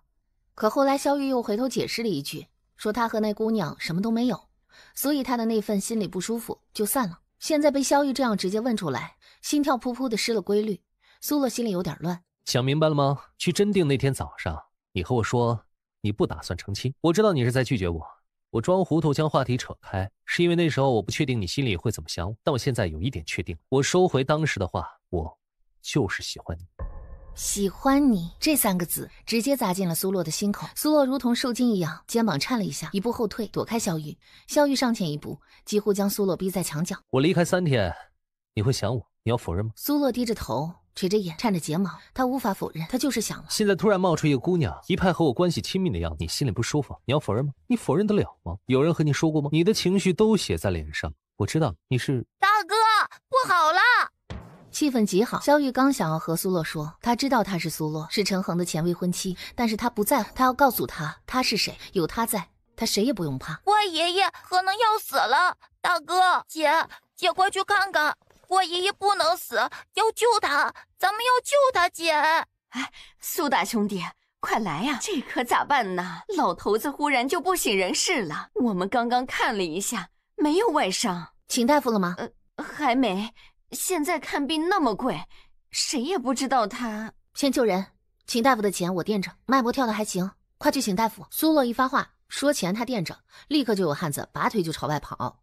很快回春堂的大夫被请来。没事儿，应该是之前受到什么刺激，年纪大了一下没扛住晕倒了，不碍事儿。不过以后尽量也不要有太强烈的情绪起伏，你们年轻人也是，情绪起伏不要太强烈，都有晕倒的风险。有的人晕倒了一根针能扎醒，有的人晕倒了就醒不来了，或者醒来了也是半瘫，要么说话不利索，要么走路不利索。街坊邻居都和睦点儿，没事别吵架，乐乐呵呵的比什么都健康。因着没开药方子没抓药的，老大夫只收了一个出诊费，也不多，苏洛当场就给了他。您晚上自己在这儿住行吗？要不跟我们回去吧，夜里有什么事儿好歹有个照应。用不着你们管，滚滚滚！那您早点休息，我们先走了。大哥，你和肖大哥先回吧，我和小竹子待一会儿再走。咱们先走，你俩也别太晚了，大晚上的，别路上遇上拐子把你俩拐走了。走，都走，谁也不许留，我家不欢迎，都走。爷爷，小竹子，你也不留了？快走，再不走，我用大扫把扫人了。平时你们总来这儿玩，他不撵人。开始也撵人的，不许我们来，还用大扫把扫我们。后来小竹子来了，他就不撵人了，还允许我们在他院子里练习洗下水。他和小竹子认识？不认识吧？可能是小竹子脸比他还臭，一物降一物。肖大哥问你，怪爷爷家里墙根下堆的那些黑泥是不是从码头那边运来的？肖大哥怎么知道？不过这个是怪爷爷的秘密，他不让我说的。但是肖大哥是自己人，我能说，可你不要告诉别人。既然是秘密，你怎么知道的？我和小竹子去怪爷爷家里玩的时候遇上的，他天刚亮就推着独轮车从码头回来了，车上装着那些黑泥，我们也不知道他要耍那些黑泥做什么，怪爷爷让我们保密。刚刚的话我还没说完。说话功夫到了苏洛家门口，把苏子木往地上一放，苏子木牵了小竹子就跑进院子里了。苏洛一下心又悬起来，下意识的想要跟着苏子木一起回去。刚刚的话我还没说完，今天不说了，剩下的话我明儿再说。明天是我的生辰，能给我煮碗面吗？肖大哥，我也许和你想的和你见到的不一样。你只说愿不愿意给我煮一碗面。好，别怕，人总要开始新的生活。明天给我煮面，吃完面我把剩下的话说完，好不好？苏洛点头，直到进了院子，关上门，插上门锁。他靠在门板上，红着脸，没忍住，自己伸手在自己头顶上揉了一下。萧玉心满意足的进院，吩咐平安。夜里去探一下那怪老头的院子，那怪老头很有可能就是王昌明，就算不是王昌明本人，也是和王昌明有关系的，而且他也在查码头的事。你先去摸一下他那院子的底，如果确定了他那边的情况，我亲自过去。王爷，可他就在这边住着呀，平时苏子木和小竹子也过去玩，万一……明儿把我的身份和苏洛说明白。人送走了？送走了，派了一个暗卫跟着。郡主来的时候自己也带了人，不会有事的。这一夜，有人熟睡安眠，有人辗转反侧。哭了一宿的云霞带着婢女出宫。确定陈恒今天要去珍品斋？确定。世子和顾瑶之前闹了矛盾，珍妮侯夫人勒令世子哄好顾瑶。世子在珍品斋订了一套头面，今儿过去取。珍妮侯夫人让他必须亲自过去。云霞瞧了一眼里面陈恒的背影，巧笑嫣然，抬步进去，一边走一边和自己的婢女说小话。玉哥哥如今在春熙镇，也不知道能不能住得惯。听说他隔壁是家卖下水的。陈恒正面无表情地站在柜台处，忽然听闻身后小声的话音：“世子爷，世子爷是来给顾瑶姐姐买首饰的吗？”据刚刚说，萧玉在哪儿？世子听岔了，没说谁，我哪知道南皇王在哪里啊？说着，转身朝2楼走。陈恒几乎是在他转身的一瞬，2步走了过去，一把抓住云霞的胳膊，将人拽住，问他萧玉在哪儿。世子啊，我好歹也是陛下御封的郡主，世子就算再怎么，也不能光天化日之下这般无礼吧？就算你不尊我这个郡主的身份，哪怕是看在男女大防的份上，你已经成亲了，我可还没出阁呢。世子爷难道要让顾瑶姐姐误会什么不成？陈恒沉着脸松了手，但路挡住，没有让开。你说萧玉在春熙镇？我不知道，我说了，世子爷刚刚听岔了，我什么都没说，不过是在和自己的婢女讨论首饰而已。世子爷慢慢挑选，我先走了。世子爷，世子爷，您要的头面。爷，出什么事了？去春熙镇。陈恒一头钻进马车。萧玉，你说什么？世子爷在珍品斋遇上了云霞郡主，不知怎么，世子爷连头面也没拿，黑着脸恼怒着从珍品斋出来，直接吩咐人去了春熙镇。苏洛，我要你不得好死！说是什么啊？今儿萧大哥生辰，我给他买的点东西。应该的，应该买的。那一会儿要一起吃饭吗？我再去买点菜。买点吧，我想着晚上切一盘下水，蒸一个鸡蛋羹，淋点香油，再做一条鱼。你去买条鱼，买2条，一条红烧，一条我炖点汤，用那个鱼汤给他煮碗面。好上心呐！我想试试新生活。应该的。等苏洛从正房出去，陈恒已经沉着一张脸立在了当院。不要，金宝不要，这是子木养的，不要。啊，苏姑娘误会了，是他们要咬世子爷，我把他提起来而已，只是提起来。世子爷怎么来了？有事吗？你隔壁住着萧玉。你要做什么？做什么？我倒要问问你要做什么。你闹脾气总要有个度。你从镇宁侯府离开，你不想回去，我不勉强你。但你现在要干什么？另攀高枝。镇宁侯府已经容不下你了，你要攀到更高的枝上去了，那也要看看这个人是个什么东西。你已经见到饥不择食了吗？我给你一个平妻你不要，结果来这里给人当乡野外事，你连脸皮都不要了吗？世子爷凭什么这样说小姐？世子爷和小姐的婚约已经作废了，世子爷已经成婚另娶，夫人不是我们家小姐。世子爷现在以什么身份？陈恒发狠，一个巴掌直接扇向了春杏儿。春杏儿哪能撑住这一巴掌，人直接被陈恒扇得凌空飞起。苏洛让陈恒气得发抖，甩开陈恒就要朝春杏儿扑过去。你要犯贱，我今儿就让你犯个彻底。你不是离不开男人吗？我满足不了你吗？陈恒拽着苏洛就往正房拖，春杏儿哪能真让陈恒拖了苏洛进去？顾不上脊背被摔得生疼，顾不上脸颊红肿，起来就要冲过去，却被金宝一脚踩在地上。金宝踩着春杏儿的肩膀，就如同踩一只蚂蚁，脚尖一捻，疼得春杏儿脸色煞白。住手！萧玉怒火冲天，几乎一个脚尖点地，直飞陈恒，一脚就朝陈恒后背踹了过去。这不是你能掺和他，你快走！他是镇宁侯府的世子，你惹不起的，快走吧。他惹不起我。苏洛，你知道他是谁吗？你和我之间的恩怨我们随便算，但你不要牵扯无辜的人。无辜？你说他无辜？堂堂长公主的嫡子，陛下恩宠如山的南怀王，连皇子都没有他尊贵，把我的婚约搅和得乌烟瘴气。镇定知府他说抓就抓，你说他无辜？苏洛明显怔愣住，但他只怔愣了一瞬，连皇上救我至尊都惹不起你们镇宁侯府，他不过是个南怀王，能惹得起你？他若惹得起你，怎么金南码头的劳工说被打就被打？他若惹得起你，怎么不见他手握实权，你却日日上朝呢？世子爷，你我已经半分干系都没有了。我如今与乡野村夫结交也好，与王公贵族来往也罢，当时逼着我离开的是你们镇宁侯府。既然如此，我不懂，你凭什么对我纠缠不清？你是故意的，故意要害你。你早不去找我，晚不去找我，偏偏那时去找我。你是提前就与他商量好的吧？你知道，你去找我，我必定会见你。那日若不是为了见你，我怎么会忘记王昌敏的事情？第二天我怎么会被萧玉打一个措手不及？苏洛，镇宁侯府对你再不好，也养了你们姐弟5年。就算你我之间没有情分，镇宁侯府对你总是有恩的。你就是这样报恩的。哼，世子还有什么疑惑的？什么要问的？不妨全都说出来。此时说清楚了，以后就不要再来打扰我的未婚妻。啊，未婚妻？虽然镇宁侯府权势熏天，但我好歹也是长公主的儿子。你若是再来纠缠我未婚妻，我就算是放火烧了你们镇宁侯府，应该也不会有人能把我怎么样吧？你找死！陈恒抬手一掌就朝萧玉横劈过去，萧玉稳稳站在那里没动，一侧平安抽出腰间缠着的一根九节鞭，啪的一甩，直接朝着陈恒劈来的手掌抽了过去。堂堂镇宁侯府世子爷，狼狈被拽的朝前3步踉跄。金毛眼见陈恒吃亏，立刻上前，却在这个时候，隔壁嗖的一道利箭射来，直接射到了金宝的小腿上。要么滚，要么你们主仆俩就葬身于此。我也正好瞧瞧，皇恩浩荡能浩荡到什么地步？皇上会杀我给你偿命吗？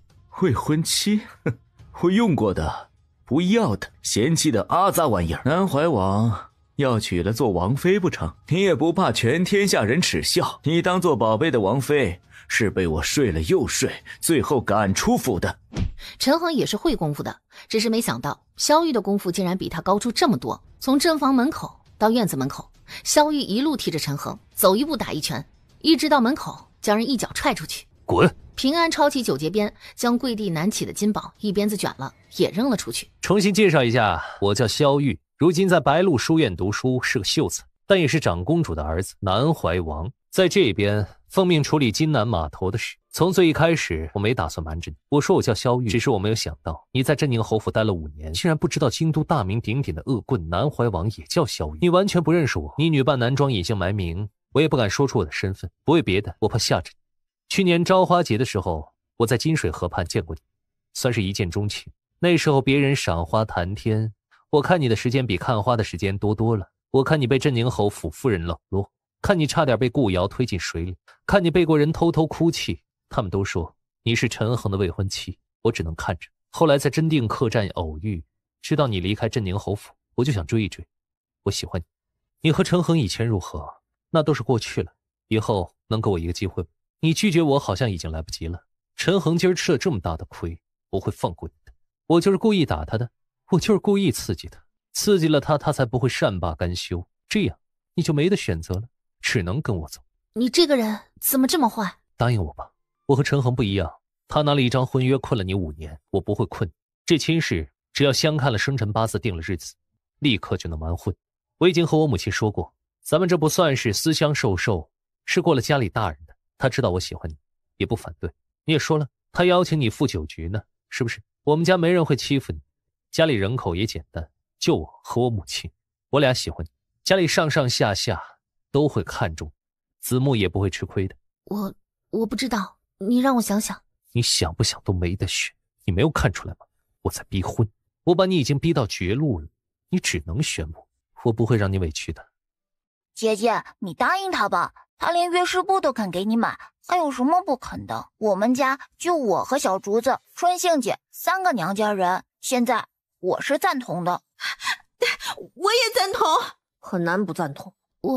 姐姐，不会有人比他更爱你的，答应吧，不要再漫长经历的互相折磨无数年。不知道的，以为你50岁了。我早熟的，毕竟在镇宁侯府那5年，天天都担心自己活不过天亮。今儿我生辰，自从我父亲过世，我从来没有过生辰。你昨天答应我给我煮面，还说他的死讯是在我生辰那天传来的。那天他和长公主摆了一桌子的佳肴，前一瞬两人还在说笑，后一瞬下人连滚带爬的扑进来，说驸马死了。萧玉至今都忘不掉那一幕。后来的这些年，长公主也给萧玉张罗过生辰，皇上甚至还在宫里给他办了一次生辰宴。只不过生辰宴当天，萧玉一把火把宴席大殿给烧了。苏洛到底是给萧玉煮了生辰面，做饭的时候，苏洛将人都赶出了厨房，他想自己静静。苏洛震惊地发现，他心里最在乎的竟然不是萧玉骗他，他最在乎的是，如果他跟着萧玉回京，京都那些人会如何的戳萧玉的脊梁骨。他毕竟是作为陈恒未婚妻的身份，在镇宁侯府住了5年啊，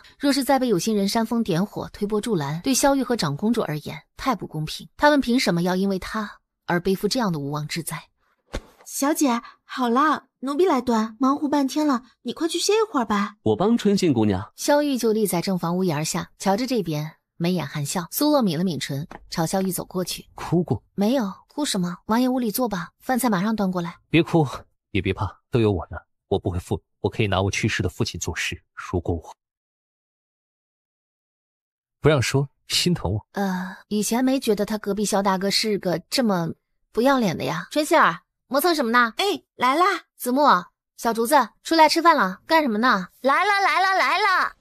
苏子木一叠音的回应，跟着迈着小短腿儿跑了出来，然后一桌4人扒着眼，齐刷刷的看向了苏子。你这干什么呢？做好准备，随时回京啊！好孩子，回京之后想要什么给你买什么。姐，我和小竹子的东西都已经收拾好了，就等你收拾完，我就能上京了。你需要我帮你收拾吗？小孩问你呢，用帮忙收拾吗？我也可以帮忙，或者不收拾也行。去了想要什么，我给你置办什么。这人多坏啊，就知道赶鸭子上架。我有个事情要说一下，就是如果我回京，不可能就这样回去。我想回京之后，我要先去一趟镇宁侯府。当时镇宁侯府等于是昭告天下，给我和陈恒定了婚约。现在这婚约不明不白的，我要和镇宁侯府要回我的婚书啊！可婚书早就没了呀。婚书没了，那就说明是镇宁侯府对不起我们，而不是我们对不起镇宁侯府。定好的婚约为什么说没了就没了？镇宁侯府得给我一个交代，而且镇宁侯还得说清楚当初我爹爹娘亲到底是怎么没的。只是就算是我去讨一个公道，要一个说法，流言蜚语必定也不会少。好，你想做什么我陪你。王爷是在这边督办津南码头的事吗？你有想法？想法谈不上，就是有一点自己的看法。王爷想要督办津南码头，让漕运重新启用，但是镇宁侯府一直在阻拦。我就是想，漕运一事，不论是现在的准备阶段，还是日后的正式启用，其实真正做事的都是那些船工、码头工。这些人虽然微不足道，无法和权势熏天的镇宁侯府比较，但如果能把这些人的力量凝聚一下，未尝不是一种支持。我现在这个下水的生意，回了京都之后，必定是不能再自己做了。春熙镇这边，我想把方子给了张大哥和张二哥，让他俩做，我拿分成。王爷若是愿意的话，不妨培养一下自己的人，3罗各大码头附近支个铺子卖下水，顺便帮着王爷笼络在码头做工的那些人。你是想让我把人安插进码头劳工当中去吗？慢慢的把那些劳工全部变成我的人。上次王爷的随从在云享酒楼和陈恒谈事情，我就在隔壁听到了王爷的随从质问陈恒我爹娘的事儿。我爹娘死得不明不白，最后连我都不知道他们是怎么死的。后来我就想，如果我爹娘有不少拥护者，或者声望很高，或者和许多人有着牵扯不清的关系，他们还会死得这么轻飘飘的吗？一个道理，如果你能得到那些底层的劳工的支持，镇宁侯府再想阻拦你做什么，就不会像上次那样容易了。上次陈恒的人去码头闹事，码头的劳工连反抗都是一盘散沙，因为他们从心底就对对方犯怵，气势就弱了。可如果他们是一个同仇敌忾的集体呢？好，那这算不算你嫁给我带来的嫁妆？算。洛洛，我名声不太好，跟着我回京都，你不免要听到一些乱七八糟的话，但是信我不会让你委屈的。3媒6聘一样不少，咱们10里红妆8抬大轿，我的身份可不低啊，我母亲的身份更不低。以后出门在外，谁给你气受，不用忍着，想打人可以打，想骂人可以骂，想如何都行，有我呢。爷，请大夫过来看看吧。我对他不好吗？啊，他在镇宁侯府好吃好喝过了5年，转头去和萧玉苟且，他一点良心都没有。爷，在今儿您去找苏姑娘之前，苏姑娘一直不知道萧玉就是南怀王。苏姑娘以前在咱们府里没有单独外出的机会，跟着夫人一起出去次数也屈指可数，拢共3次。第一次是苏姑娘刚来京都，侯爷宣布婚约，夫人带着苏姑娘出去置办衣裳。第2次是那年大雪，夫人带着苏姑娘去大佛寺。再有一次就是去年朝花节，夫人和世子夫人带着苏姑娘去金水河畔，她可能真的不认识南怀王。做衣服为什么要去外面做衣服？夫人带苏姑娘去的是丽衣轩。陈恒被萧玉揍肿的眼睛倏然睁大。丽衣轩那是京都有名的成衣铺子，有名不是因为衣服做得好，而是京都各大青楼舞房的姑娘们喜欢去那里做衣服。他母亲竟然带着苏洛去丽衣轩做衣服。你确定？当时苏姑娘从丽衣轩回来哭了一顿，她在外面听到别人议论的话，知道丽衣轩是什么地界。奴才和爷说这事了。你和我说了，那我……爷说这种小事不用专门和您回禀。朝花节那次苏姑娘差点被世子夫人推进河里，是春杏护主拽住了苏姑娘，但被世子夫人狠狠地责罚了一顿。世子夫人当着那么多人的面，在金水河畔让人把春杏扔进了河里，好在春杏会浮水，不然就淹死了。大雪天去大佛寺那次，苏姑娘在大佛寺门口摔下了马车，当时额头都撞破了。金宝一字一字的就像是铁钩子，勾着陈恒的心，他的怒火全都散去了，取而代之的是憋闷，一种难以言说的憋闷，蔓延4肢百骸。以前怎么不说？其实奴才都说过，只是之前刚提过一个开头，您就不听了。明天再去一趟春熙镇，我去和他道歉。爷，南怀王只怕不会放手。原本苏姑娘不知道他的身份，只拿他当做邻居大哥相处，现在不回来就强行带回来。萧玉堂堂长公主的儿子，被宠得比皇子还要金贵，只为了一个码头的事就作践自己住到那破地方去。他为什么能在王昌敏这件事上将我打一个措手不及？若不是苏洛那日来找我，我又怎么会分心？萧玉分明是别有用心，知道我看重苏洛，他才故意接近苏洛，想要用苏洛作为要挟，作为筹码来对付我。明日一早就去春熙镇。那爷先请大夫过来给上一下药，不然您这样……明日你去，不必多的废话，直接把人带回来。他要是闹性子不肯回来，打晕了带回来也行。爷，直接带回府里怕是不妥，夫人和世子夫人那里怕是要闹啊。那就带去西山别院。把方子给我，苏大兄弟，这生意你不做了。你是遇上什么难处，急需用钱吗？我可以借你一些。你不是不做了，是我想换一种做法。我想把这生意再扩张。现在生意只在金南和真定打开门路了，但是随着来来往往的行商，随着真定和金南附近其他地方的人知道咱们这鲁下水的越来越多，我想再开一个分店。如果主店分店我都要亲手来弄，不现实的。所以张大哥，我想把这方子给你，你和张二哥来做这生意。洗下水就用附近几个孩子就行，我们签了契约的，他们洗得很干净。这下水你们也有门路收来，就是制作我会手把手教你。不过我不白给你，咱们签订相关契约，利润方面我拿分红，每个月我拿当月利润的2成。不瞒张大哥，就算我抽走2成，剩下8成你们也是有赚头的。这个我信你，只是这么好的生意你突然给了我，我咋就跟没睡醒似的呢？我得和我弟商量一下。应该的，你们商量，不过尽快给我答复。如果成，咱们就早上手；不成，我也好再另找别人。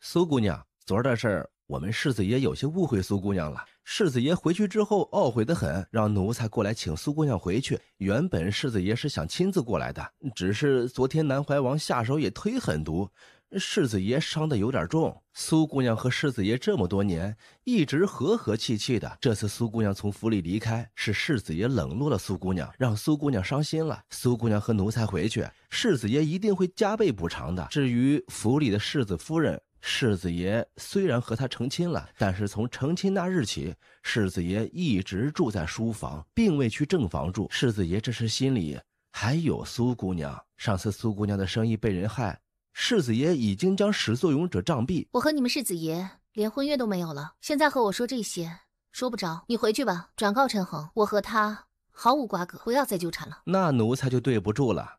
奴才来之前，世子爷吩咐了的，无论如何都要带苏姑娘回去。说完，金宝一扬手，他身后5、6个精壮的汉子便朝苏洛走了过来。这是当本王死了？哼，这麻烦找到本王的头上。这是本王的名声还不够坏呢，没吓唬住你们也好。今儿让你们开开眼，瞧瞧什么是京城恶霸。平安呢？在。平安，别脏了未来王妃的地界儿，把人弄到隔壁处理去。萧玉一声吩咐，平安翻身从隔壁跃了过来，他身后跟着2人，3人3下5除2，把金宝和他带来的随从就像是丢挣扎的猪一样，嗖嗖嗖的扔到了隔壁院子里。刚刚害怕不怕？为什么不怕？他们来这么多人，为什么不怕？你在屋里呢吗？做得真好，回了京都啊也要这样，知道吧？去哪儿都别受气，到时候啊我给你一个会功夫的婢子跟着。我现在特别想亲你，吓着了，放心，我还忍得住。不过成亲那天我可就忍不住了，也许就做不到那么尊重你。你没事做吗？快去帮帮平安。我去帮帮平安，等张家兄弟来了，定下了这生意，咱们就走。金宝带了6、7个人过来，没抢走苏洛，倒是把那6、7个人全部都折损了。那6、7个人用命给金宝换了一个逃生的机会。追吗？不用，这边处理干净就行。你处理这里，处理完了找个妥帖的人替王妃把今儿的下水送。我去一趟王昌敏那儿。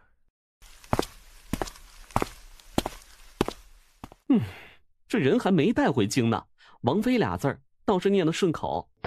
萧玉在门口敲了3、5下门，不听里面有动静，干脆一个脚尖点地，直接飞进了院子里。一落地，正在院里扫院子的王昌敏来了个四目相对。你就在院子里，怎么不给开门？你这翻墙入户的还挺有理，滚出去！王大人既然还心系漕运，怎么不想着回归朝廷？你是谁？哼，我还记得5年前惨死战场的大将军萧纪元吗？我爹。你是老萧的儿子？想说我竟然还活着，意外吧？没错，我还活着，不光活着，而且马上成亲了呢。我都活着，王大人却半死不活的。唉。我爹死了之后，我的确是几次差点丧命。不过我现在活得好好的，人要想活着，就得自己去争，什么都不争取，就这么稀里糊涂的避世，不光对不起自己，也对不起那些死了的人。你说是不是，王大人？我知道王大人生前和我父亲有些交情，但是知道的不多，毕竟我爹出事之前，你就已经死了。后来我忙着活命，也没怎么有功夫去查你是真死假死。这次要不是小竹子的突然出现，我还不知道原来王大人和我离得这么近啊！怎么样？现在我的身份都和你说的明明白白了，王大人还要赶人？你想干什么？我要查金南码头。皇上让你查的？算是他让我查的吧。算是。就算他不让我查，我也一样会查。如今世家垄断汉路，想要打破垄断难于上天。漕运重开那是势在必行，就算皇上现在不下旨，再过几个月我也有办法让他不得不下旨。不过是他自己也凑巧想重开漕运。你弟弟他？我们家人命薄，我爹惨死沙场，我弟失足落水，没救回来。现在全家就剩我母亲和我了。马上还有我媳妇儿。王大人当年惨遭毒手，不光是世家要对你下手吧？王大人是秘密前往金南的，那时候你已经被皇上表面上勒令禁足思过了。如果不是有人故意泄露王大人的行踪，世家是不可能知道王大人来调查码头的。泄露王大人行踪给世家的不是你那随从王二，而是皇上。小竹子真是你儿子？我让人查了，当年你前脚出事，你弟弟一家8口人命就跟着相继发生意外。王大人这些年在春熙镇住着，想必是不知道小竹子在王家村过的惨日子。子木和你没说他遭的那些毒打，我真是不明白，家人让害的全部都死，王大人苟活在这儿图什么呢？既不想报仇，也不想证明自己，就天天暗戳戳的去挖泥。就算是你查清楚了金南码头的猫腻又如何？你弟弟一家8口大活人能起死回生，小竹子从小挨的那些打能被抹去，你是活着呢，但别人因为遭受的那些本不应该遭受。够了，你找我想要做什么？不是单纯的来叙旧吧？我爹惨死沙场，身为人子，我即使知道他死的蹊跷，就不可能什么都不做。害他的人是谁我不说，王大人想必心里也有猜测。我要报仇，王大人要一起吗？我不可能明目张胆地出现在任何人的面前，他们不会放过我的。我要如何做？现在王大人要做的就是把你知道的有关码头的一切全部告诉我。至于之后如何做，我会派人持续与王大人联系。苏兄弟放心，这秘方我们死都不会泄露出去的。我也看得出来，苏兄弟是做大事赚大钱的。我卖个方子才能值多少钱啊？以后我们哥俩跟着苏兄弟赚大钱。以后这家店就算是咱们苏记卤味的总店，开了分店，各家分店的利润按照契约，我给你们拿抽成的。你真的要走？以后咱们还能再见面，在一起玩吗？苏三、小竹子，我们都特别舍不得你们，能不走吗？我们以后肯定还会再见面的。我们这次是去京都，用不了多久，京都就会开一家舞院，专门收小孩，教小孩习武。到时候我也会去那个舞院。你们在春熙镇以后，如果能读书，想读书，你们就去读书；如果不想读书，或者觉得自己不是读书的料，可以来京都找这个舞院。舞院名字就叫子木舞院。喂，白日做梦啊，醒醒吧！但是苏三，你怎么知道？你不是说几个月才开始吗？你怎么连叫什么都知道？而且我们也交不起束修啊。我当然知道，你们忘了我会掐算。对，你会掐算，我忘了这个了。当时还是你掐算的。你家的卤下水生意能做大，但是做大之后你们就要离开。但你掐算一下，这个束修得多少钱？不要钱的，但是只挑有眼缘的。不过我算了一下，你们几个如果去报名，都能被选上，到时候咱们又能在一起。王爷说明儿一早咱们就出发。小姐想什么呢？没想什么。小姐紧张了，害怕了。南怀王虽然名声不好，但是这些天相处啊，奴婢瞧得真切。王爷不像是传说中的那般，王爷对小姐的用心。我只是在想，明天回了京都，我要以何种姿势去镇宁侯府。我想了好久，要如何去镇宁侯府要回我该要回的东西，但似乎哪一种方式都不可取。现在我想明白了，凭什么是我登门去镇宁侯府呢？明明做错事的是他们，应该他们登门来找我。他们找咱们？一日一早回京的马车上，萧玉心满意足的喟叹，总算是要把人带回家了。苏洛突然掏掏索索，掏出一叠宣纸，递给了萧玉。什么？我昨天晚上想了一下，不该我去镇宁侯府讨说法的，应该是让他们主动给我说法。我想了个办法，不知道行不行，王爷帮我参考一下。檄文算不上檄文，就是3问镇宁侯府。一问镇宁侯，当年他爹娘在黔州，明明治疗瘟疫的方子是他爹爹研制出来的，为什么转投镇宁侯回京？这方子的功劳落在了现在他医院院士的头上。2问镇宁侯，当年带他们姐弟俩回到京都，镇宁侯发话要善待恩人的子女，为什么苏子木在镇宁侯府发烧瞧病的药方子被人下毒？堂堂镇宁侯府家养的大夫，连一个5岁的小孩子的风寒发热都治不好吗？3问镇宁侯府，既然陈恒已经大婚，那当日定下的婚约是否等于镇宁侯府单方面毁约？请把当日婚书归还，好一别两宽。这个檄文你什么打算？我想着是回京之后，王爷帮我找找看有没有篇幅比较大的适合贴榜单的那种纸，我想誊抄了给他贴出去。镇宁侯府各大门前贴一张，京兆府尹衙门前贴一张。真有想法。这法子不行吗？行啊，行得很啊，不过还不太够。镇宁侯府门前肯定要贴，衙门门前肯定也要贴，另外几位御史大人门前必须要贴，国子监门前也得贴。这种国家大事，咱们国子监的学子们岂能不参与一下？你若是放心，我来安排。这是什么情况呀？这一大早起的，长公主府上的人就在这里候着了，现在连长公主自己怎么也来了？哎，这是等什么呢？那谁知道，总是某个皇亲国戚吧。不过能劳烦长公主殿下亲自来等，肯定身份不一般。该不会是来等南怀王的准王妃吧？我听说前几日南怀王去宫里闹了一场，说是要成亲呢。哎，你从哪里听说的这个？嗨，我家那大小子不是在国子监读书吗？他听同窗说的。这样啊，那还真没准儿。你家大小子是真出息，以后呀肯定是要做官的。借你吉言了。哎，你说这南怀王要成亲，怎么还要去宫里闹呀？他这是想娶谁呀？哎，不管是谁，长公主殿下来等的，肯定也不是他想娶的那个，哪有准婆婆来城门口等儿媳妇儿的道理？哎，你们瞧，那是不是长公主府的马车？王爷，长公主殿下在城门口。他怎么来这儿等着了？没事儿，别怕，我下去看看什么情况。你在车里等我。你这是干什么？我好不容易把人带回来了，不带回府里我图什么呀？这和还在春熙镇住着有什么区别？胡说什么？你们还没有成亲，直接把人接回府里，你又是那么个烂名声，上人怎么看他，怎么想他，怎么说他？人言可畏，能避开的为什么不避开？就算是避开，避得完吗？没有这样的，还有那样的。背后爱说什么说什么，当面说就让我们洛洛给他打回去不就得了？我看谁敢当面说。再说了，就算是不把洛洛接回府，住到别院去，难道那些人就不说了？谣言长在别人嘴上，根本管不住的。他们才不管事实是什么呢，他们只想说自己想说的，哪怕是臆想的呢。蠢蛋，我不和你废话，我这样做是为了你们好。你既是要诚心娶人家，别管别人怎么说，咱们该给人家的尊重就是得给。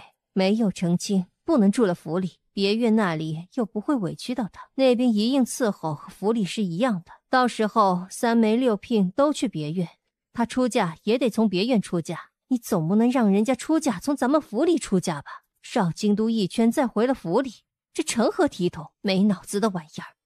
起开！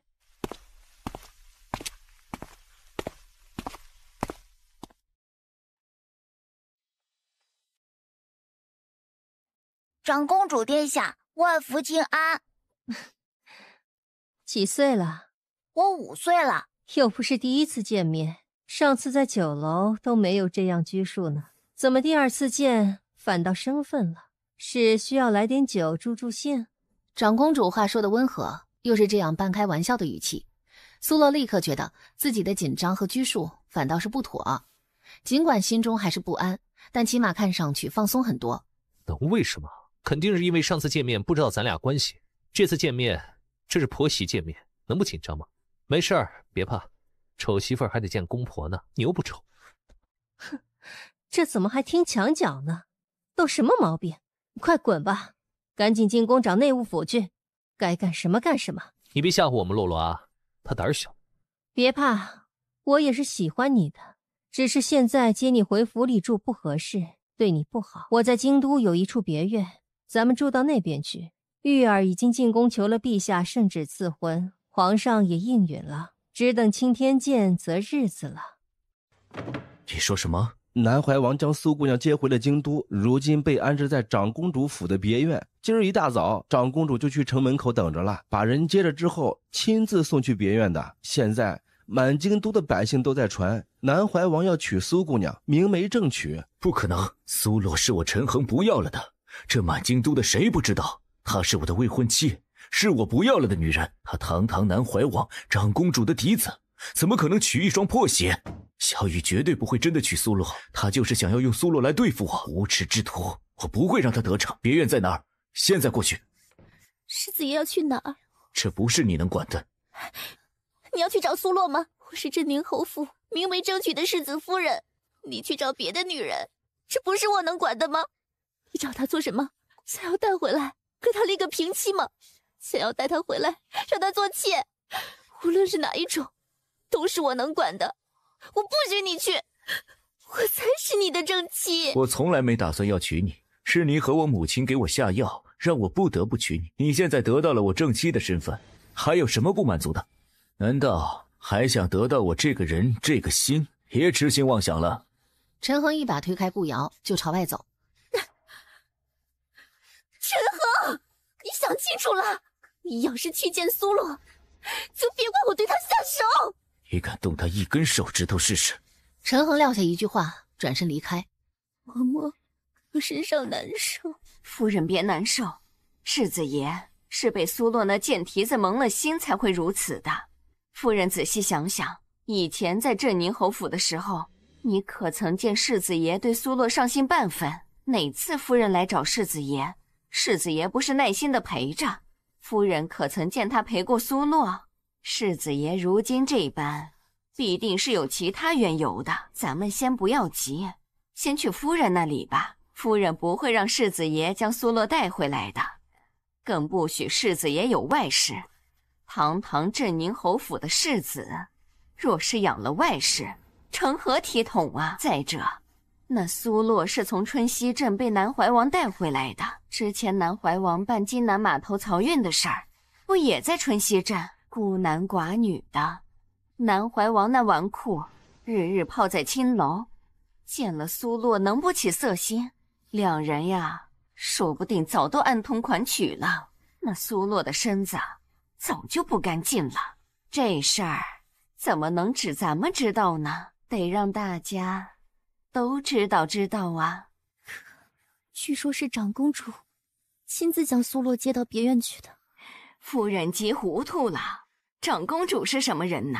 咱们镇宁侯府不要的女人，长公主能让南怀王娶了？说是带到别院，不过是明面上那样说，在别院真出点什么事儿，那还不是轻而易举的？夫人别急，您先去给镇院那边请安，剩下的事儿老奴去安排。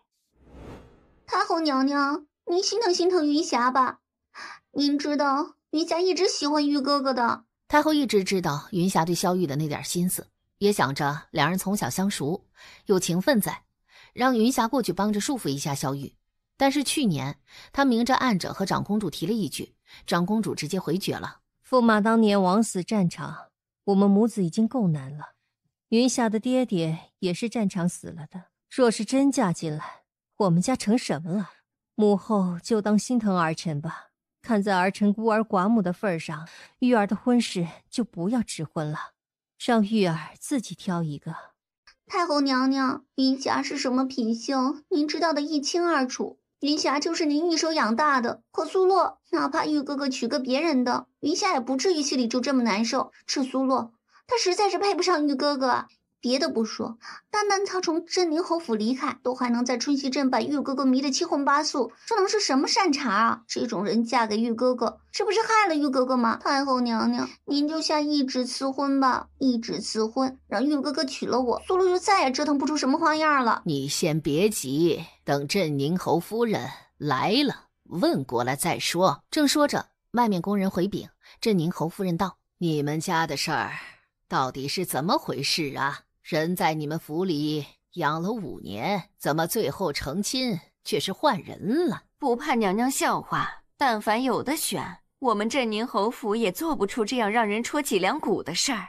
恒儿和瑶儿成亲，我们府上被人骂了多久？谁路过镇宁侯府不啐一口啊？说我们背信弃义。恒儿和苏洛的婚约可是侯爷当年亲自定下的，那定下了就从未想过要反悔，否则当年也大可不必为了报恩非要定这个婚约了。这几年我们是真的拿苏洛姐弟俩当亲人呀，可这苏洛着实太过分了，他私下里和府中的小厮暗通款曲，还让恒儿撞上了。您说这婚约我们哪儿还能继续呀？当真？这种事儿臣妇怎么好说谎呢？这说出去，镇宁侯府的颜面也无光呀。难道我们恒儿还比不上一个小厮？唯恐旁人说闲话重伤恒儿，我们宁肯吞下这口气，也没往出说什么。只背负一个背信弃义，也是我和侯爷背负，好歹恒儿不受太大的影响。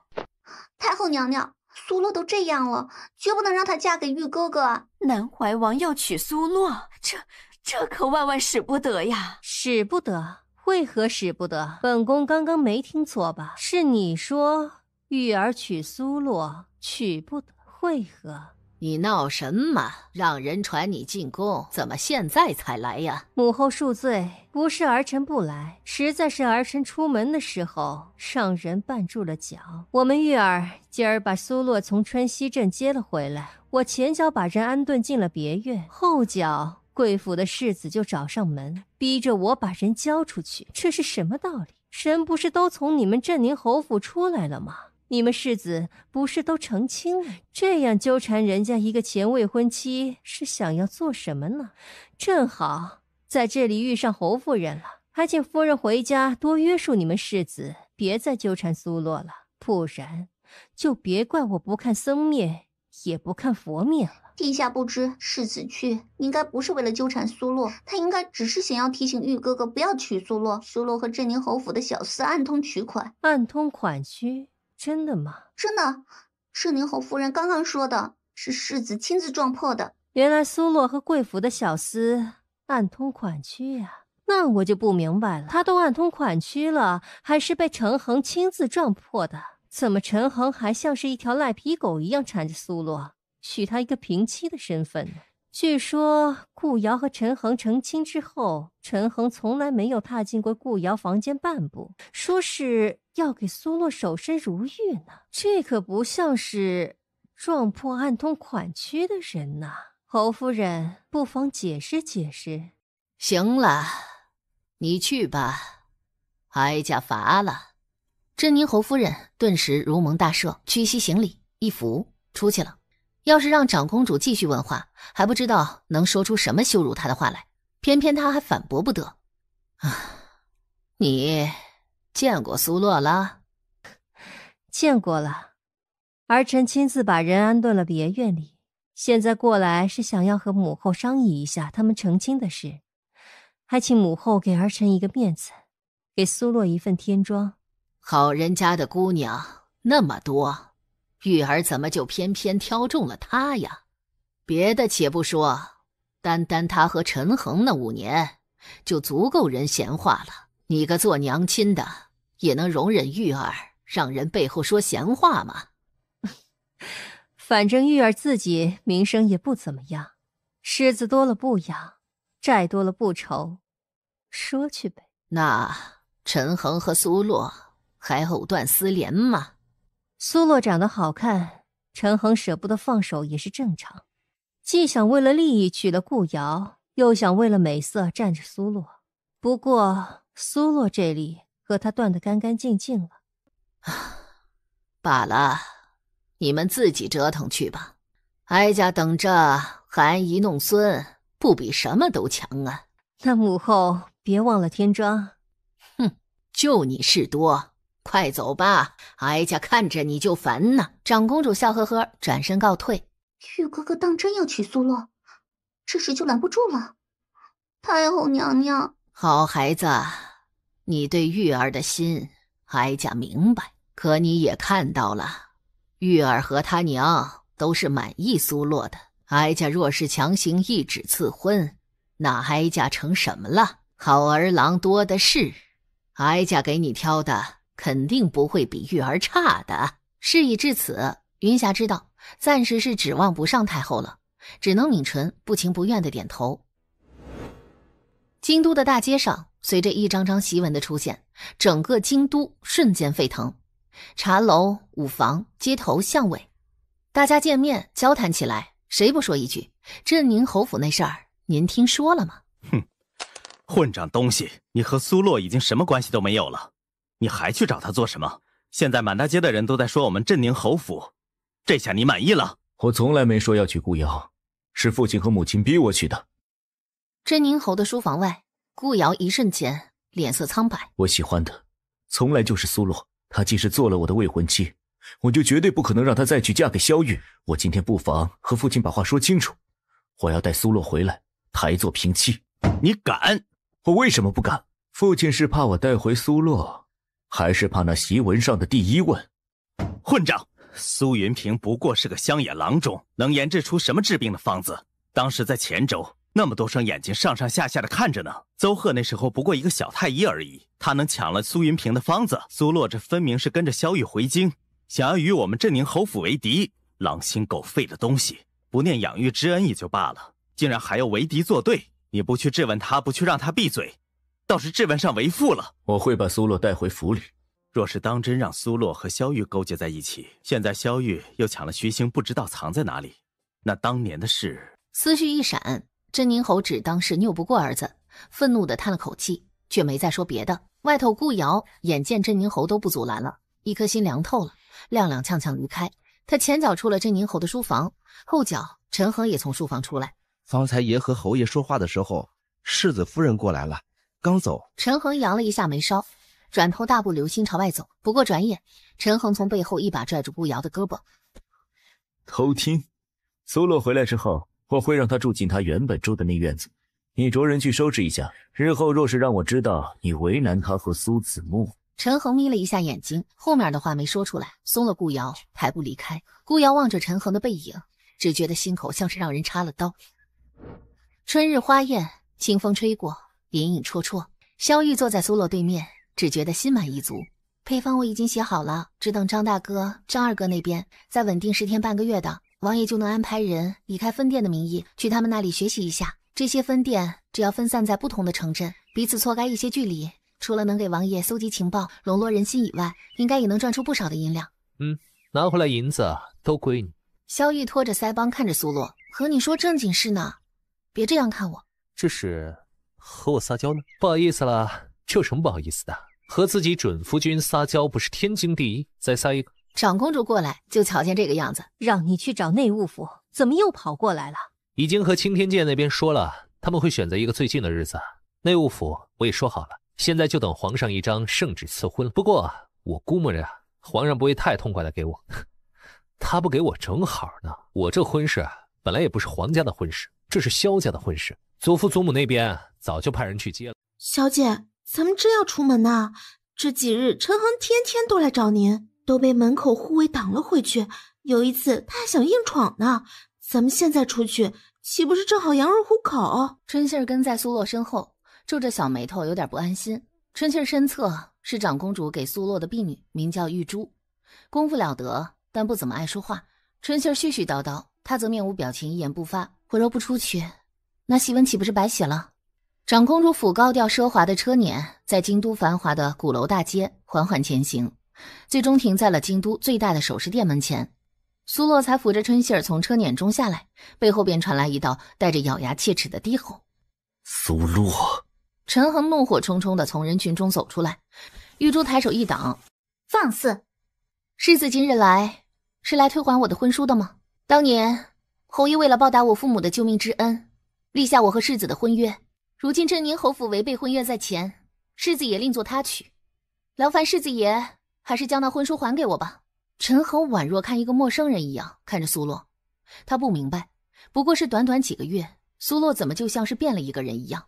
这还是那个只为了和他说上一句话，而巴巴的在假山后头整整等了2个时辰，就为了和他偶遇的小姑娘吗？我的婚书呢？镇宁侯府不至于当日在府里没有害死我们姐弟，如今连婚书都不肯归还吧？够了，你到底要闹什么？这么说，世子是不肯把婚书给我了？当日你们一家人没有害死我和我弟弟，让我俩侥幸逃了一命，如今我要和南怀王成亲了，世子是打算用这婚书拦住我吗？还是打算用这婚书威胁南怀王？我爹娘到底做了什么大孽，竟然结下你们府中这一段孽缘？苏洛，你胡说什么？我胡说什么？世子不妨说说，我胡说什么了？我要回我的婚书是胡说，还是你们府里的人要害死我弟弟是胡说？既然世子不认可我的说法，觉得我是胡说，那咱们找个能说理的地方。世子敢去吗？镇宁侯府如果堂堂正正、光明磊落的话，世子应该不会拒绝和我去一趟京兆尹府衙吧？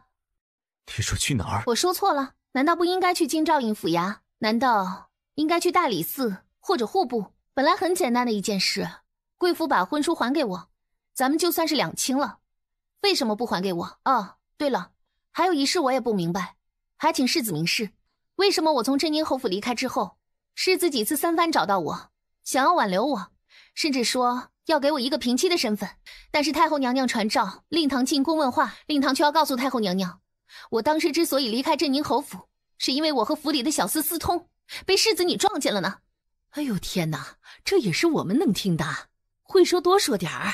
洛洛，我们找个地方谈谈。既然我一个小药郎的女儿根本配不上镇宁侯府金贵的世子，当年镇宁侯何必惺惺作态，要立下那样一张婚约困住我5年呢？当年我才10岁，想要报恩，把我收作义女养着不就行了？为什么要给一个10岁的什么都不懂的小姑娘立下婚约？立下婚约之后，你们镇宁侯府当真从一开始就想要履行这婚约吗？如果想要履行这婚约，为什么在立下婚约昭告天下的第2天，镇宁侯夫人要带我去丽怡轩做义父？哎呦我去，丽怡轩那是什么地方啊？那可是青楼舞娘最青睐的地方，莫说官宦人家了，就是京都寻常百姓家的姑娘妇人都不会从那里买衣服的。镇宁侯夫人竟然带着立下婚约的苏洛去丽怡轩买衣服，真的假的？胡言乱语！母亲何曾把你带到丽怡轩做衣服？何曾？世子不妨睁大你的眼睛看清楚，看看这是不是丽怡轩量衣服的尺寸单子。你安的什么心？为什么5年前的东西你现在还留着？我安的什么心？我安的与你对簿公堂的心。什么对簿公堂？你若当真想对簿公堂，当日从我们镇宁侯府离开的时候怎么不喊冤？现在离开镇宁侯府都几个月了，却忽然杀一个回马枪，想要对簿公堂了。你分明是攀上了高枝，傍上了南怀王，蓄意和我镇宁侯府作对，想要用这些微不足道的内宅之事来打压我镇宁侯府。是南怀王指使你和我镇宁侯府作对，手段也未免太下作了些。手段下作？既然世子要和我说手段下作，那我就不得不和世子说一说，什么才叫手段下作。1年前，令堂为了将我赶出镇宁侯府，指使府中一个叫王学义的小厮深更半夜闯我院子。事情闹出来之后，王学义红口白牙，一口咬定是我和他约定了夜半3更在我院中私会。这件事儿世子也可能不知道吧？也是，这么下作的事儿还是你母亲亲自做的，怎么可能让你这个金贵的世子知道呢？那你知道当时为什么这个王学义没有闹成吗？因为他当天夜里吃多了酒，走错了房。那天晚上王学义进了你母亲的院子。妈呀，还有什么瓜比这个瓜更劲爆的？这也是我有生之年能听的，不用花钱就能听的。哎呀，还去什么茶楼呀？这难道不比茶楼说书先生说的刺激？你知道这件事我是怎么知道的吗？信口雌黄！你以为你傍上了南怀王就能对我镇宁侯府？因为我去给夫人请安，进了院子，听到了里面不该有的侠逆动静。啥侠逆动静？是我想的那个侠逆吗？啊，这也是我们能听的。镇宁侯府会不会杀人灭口啊？还好，知道秘密的也不止我一个人，不然呢，估计早被拖出去身首异处了。苏洛，你住嘴！世子去金兆尹府衙吗？还是在这里继续谈？我在镇宁侯府住了5年，贵府什么事儿，我应该是挺有谈资的。春杏儿站在苏洛身后，人都麻了。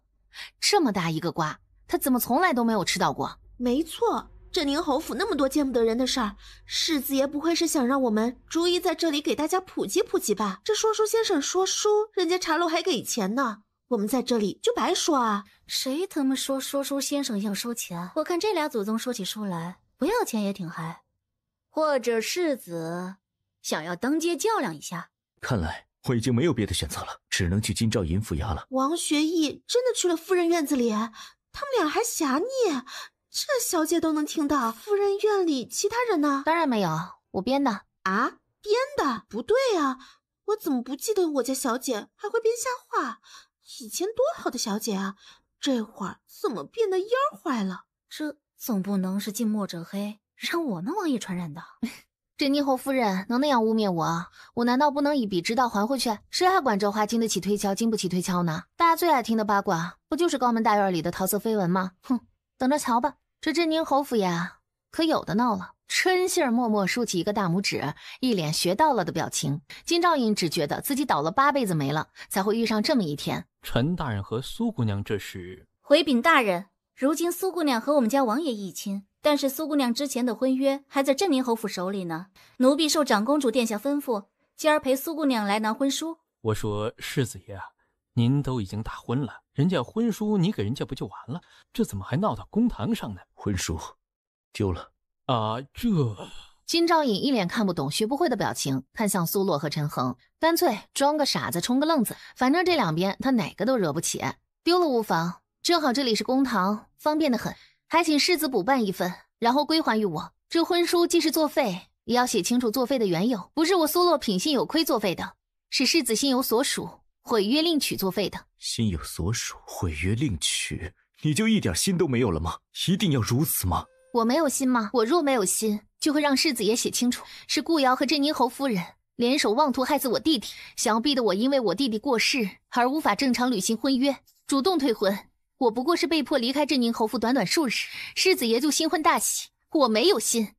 你说是因为苏子木受害，你不得不离开镇宁侯府，那你倒是解释一下，为什么你刚刚离开镇宁侯府就和南怀王勾搭上？你是我陈恒的未婚妻，前脚出了镇宁侯府，后脚就和南怀王比邻而住，这难道不要解释一下吗？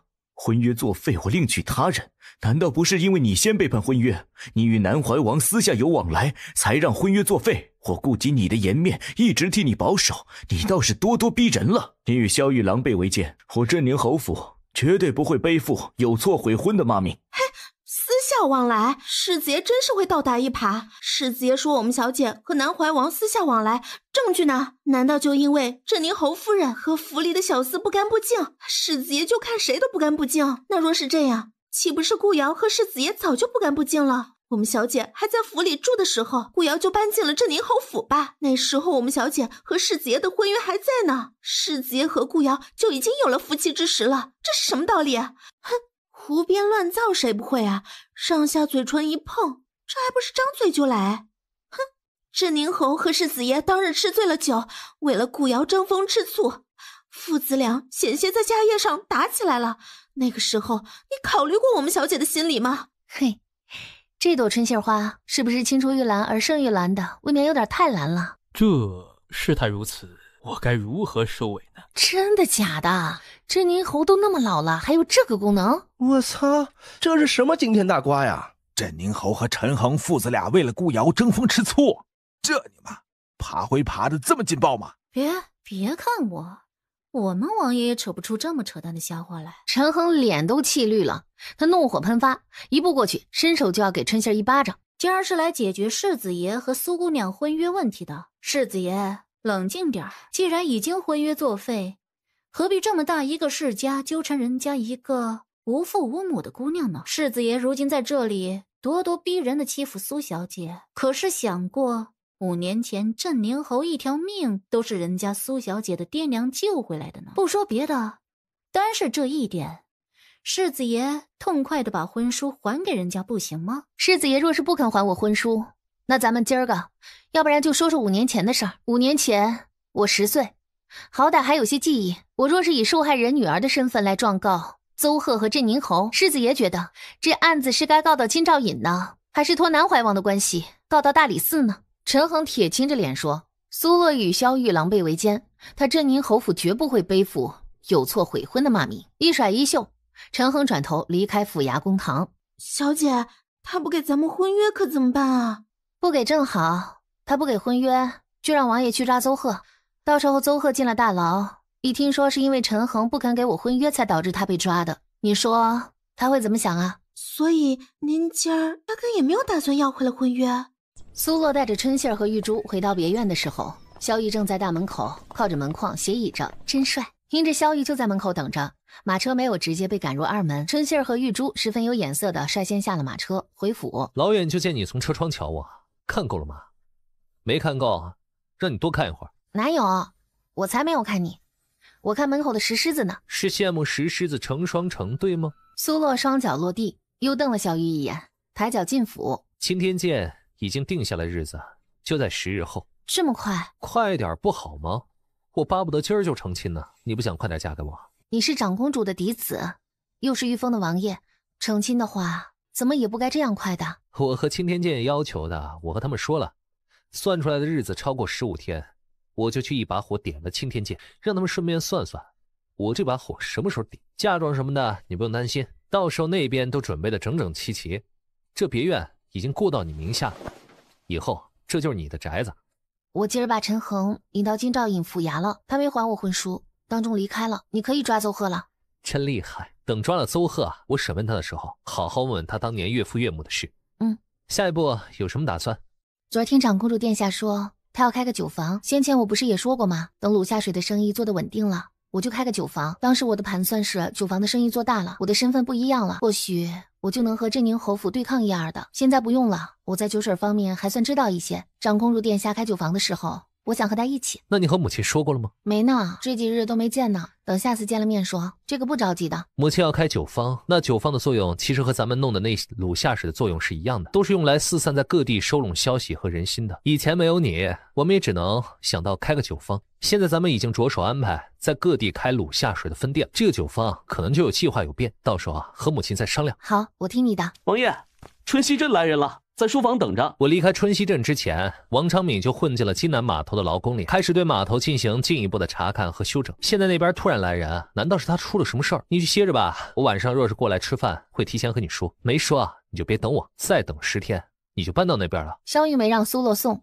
说完话，带着平安大步流星离开。午饭是和玉珠、春杏一起吃的，结果饭桌还未离开呢，忽然有丫头来回禀，宫里来人了，皇后娘娘要见苏洛。传话的人是皇后娘娘跟前伺候的宫人，连拖延都不好拖延。玉珠只能一边替苏洛更衣梳妆，一边让人赶紧把消息送到长公主府去。皇后娘娘膝下无子，只有一位公主，今年15，到了出阁的年纪。不过这位公主喜欢的是镇宁侯府三公子，和咱们王爷倒是无关，只是皇后娘娘也有意想要将公主许配给镇宁侯府三公子，如此倒是和咱们算有过节了。皇后娘娘和长公主殿下这些年一直还算相互和睦。没事啊，别担心，皇后无子，没什么可争的。是福是祸，去了就知道了。冗长的甬道，偶尔有几个工人路过，会朝苏洛投来各色目光。正走着，忽然斜喇喇的传来一道刺耳的阴阳怪气声。哟，哼，这是谁呀？莫非是我看差了？珍妃娘娘万福，奴婢奉命传召苏洛进宫，她就是珍妃。珍妃娘娘万福金安。抬起头来，让本宫瞧瞧。身份有别，苏洛不得不抬起头来，只是才刚刚扬起下颚，忽然一道凌厉的风朝着苏洛脸颊劈头盖脸就扇了过来。放肆！珍妃娘娘跟前，你也敢撒野？娘娘息怒，奴婢受长公主殿下吩咐伺候王妃日常，若是王妃有什么闪失，奴婢不好同长公主殿下交代。现在娘娘的婢女要打王妃，奴婢不敢阻拦，只是求娘娘一个缘由，到时候长公主殿下问起来，奴婢好如实回禀。哼，少拿长公主来压我，本宫想要打一个不知廉耻的破鞋。长公主尊荣金贵，难道还要管这事儿？就算是管了，本宫也认了。本宫可是好心，镇宁侯府不要的破鞋，本宫怎么能让它落到长公主府去，祸害长公主和南怀王呢？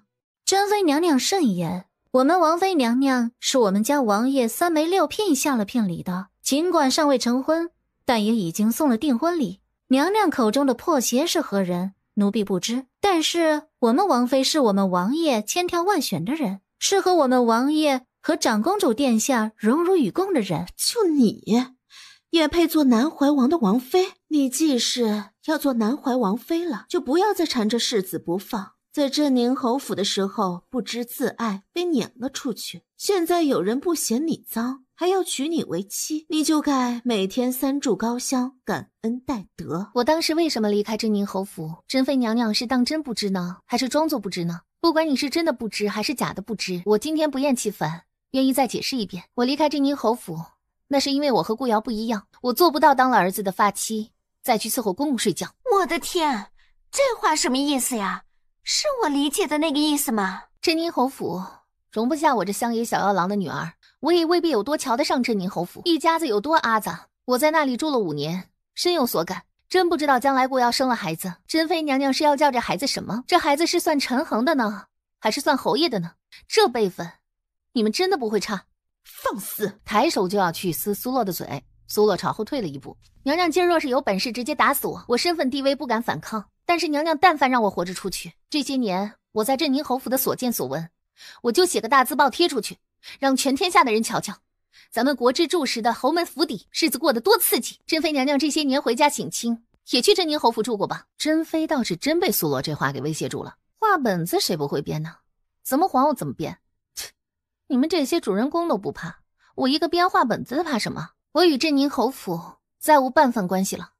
若说有关系，那就是当年我爹我娘是不是真的因为感染疫病而暴毙身亡？珍妃娘娘想羞辱责难我，也该想清楚。如今我不是那只任由你们搓扁揉圆的蝼蚁，更何况娘娘当真觉得我在镇宁侯府住了5年，就一点镇宁侯府的把柄都没有拿到吗？我若是不拿到点什么要命的东西，我敢这样嚣张的3问镇宁侯府吗？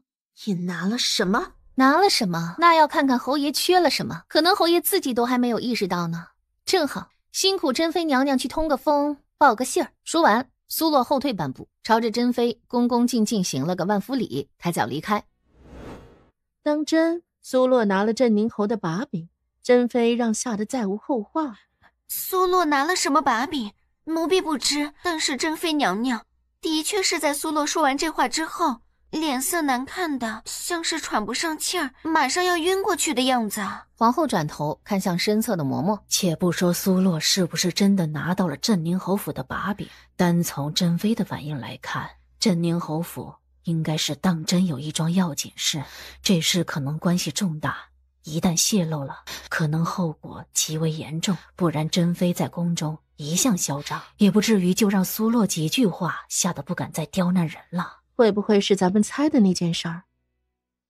皇后派来传话的人，在珍妃为难我的时候，既不催促也不劝说，只是一味的旁观，仿佛哪怕我被珍妃折入死了，也与皇后无关似的。按照这个走向来说，皇后对我，或者最起码刚开始叫我进宫，就绝不会仅仅只是为了给我赏赐，为我添妆，否则那宫女不会是那个态度。那是什么改变了皇后的初衷呢？她进宫之后发生的变故就指珍妃这一件事。苏洛仔细地捋着见到珍妃后所发生的那些对话，思来想去，只有一件事蹊跷。他和珍妃说他拿到了镇宁侯的把柄，当时珍妃的脸色一下就难看到了极致。苏洛当时不过是话赶话，胡编乱造而已，他哪有什么把柄啊？却没想到这是瞎猫撞了死耗子啦。苏洛琢磨了整整一下午，只能分析出这么多了。萧玉晚上过来吃饭的时候，苏洛迫不及待地和萧玉说了这些。我感觉镇宁侯府内宅应该是藏了什么不可见人的秘密，这秘密也许和珍妃有关。你让人查一查，我在镇宁侯府那5年能够得到的把柄，也只能是内宅方向的。我让人去查，以后再有谁叫你进宫，如果我不能陪你去，你就称病吧。以前我一直觉得皇后是想要让她膝下的公主嫁给镇宁侯府的3公子，也好给自己找一个依靠。毕竟按照目前的形势来看，镇宁侯府在8大世家中一家独大，那珍妃的4皇子将来继位的可能性就比其他皇子要大。可现在看来，倒是我想错了，皇后未必真的想依靠镇宁侯府。会不会是皇后知道什么？她之前本来是打算让薛家依附镇宁侯府的，但是因为今天我说的那话，让她改变了主意。也有可能。你今天做得非常好，不仅能勇敢地保护自己，不让自己受委屈，还分析出这么多事来。我以后肯定能更好。如果咱们分析的就是事实，那皇后改变主意，要么是想要观望，要么我觉得她会不会想和咱们合作。你看他赏赐我那么些东西，还是在我和珍妃闹出那么一场之后，这明显是在打珍妃的脸呢。我想，如果是这样的话，皇后可能还会叫我进宫，她可能会套我的话，或者如何。进宫虽然危险，但是我不可能总是称病避开的。我想，我还是应该进宫。如果我今天称病了，那咱们就不可能有这个发现，或者不可能发现的这么早。你说陈恒知道你这么聪明吗？他可能觉得我只会厨艺女工吧。他知道你会厨艺女工啊，我都不知道。少来，在春熙镇，你不是天天在我家吃饭？可你没有给我做过荷包，缝过衣服。可你亲过我。别想转移话题，和你说正事儿呢。以后皇后若是召我进宫，我还是要去的。不过我要是太久没出来，你要救我啊。救你。这贱人，他就是存心的。侯爷难道连这个也看不明白？他不光说我如何，他还说侯爷与恒儿为了瑶儿争风吃醋。你听听，这叫什么话？如此的下作，如此的下三滥。我们镇宁侯府养了他5年，竟然就养出这么个东西。但凡你当日对他好一点，也不至于如此。但凡那日在宫里，太后问你话的时候，你不污蔑他，他也未必会撒今日的谎。不过一个小姑娘，好吃好喝养着，就算是不给恒儿做正妻，留着做妾也行。你偏偏就容不得人。侯爷什么意思啊？难道还是我错了？他算是什么东西？凭什么让我对他好呀？一个乡野药郎的女儿，也配肖想我的恒儿？他也不照照自己是什么狐媚德行。如今他在外作恶，重伤我们镇宁侯府，侯爷不说去收拾他，反倒是怨怪我了。难道侯爷又信了他的胡说八道？苏洛那个小贱人，我巴不得让你不得好死。侯爷干脆派人暗杀了他算了，省得他惹是生非。杀了他？他前脚才在宫里说他拿着我们府里的把柄，现在我就杀了他，你是唯恐别人不知道咱们对他下手呢？满京都现在都知道他和咱们镇宁侯府对着干，现在他死了，不正好给人把柄？再者，杀了他有什么用？说着，镇宁侯起身离开。侯爷，你说他是不是真的知道？不可能，那是10几年前的事了。他5年前才来府里的，当时知道那件事的人全都死了，他怎么可能知道？他当时应该只是话里赶话说到那里，随口一提罢了。不过是珍妃娘娘有心病，正好让苏洛这话给唬住了。你今儿个好生的休息一夜，明儿一早进宫去见珍妃娘娘，告诉她尽管放心，别疑神疑鬼的。我还有事，你先睡吧。镇宁侯夫人睡不着，顾瑶同样睡不着。你说我是不是错了？我不该嫁给他。夫人莫要多想，世子爷被苏洛那贱蹄子迷了眼，一时半会儿不能回转心意罢了。可事情闹到这一步，苏洛是必定不可能再回镇宁侯府了。都是苏洛，是他把我害成这个样子的。要不是他，世子怎么会对我这样铁石心肠？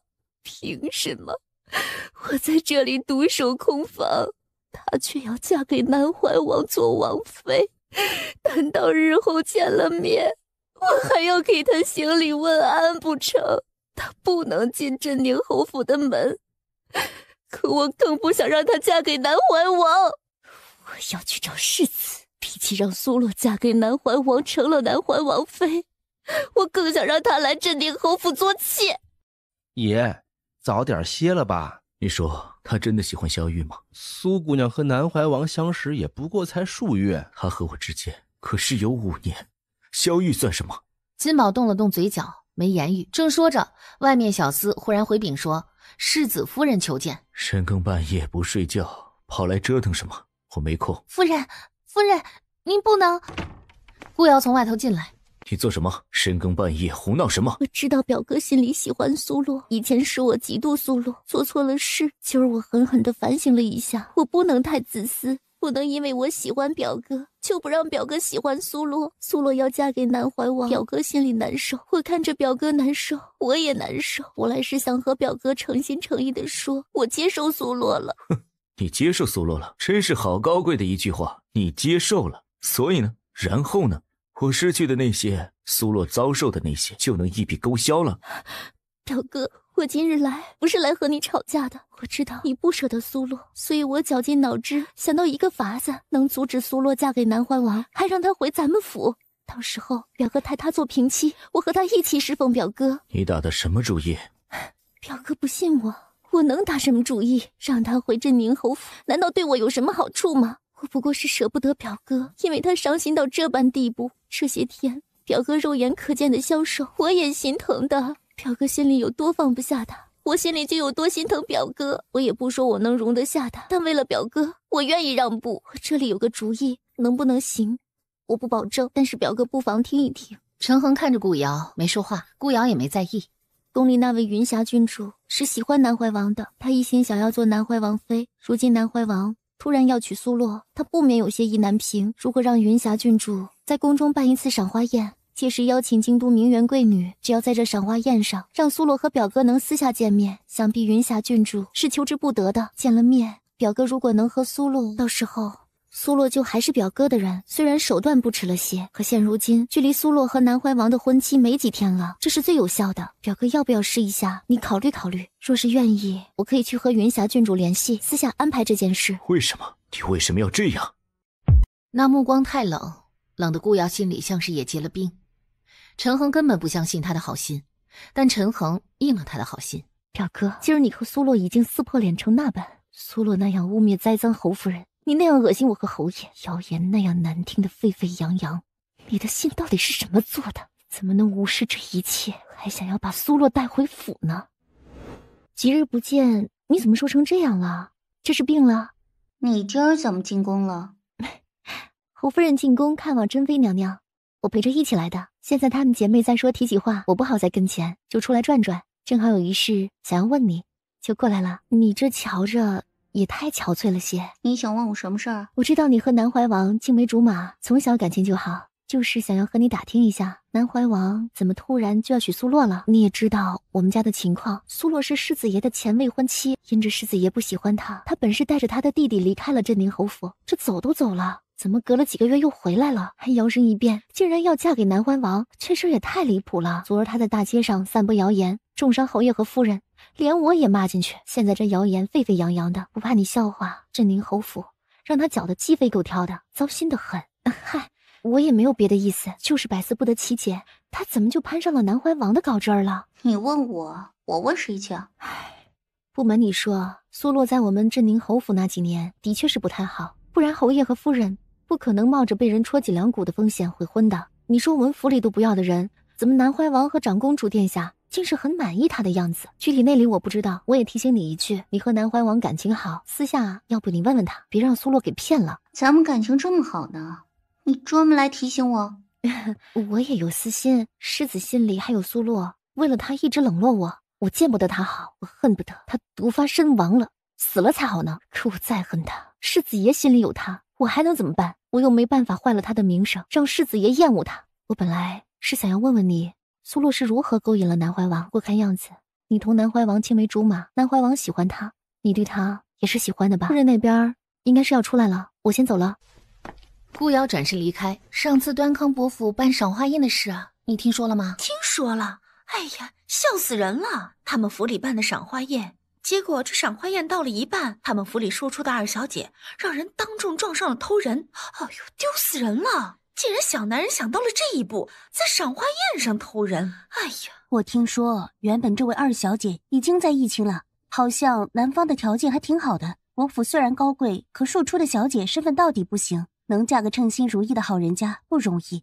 她真是不知福，偷人的事闹出来之后，男方那边立刻拒绝了这门婚事。那二小姐人呢？听说是被送到了乡下庄子上去了。能怎么？自己干出这种丢人现眼的事，府里没把她杀了就不错了。这辈子是不可能再回京都了。如果苏洛也偷人，那玉哥哥还会娶她吗？梳妆，我要去见太后娘娘。你要办赏花宴？不能嫁给玉哥哥，那是我和玉哥哥有缘无分，但以后总还是要来往的呀。苏洛在京都好像也没什么朋友，在他们成婚之前，我办一次赏花宴，叫些贵女名媛们来，也叫上苏洛，让他和大家都熟悉熟悉，也让大家知道知道苏洛不是没朋友，有我呢。好孩子，你能想得开是最好的，想办赏花宴就办呢，热热闹闹一场也好。宫里许久没有热闹了。得了太后的应允，云霞兴致勃勃开始筹办。自那日被皇后传召进宫，苏洛一直以为皇后因为珍妃的事儿还要再叫她进宫的，结果没等到皇后的传召，倒是收到了太后那边的帖子，云霞郡主要在宫中办赏花宴，萧玉去京南码头办事，不在京都，长公主和苏洛一起进宫。今儿进宫，难免皇后和珍妃都要同你说话，我尽量在你跟前陪着，可宫中的事杂乱如麻，未必能时时刻刻都照应得住的。好在玉儿替你争取了这郡主的身份，在你和玉儿成亲之前，这身份多少还是管用的。宫里的事复杂，我在没事儿，我若一时不在，你不要随便吃别人给的东西，喝别人给的果水，衣服不慎被打湿，也不要去换衣服，知道吗？宫里都快有个铁律了，每逢宫宴必出事，小心为上。知道了。哎呦，看看是谁来迟了。儿臣给母后请安，母后万福金安。苏洛跟在长公主一侧，有样学样，给太后、皇后和旁边2位妃嫔请安。我们洛洛第一次进宫赴宴，紧张的不行。母后，快给我们洛洛个赏赐，压压孩子的心。这一路紧张坏了，回去玉儿该心疼了，又要找我闹，怪我没照顾好她王妃呢。用你说，洛洛好孩子，上前一点儿，哀家瞧瞧。玉儿这些年的婚事可是愁坏了哀家呀，眼瞧着别人家的哥儿16、17都儿女双全了，玉儿这20的人了，还一点动静没有。问就是没有核心的，这可是找到了核心的了，果然是个标致的美人儿啊。说着话，太后从自己的手腕上推下一只常年戴着的白玉手镯。太后身侧的宫女刚刚接了那白玉手镯，正要转身递给苏洛，忽然一只通体发白的白猫不知从哪儿窜出来，众人眼睁睁看着那白玉手镯从他手中被白猫撞翻在地，啪一声脆响。哎呀，这可是太后娘娘戴了几十年的镯子了，是太后娘娘当年的陪嫁呢。娘娘恕罪，奴婢该死，娘娘恕罪，奴婢该死。这是怎么说的？母后宫里什么时候还养了猫？这畜生来的未免也太巧了些，好歹咱们都是见过大风大浪的，若不然还以为是天意不让我们洛洛接着镯子呢，倒像是我们洛洛有问题了。苏洛站在那里抿了抿唇，忽然弯腰将地上碎掉的镯子捡起来。哎呀，这种事怎么能让你做呢？玉哥哥知道要生气啊，怪我没照顾好客人了，还愣着做什么？还不赶紧收拾！苏洛却是在宫人抵达跟前的前一瞬，凑到长公主旁边，低低说了一句。他声音小，旁人听不到他说什么，一时间所有人的目光都落在了苏洛身上。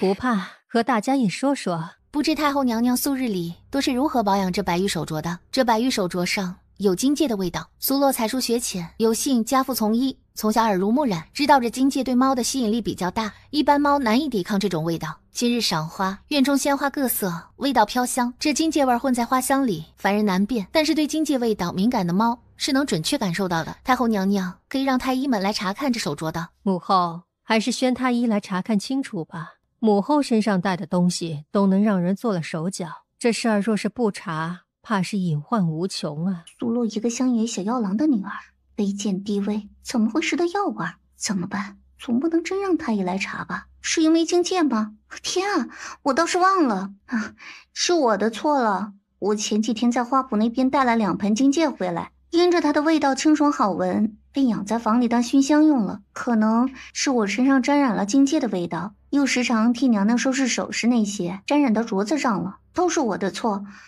我不知道猫儿会对这个味道敏感。你那里养着荆芥，哀家知道，只是这宫中好好的，哪儿来的猫啊？白猫像是珍妃娘娘那边养的，先前啊，见九公主曾抱着一只白猫在御花园那边玩耍。别怕，哀家这里有的是好东西，让你受惊了。别怕，哀家这里有的是好东西。去库房将哀家珍藏了好多年的那套珊瑚头面拿来。苏洛生的白皙，那珊瑚头面正是配他这好年岁呀。别委屈，一会儿等宫宴散了，我再去和太后说说。我不委屈的，不用再说了。太后娘娘已经很给我体面了。该说的话还是要说，不光为了你。见过长公主殿下，太后娘娘有点乏了，想要回去歇着了，请殿下过去说话呢。好，正好我带我们家洛洛和母后亲近亲近，不耽误殿下多长时间的。嘉佑郡主不如就在这里和……闹出这么件事，我不放心我们家洛洛自己在这边，万一再闹出别的事儿，谁的面上都不好看。长公主竟然要带着苏洛一起去太后那边，那我费了那么大努力安排那些算什么？安排了个寂寞吗？等苏洛一走，他立刻给身侧的婢女使了个眼色。今儿的事儿啊，你别委屈，哀家知道这事儿是有人故意做的，也知道这件事针对的是你。这人是谁，哀家不说，你应该也能猜到。你和镇宁侯府闹出那么些不愉快，之前镇宁侯府又栽了个大跟头，陈恒还被玉儿在刑部大牢关了半日，镇宁侯府的人心里有气。母后这话说的，儿臣首先就不爱听。什么叫我们洛洛和镇宁侯府闹出那么些不愉快？镇宁侯府里子面子都想要，不愉快那是正常，和我们洛洛无关。你个护短的，哀家一句话都说不得。说不得？母后不知道玉儿有多喜欢他，儿臣从未见过玉儿对谁这样上过心。今儿儿臣带洛洛进宫，玉儿在儿臣跟前念叨了足有半个时辰，让儿臣千万看好她王妃，少一根头发丝儿都和儿臣闹呢。哈哈哈哈，这孩子。再有，儿臣今儿的话可能母后不爱听，不过人心都是偏的，母后不爱听，儿臣为了玉儿也得说。母后当真觉得今儿的事儿是珍妃要对洛洛下手？母后的东西在云霞那里保存的应该也不少，是所有的东西都沾染了金戒的味道呢，还是单单今儿母后要赏给洛洛的镯子沾了金戒的味道？你怎么会怀疑云霞？不是儿臣怀疑她，儿臣也不希望是她。母后拿她当半个亲生女儿养，儿臣自然希望她好，只是儿臣也将丑话说在前面。洛洛是玉儿铁了心要娶的人，也是玉儿放在心尖上的人。玉儿的脾气母后也知道，最是一个混不吝。如果真的出了什么事，到时候玉儿闹起来，母后别觉得玉儿不给您面子。母后怜惜云霞，但也将这件事彻彻底底查明白的好，对大家都好。胡言乱语，越说越离谱了。云霞什么心性？哀家能不知道？她喜欢玉儿，这事儿儿臣和洛洛说过，她是儿臣的儿媳妇儿。玉儿先前的事儿，儿臣自然要说，免得有人在她跟前嚼舌根，让她和玉儿感情生分。太后娘娘，不好了！镇宁侯府五小姐被云珠公主推入水里了。什么人呢？太后都顾不上和长公主生气了，闻言脸色刷的铁青，豁然起身就往外走。长公主赶紧跟上。苏洛原本是跟在长公主身后的，但是一群人穿过垂花门，急急要往出走的时候，苏洛忽然被身后的人拽了一下。你若是敢叫出声，他今儿就醒不过来，到时候云珠公主就要担负一个杀人的罪名。你觉得镇宁侯府会用这件事朝皇上发难吗？你觉得镇宁侯府发难是冲着谁呢？除了萧玉还有别人吗？你还真是在乎萧玉。是你安排的吴小姐落水，根本不是云珠公主推的。哼，是谁安排的不重要，重要的是你如果敢嚷出去，他立刻就没命。镇宁侯府一定会用这件事威胁皇上，你猜我会威胁皇上做什么？萧玉，你要如何？我不准你嫁给萧玉，你是我陈恒的未婚妻，就只能是我陈恒的未婚妻。我早就和你说过，我不喜欢顾瑶，我娶她不过是为了家族利益，难道我说的还不够明白吗？你父亲的兵权不能因为她嫁人而被迫和外人分享，而镇宁侯府也恰好需要他家的军权来巩固地位，这只是一个利益联姻，无关感情。我说过多少次，我不会对他有感情。你就因为我娶了顾瑶，你要和我赌气到这一步？你知不知道，你为了和我赌气，被萧玉利用来对付我？那日在刑部大牢，你眼睁睁看着萧玉对我动手，你眼睁睁看着萧玉将我关进牢里。苏洛，你就这么恨我，恨到让萧玉置我于死地的地步。当时若非因为突然发现你在，我会那样毫无反击的任由萧玉摁着打。苏洛，你到底有没有心呢？我没有心，我因为没有心，所以要被迫喝一碗红花。我因为没有心，所以我爹娘要被迫喝下鹤顶红。那是邹贺和萧玉联手故意编的谎话来骗你。你在镇宁侯府住了5年，你和萧玉才认识多久，就对他的话这么深信不疑？那我们这5年算什么？萧玉到底给你灌了什么迷魂汤，让你这样？你喜欢了我5年，苏洛，你忘了吗？你喜欢的人是我。你和我赌气，你带着子木离开镇宁侯府，怎么就那么赶巧？你前脚离开镇宁侯府去了春熙镇，后脚萧玉就住在了你隔壁。他可是长公主嫡出的，是正儿八经的皇亲国戚，是皇上御封的南怀王。像他这种人，什么纸醉金迷没见过，什么绝色佳人没见过，他要娶你为妃，你怎么那么天真啊？这从头到尾都是一个阴谋，是萧玉利用你来对付我，对付镇宁侯府的阴谋。你清醒点好吗？就算这些年我母亲因为顾瑶的事对你不好，但你不能一竿子打死所有人。我对你难道也不好吗？世子对我真的好吗？你真的觉得你对我好吗？那世子要不要说说你都是怎么对我好的？对苏洛好，我是如何对苏洛好的？世子爷，如果实在想不到，可以不想。你在镇宁侯府住了5年，你弟弟从襁褓婴孩长到5岁，这不算是我对你好吗？我的女人，凭什么让萧玉占了便宜？是我的，都是我的。就在陈恒手掌扣到苏洛脑后的一瞬，苏洛猛地抬手，他以最快的速度，在陈恒落在他脑后的手掌贴实头皮的刹那，手中的帕子直接对准陈恒的口鼻。这帕子是苏洛进宫前提前准备的，在这帕子上涂了无味的药膏，有着强烈的令人昏迷的作用。3、2、1，砰！苏洛大松一口气，抬手抹掉额头的冷汗，将那帕子好生塞入衣袖，转头离开。苏洛呢？怎么半天不见苏洛？在这儿呢。怎么了？没事，去了一下进房。陈恒怎么回事啊？上次在春熙镇都把苏洛和玉哥哥在一起的消息透露给陈恒了，陈恒还是让玉哥哥把人带回来。这次陈恒能把苏洛拽进小竹林，却又让苏洛整整齐齐的出来，陈恒到底是行还是不行啊？这是怎么回事？为什么没有人来上报？苏洛和陈恒偷情，苏洛反而完好无损的回来了。我没有推的，我真的没有推。当时我就站在水池边上，我旁边还有3公主、4公主，他们可以为我作证的。我真的没有，我不知道那怎么就突然掉到了水池里。我们真的没有看到云珠推人。云珠一直和我们聊天来着，说有茉莉花编花环的事儿，她一直是背对着水池的。奴婢不敢撒谎，奴婢亲眼看到，是云珠公主把五小姐推下去的。母后，云珠向来不是与人作恶的性子，她什么品性，母后还不知道吗？何况这五小姐和镇宁侯府的3公子一母同胞，云珠怎么会好端端的推她呢？你在哪里伺候啊？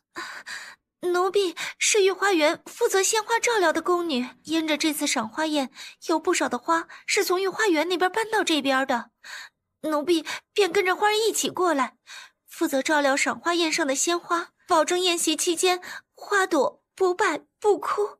你眼睁睁看着我推了镇宁侯府五小姐，哼，你分明就是在撒谎，谁指使你害我？3公主和4公主都和殿下玩得好，自然偏袒殿下说话，可奴婢不敢撒谎。你，本宫倒要看看，这是谁冤枉我们云珠呢？本宫不过就是身子不舒服，没来参加这个赏花宴，竟然就让我们云珠吃了这么大的委屈。别怕，他们不给你做主，本宫给你做主。下作的东西，得了多少好处呢？就在这里满口胡诌，也不怕有命挣钱没命花。带上来。随着他语落，外面2个嬷嬷将一个宫女拖了进来。珍妃，这是云霞跟前伺候的人，你这是要做什么？回太后娘娘的话，有人想要借刀杀人呢，但是臣妾不想当这个刀，臣妾应该还是有这个资格给自己讨个公道吧。说说吧，你主子是怎么让你害人的？云霞郡主让奴婢将九公主引到御花园，近日来九公主一直喜欢去哪儿都抱着那只白猫玩，等引到御花园，奴婢用荆棘将那白猫引开，趁着九公主那边的人不备，将白猫带到赏花宴上。你胡说，我哪里对不起你？你要这样害我？另外，云霞郡主买通了一个宫中小侍卫，那侍卫原本是看守冷宫的，云霞郡主许诺，若是他听话，郡主就将他从冷宫调到太后娘娘这边。他让奴婢给嘉佑郡主上酒水的时候，打翻酒水，洒湿嘉佑郡主的衣裙，然后带着嘉佑郡主去换衣裙的时候，把人带到提前安排好的房间，那房间里点了合欢香。只是后来太后娘娘将嘉佑郡主和长公主带走，云霞郡主一计不成，便让奴婢跟着过去。奴婢本来是打算在那边借着上茶的功夫弄湿嘉佑郡主的衣裙，只是还没动手就被珍妃娘娘的人抓了。你胡说，谁给你多少好处让你这样污蔑我？我怎么会害苏洛？这赏花宴是我办的，若是苏洛有事，我难辞其咎。我疯了，要在自己的赏花宴上害人？求太后娘娘给云霞做主。那就看看太后娘娘信谁的吧。那边就2把椅子，一张坐着镇宁侯夫人，一张坐着顾瑶。他一过来，两人双双起身，最终珍妃坐了镇宁侯夫人的位置，镇宁侯夫人坐了顾瑶那里。苏洛，我和玉哥哥从小一起长大的，你现在是他未过门的妻子，难道你不相信我吗？我怎么会害你啊？他将这无人能开口的话题丢给了苏洛。你这样问就没意思了。这件事不管怎么说，我们家洛洛都是受害的一方，问他做什么呢？还是看证据吧。当真是你推了镇宁侯府的五小姐？我没有，太后娘娘，我没有，我真的没有。你没有？你跟前的婢女刚刚编了那么大一串故事，那是被人教唆指使的过来污蔑你的。娘娘明察，奴婢所言都是真的。奴婢今儿早上用来浸泡镯子的荆芥汤汁还没处理，还在云霞郡主的闺房里放着，太后娘娘可以派人去查。另外，当时嘉佑郡主在春熙镇，云霞郡主曾经去过一次春熙镇，她原本想要强行在南怀王当时住的院子里留宿，然后在嘉佑郡主跟前说她和南怀王是青梅竹马，已经有了婚约，可南怀王当时就把云霞郡主送了回来。回京之后，云霞郡主不甘心，旁人到底许了你多少好处，让你这样编故事害我？简直不成体统啊！来人，把他弄下去。娘娘该吃药了，错过了时辰，药效该不好了。您这一阵子总是胸闷气短的，陛下跟着着急上火，特意嘱咐奴婢让您按时吃药呢。母后保重身体要紧。如今既是这赏花宴结束了，儿臣便带着洛洛回去了。眼看婚期将近，府里还有许多事要准备。长公主带着苏洛行礼离开。你不是说你已经想通了，要和苏洛好好相处吗？这就是你说的好好相处吗？哀家如同亲生一般待你，你就这样骗哀家？哀家教导你这么多年，就教给你不择手段、自私自利，还愚蠢不及了。可我真的好喜欢玉哥哥，太后娘娘，我求你了，你心疼我，成全我吧。如果不能嫁给玉哥哥，我活着还有什么意思？今天的事我是不对，可我不后悔。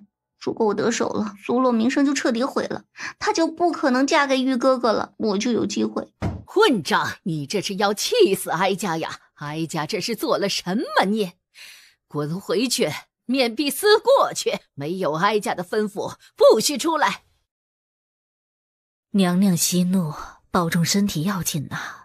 云霞郡主和南怀王青梅竹马一起长大，云霞郡主有这心思，实在不为奇。不如太后娘娘赐婚，让云霞郡主做个侧妃，嫁给玉儿。就现在这个样子，玉儿满心都是那个苏洛，怎么容得下他呀？哀家若是强行抑制赐婚，也只会让玉儿更排斥他。可感情的事岂是讲道理的？娘娘，您再斟酌斟酌。唉，明儿把长公主请进宫吧，哀家与她说说这件事。世子爷在府里吗？好像是在书房。刚刚听金宝哥说，世子爷发了好大的脾气，把府里的大夫打了一顿。顾瑶一脑袋疑惑的琢磨，怎么还打了大夫？也有事忙着呢，夫人要不一会儿再来？我就是来问问世子，今儿在宫里到底怎么了？这个奴才也不知道。如果夫人进去试试吧，万一呢？世子爷今儿心情不是太好，要不夫人进去瞧瞧？今儿怎么世子让苏洛又走了？说是不走，今儿我们就能把苏洛带回家了。过来，来我身边。陈恒这是怎么了？幡然醒悟了吗？终于察觉到我对他的好了吗？还不够近，你以前不是都喜欢离我近点吗？顿了顿，绕过桌案，朝桌案后的陈恒走过去。张嘴，手狠狠地箍着他的腰，唯恐怕他跑了一样，越抱越紧。一个吻怎么够？被陈恒打横抱着，走到书房那张床榻上。陈恒如同饿久了的猛兽，迫不及待地冲向了猎物。我不允许你嫁给萧雨，听到没有？你只能是我的。我是谁？洛洛，别和我闹了，心要让你戳烂了。陈恒一腔的火发泄不够，将他翻个身，抱着他，一声一声地叫洛洛，一声一声地求洛洛原谅他，一声一声地说我爱你，我只爱你。终于在陈恒一声闷哼里结束。顾瑶眼角的泪早就打湿了枕头。让人准备一碗避子汤过来。苏洛，我一定会让你不得好死。母后，这是怎么了？玉儿今儿大婚，还等着及时出发迎新人呢。今儿一早，南国信使抵达，信函上说，南国的使臣今日便能抵达我朝京都，他们想要两国联姻。他们的嫡公主看上了玉儿。什么？朕知道玉儿今日成亲，娶的人是她心爱之人，可南国到底强大，他们主动提出说要联姻，朕呢拒绝不得。南国的嫡公主为何要挑选玉儿？玉儿的身份也配不上她嫡公主的名号，难道将来嫁入府中，我和玉儿都要看她脸色过日子？这婚事我们不能答应。你不答应，让皇上如何与南国的使臣说呀？玉儿成亲的吉时马上就到了，如果陛下和母后不拦着，再有一个时辰，玉儿就把苏洛娶进了府中。南国使臣到了又如何？难道他们的公主甘愿做妾？胡说！玉儿和苏洛的亲事自然是成不得。南国使臣既然提前派了信使来送信，怕是已经知道玉儿要成亲，提前来送信阻拦。倘若玉儿继续娶了苏洛，那不是踩着南国的面子吗？若是我们强大也就罢了，偏偏我们不如人家。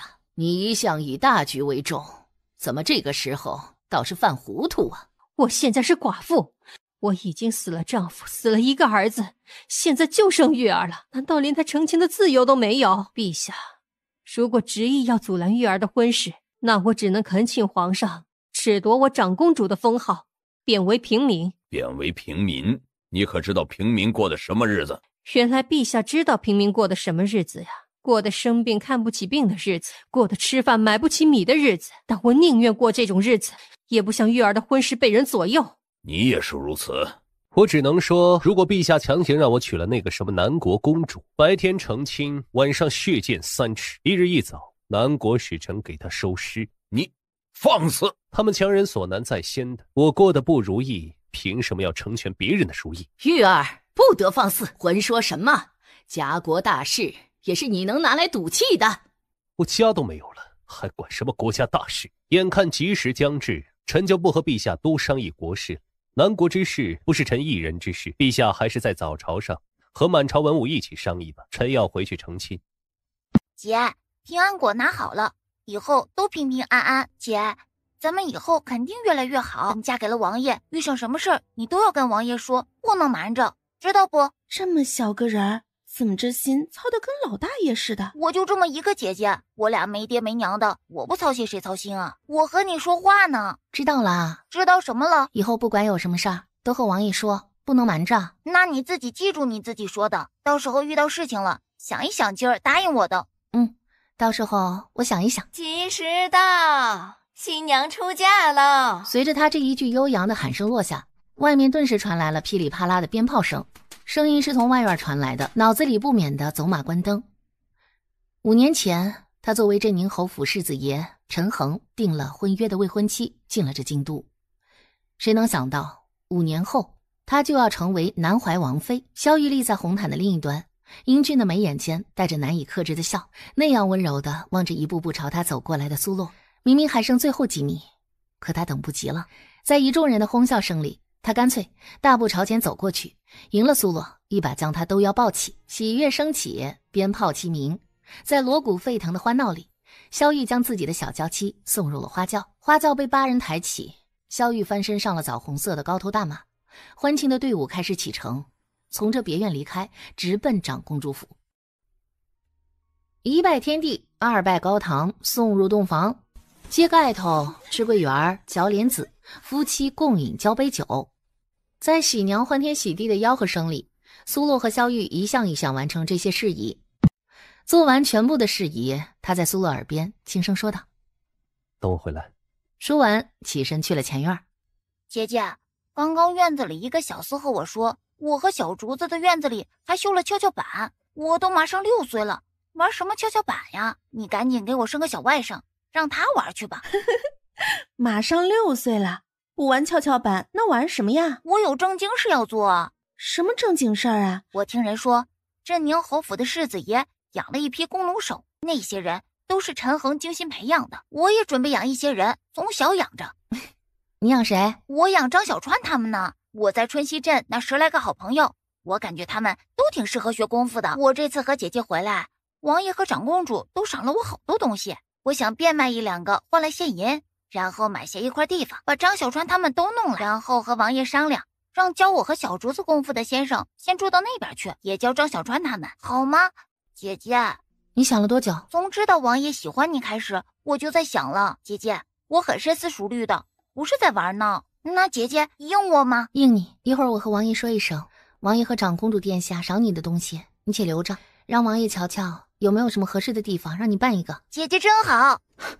王妃，宫里来人传旨，说是南国使团到了，陛下让文武百官进宫作陪。另外，传旨让您和王爷也进宫。长公主殿下已经去和宫里那边交涉，但是未必能成。为了以防万一，您这边得准备一下。褪去凤冠霞帔，洗掉脸上的浓妆，换了王妃规格的宫装，才刚刚收拾落挺，外面有婢女跑进来。王妃，长公主殿下的马车在府外等着。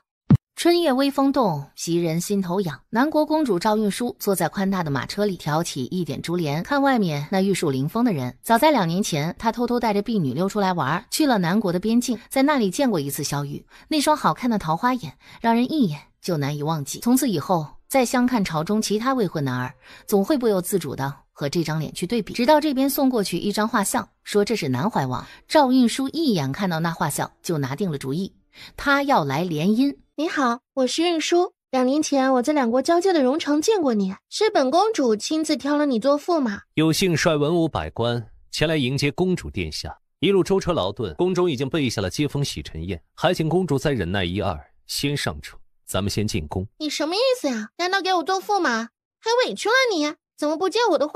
不瞒公主殿下，今日是臣新婚之日。你成亲了？不可能，李大人。南怀王这是什么意思？我们不远万里来，为的便是2国交好，皇室联姻啊！我们的信使甚至于快马加鞭，一路没有歇息地将我朝皇帝陛下的亲笔信送来。南怀王竟然今日成亲。信使的确是今日一早就抵达宫中，但是我的亲事却是1月之前就定下，正巧今日成亲，和贵国来使赶在了同一日了。既然我们的信使今日一早就到了，你们也看了信了，为什么你还要成亲？你娶了哪个名门望族的小姐？我们南怀王妃就是先前镇宁侯府世子爷的未婚妻。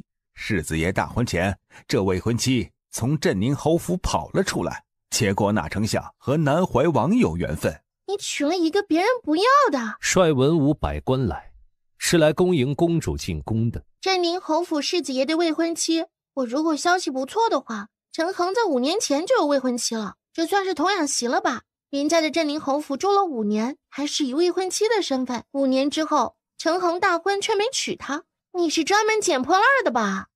天色不早，各位早些进宫吧。陛下还等着为各位接风洗尘。平安。是。吴大人对王妃出言不逊，藐视皇家，拉下去，乱棍打死。本官乃是朝廷命官，生死自由皇上判定。南怀王想要干什么，随意判定我的生死，你还没有这个权利。再说了，我说错了吗？难道苏洛不是陈恒的未婚妻？不等吴大人说完，平安手起掌落。你是什么意思？这是故意给我们看的吗？杀鸡儆猴？公主误会，不是杀鸡儆猴，只是他说了不该说的话。你的王妃难道不是陈恒的未婚妻吗？他说错了。皇室可是其他人能当众妄议的，别人如何我不知道，但是在我这里，我的王妃被人说3道4，指指点点，只有一个结果，让乱棍打死，把人送到镇宁侯府门口。本王等着镇宁侯给他做主来找本王。哈哈。这次运输公主来啊，正好赶上春末夏初，正好是风光好的时候，可以尽情的四处玩玩。那我就要让萧玉陪我一起了。不知殿下可给萧玉这个假呢？南怀王刚刚成亲，本来也在木修中啊。听说贵朝皇亲国戚合离，给陛下下旨，那我斗胆，现在就讨陛下一个旨意，下旨让他们合离吧。我嫁给南怀王，嫁妆便是南国与贵朝在我有生之年都没有战乱，并且南国边境的2座玉矿是我们南国的诚意，送给陛下。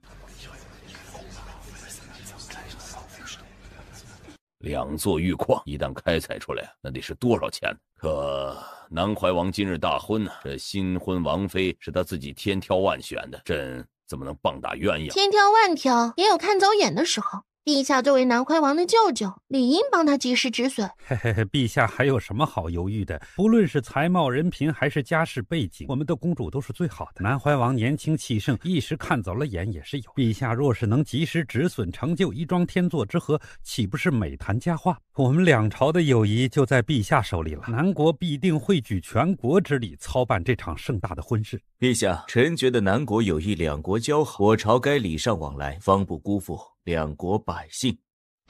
萧玉也没有说话，只是面上没什么表情的冷淡的坐在那儿。先前反驳他，反驳的激烈，说什么都要娶苏洛，结果呢，现在还不是在利益面前乖顺的像个哑巴。可苏洛才是心腹啊，又无错无失。若是陛下，臣有话要说。说。臣夜观天象，发现南怀王和苏洛成亲之后，命数有变，命中大吉变凶。苏洛此人命硬相克，克父母兄长，克丈夫子嗣，实在不是良配呀。放肆！先前南怀王成亲也是你算的良辰吉日。臣有罪。先前的确是臣算的，但是臣算的时候，他的命相还不是这般呢，是今夜突然发生变动的。看来天意如此啊！这个皇帝可真会装模作样，分明就是他想要让苏洛滚蛋，而不想背负这见利忘义、势利小人的名声，就把错儿全都归在苏洛头上。苏洛可真是活该啊！即使如此，那玉儿和苏洛的婚事也就作罢了。从今日起，苏洛就暂且去莲花庵。陛下，出什么事了？济南传来消息，就在今日傍晚，济南码头的船全都发出去了。另外2艘从余杭驶来的船也都成功靠岸，卸下货物，又重新出发，说是前往云州。皇上顿时眼眸一颤，朝萧玉看去。臣觉得臣自己挑选的王妃是最适合不过的。我们家洛洛天生富贵，以前我朝的码头漕运可没有这么顺利。谁说他命不好呢？这么深厚的福泽，是眼睛瞎到哪一步才看不到呢？既然船只能正常运转了，为何不回禀？陛下冤枉臣，在今夜之前，他的确是不能正常运转。臣也不知道为什么今夜忽然就能运转，大约就是因为臣的王妃福泽深厚，庇佑码头吧。放屁！苏洛又不是妈祖，保佑你个头啊！陛下，我们舟车劳顿，一路乏着呢，风烟无趣，只等着陛下圣旨休了苏洛，我们2朝好商议联姻之事。事情说定了，我们也好去歇着，不是？皇后看了皇上一眼，朝赵运书说：“苏洛到底是长公主殿下选定的儿媳，就算是要圣旨休书，也不会是现在，总是要和长公主殿下商议的。”的确，南怀王妃到底也是朕的亲姐姐选的，朕若是下旨，也该要同她商议好的。陛下刚刚可没有说要同什么长公主商议，现在就要商议了，怕不是因为漕运的事吧？公主玩笑了，与漕运无关，漕运全国畅通，高兴还来不及呢。哦，是吗？我一点也不信。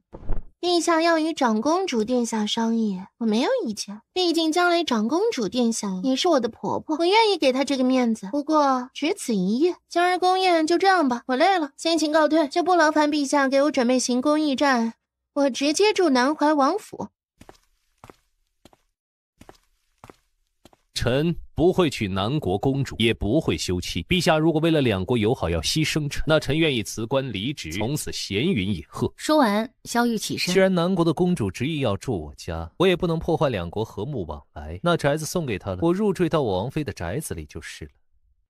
放肆！南国的公主愿意嫁给你，那是瞧得起你。那她不嫁给别人，是瞧不起别人的意思吗？你铁了心要和朕作对？不是臣铁了心要和陛下作对，而是今日筵席，我母亲早早进宫，为何到现在一直没有露面？现在我要离开，陛下能让我母亲一起出宫吗？什么意思？这意思是说皇上软禁了长公主？太后身体不适，长公主要照拂一二。我去，真的软禁了？萧玉顿时一笑，没再多说什么，只朝苏洛看去。苏洛当即起身，萧玉带着苏洛就要走。南怀王这是什么意思？放着南国的公主住进你们长公主府，还要站着苏洛养在别院，你到底是羞辱苏洛呢，还是羞辱南国的公主呢？这是争风吃醋。我靠，这宫宴的瓜果然是虽迟但到啊，永远不会让人失望。一朝更比一朝高。你有意见？你配吗？萧玉牵了苏洛的手，拉了他就朝外走。你是不是傻？你跟着他走，你儿怕是连尸骨都没。他明摆着是必须要娶南国的公主。松开！我先前是有做的不对的地方，让你伤心了，但我会改。他有什么好？你一定要跟着他走。都什么时候了，还在争风吃醋？你眼里还有一点江山社稷吗？滚！拉了苏洛朝外走，他们两个一走，席间大殿瞬间静得落针可闻。你提前看过册子吗？昨天晚上嬷嬷过来给我讲了一点。他讲的你听明白了吗？他给你看的册子是彩色的吗？是大图还是小图啊？看的时候你脚尖也绷成这样紧。我陪你再看一遍好不好？一会儿咱们一边做一边看册子，还是你想先看一遍再开始啊？混蛋，这也是能商量的。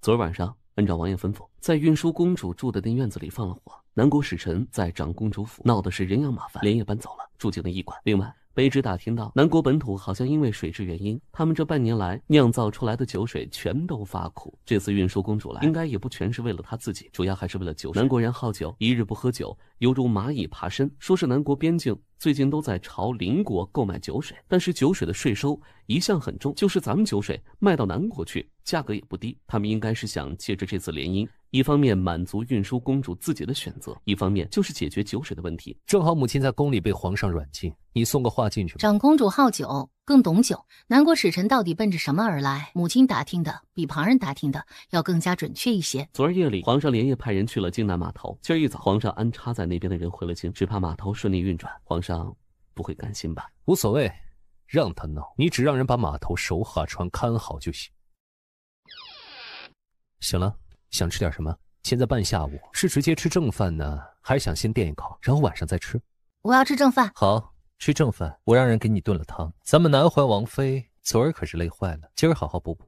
母亲回来了吗？本来今儿是能出来的，但是刚刚平安打听到消息，说南国使臣这次来可能是奔着酒水来，我又送信儿进去让母亲再细致打听一下。酒水？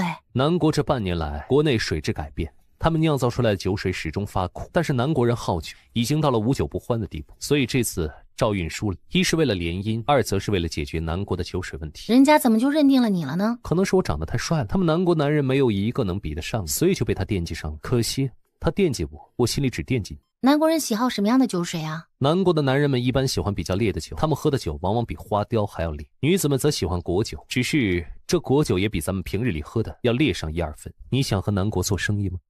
我这里有几坛子现成的酒水，你可以拿去让他们试一试。你说的就是你先前从春熙镇带回来的那几坛子，那几坛子酒果香味浓，但是南国的女人更喜欢果香味淡的。那我再调整一下方子。不过我有1坛子高粱米酒，是烈性的，你可以让南国的使臣瞧一瞧。你一共有几坛子这种酒？最烈的只有1坛子，另外还有2坛子比咱们平常喝的女儿红还要烈，但是也不及那一坛子。不过酒味很香。行，咱3坛子我都带走，到时候看看能不能引了鱼儿上钩。你今儿要去酒坊吗？要去的。今天有2个酿酒线开始运转了，我要过去盯一下子程序。那位吴大人被南怀王当众打死，他家里连丧事都没敢办，皇上也没有处置南怀王。吴大人可是镇宁侯府最铁杆的追随者，镇宁侯府也不管他，咱们还有必要和镇宁侯府继续合作吗？镇宁侯府能不能压制得住萧玉重要吗？可是南怀王不愿意娶公主啊。陛下本来就不打算让公主当真嫁过来，现在不是正好？正说着话，外面忽然飘进来一股浓烈的酒香味儿，就连始终闭着眼的兵部尚书都睁开眼朝外瞧着。外面没有瞧见什么酒坊，倒是看到一辆奢华的马车，马车车辕上坐着的人他们全都眼熟，好像是叫平安。南怀王从哪里买来的酒水，闻着好香啊。他能买到，镇宁侯府必定也能买到，等会儿去了镇宁侯府敞开喝。听说几位大人过来是想要协商酒水一事，凑巧了，我在黔州有一处酒坊，黔州离南国不远，倒是方便和南国贸易往来。那酒坊里的酒品质不逊色御用的酒水的。各位尝尝这个酒，这是我们今年御用酒水里酒性最烈的一种。我们来了贵朝府的第一场私宴便是侯爷这里，原想着侯爷和我们南国是有缘分的，咱们也有先前的感情基础，侯爷当真是觉得我南国酿不出自己的酒水，就可以任凭你哄骗了？南国的兵部尚书却直接拉开凳子起身，他一起身，其他几位跟着来的朝臣也哗啦起身。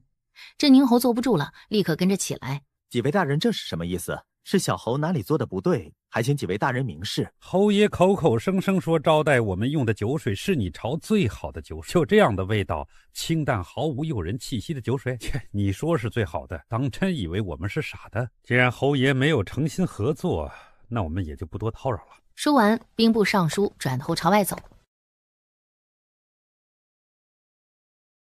去查看看使臣从宫里出来都遇到了谁，听说了什么？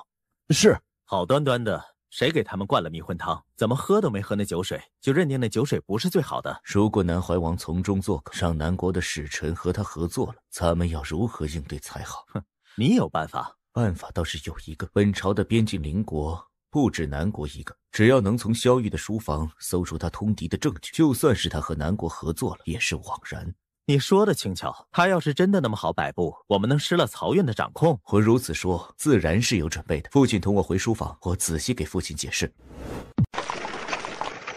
洛洛，世子有何事？我家王爷尚未回来，世子不妨再等片刻。你一定要这样刺激我吗？南国的公主铁了心要嫁给萧玉，你真的觉得你在萧玉心里的地位能和南国公主带来的利益之别？别天真了，萧玉一定会娶南国公主的，到时候你该怎么办？不瞒你说，今日我们府里宴请南国使臣，萧玉从中作梗，硬是阻拦了南国使臣在我府里用饭。为什么？还不是怕我们阻挠他和南国公主的婚事？等他和赵运书的婚事定下来，你连命都没了。多谢世子爷的关心，如果没有旁的事，我先回家了。以后世子爷没有要紧事，不要来找我了。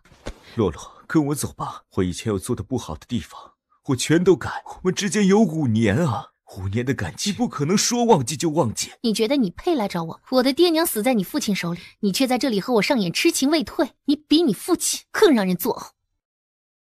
望着那道背影，陈恒心里难过的鼻子根都是酸的。这个裙子好看吗？不要拿这些小事来烦我，我一天要忙死了。你特意拦了我的路，就问一句裙子好不好看，不无聊吗？世子爷，先回去吧，还有好多事要处理呢。爷，走吧，怕是要下雨了。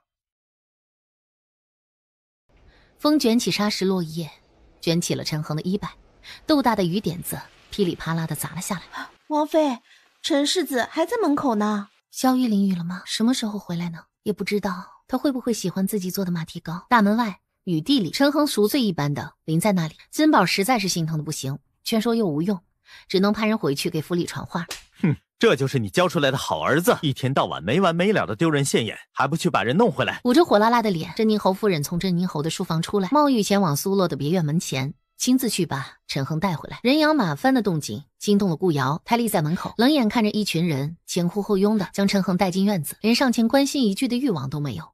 身为皇室公主，皇姐既然已经享受了身份带给你的荣华富贵，为什么就不能为了大局牺牲一下？那温淑公主要容貌有容貌，要家世有家世，样样都比那什么苏洛强，到底是什么猪油蒙了心，就不肯同意啊？啊！朕偏宠玉儿这么多年，你们母子就是这样回报朕的？陛下将我软禁了，就是对我们的好。如果你和玉儿能痛痛快快地答应了南国公主的婚事，朕能这样做；如果玉儿不在漕运仪式上和朕作对，朕能这样做。好像是陛下先将我软禁，后知道漕运的事吧？现在摆在你面前的路就只有一条，让玉儿乖乖地把漕运大权交还朝廷，否则皇姐莫要怪朕不念手足亲情，宫里的冷宫还是有空余床位的。陛下要把我关入冷宫，只怕母后也不会同意。哼，皇姐觉得母后是在乎朝廷和国运呢，还是在乎你呢？朕不逼皇姐，你自己去冷宫想想清楚。来人，送长公主去冷宫。陛下如此绝情绝义，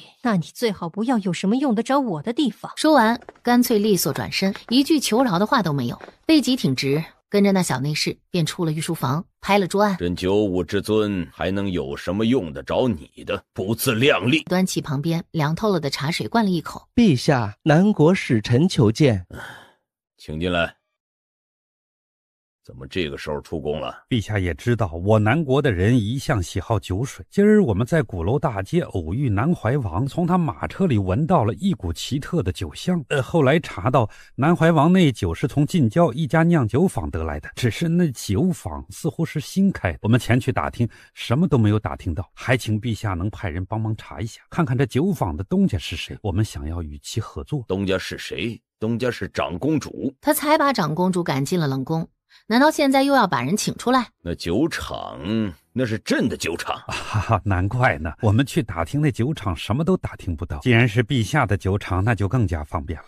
不瞒陛下，我们看中了今儿南怀王带出来的那坛子酒，想要尝一下，如果味道不错，我们想要引进南国，这对陛下来说也是好事。若是能有这样稳固的贸易往来，对两朝的平稳发展也是有好处的。今夜太晚了，明儿朕必定让人将这酒水给各位送到驿馆去。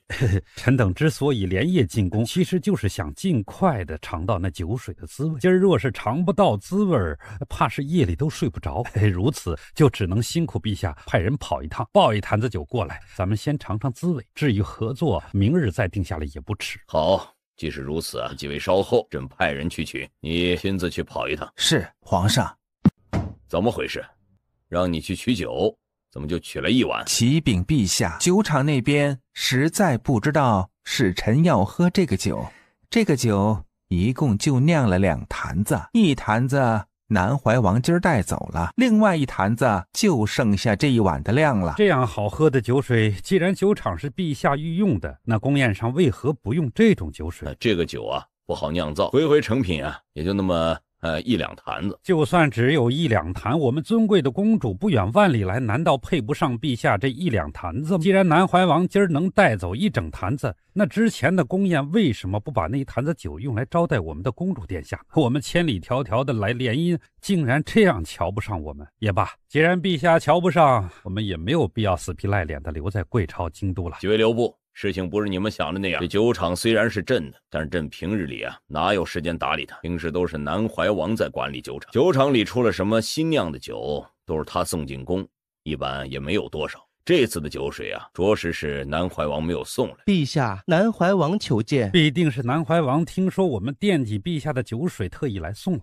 让他进来。萧玉手里提着一坛子酒，晃着纨绔不羁的步伐从外面进来。刚刚禁军统领去臣府邸讨要酒水，深更半夜的，他也没说明白，只说是要酒水，说什么南国使臣要喝还是如何。臣当时想着南国使臣深更半夜喝什么酒，睡得迷迷糊糊，臣脑子不太清醒，也没有多想，就倒了一碗酒出来打发他走了。后来臣回去一想，好像不太对劲儿，臣赶紧提揽这坛子酒进宫啊！实在对不住各位，我真没想到您几位真的在宫里，怠慢了。来，这就是刚刚禁军统领去我府上要的那碗酒，我一坛子全都提过来。你也太不上心了，朕把酒厂交给你打理，既然酒厂出了这么好味道的酒水，昨儿怎么不拿出来招待贵客呀？陛下的酒厂，对，是陛下的酒厂，是陛下的酒厂。臣有罪，臣招待不周。这酒若是能得到你们的喜欢，是这酒的福气。既然酒送来了，可否方便现在品尝一下？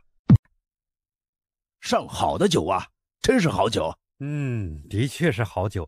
我们南国先前也酿造不出这样味道醇厚的酒啊。敢问这个酒酿造了多久才出来这样绵滑的味道啊？我哪儿懂这个呀？就是喝个酒，怎么酿酒我可不懂。这样的好酒水我们南国十分需要啊。陛下愿意的话，我们两朝可以签订贸易订单。今夜只品酒赏雨，其他的明日咱们再谈。南国的使臣目的达到，也不多话什么，喝了一盏味道香醇的酒，心满意足，告辞。他们走了，萧玉要走，被皇上留住了。玉儿，等会儿，南国的使臣要签订两朝的酒水贸易，这贸易必须要走朝廷的公函，由朝廷出面促成。我朝和南国一直有贸易往来，皮毛、牛羊、丝绸、茶叶一直都有，两国互通，这些都是朝廷出面促成的吗？如果是，臣无话可说，完全配合。臣知道什么叫大局为重，如果不是，那还是要请陛下给臣一个缘由，为什么我的酒厂特殊？要什么缘由啊？你的一切都是朕给的，现在和朕谈条件，你配吗？原来是臣不配。既然臣不配，那陛下还和臣商议什么呢？臣的母亲已经被陛下软禁了，接下来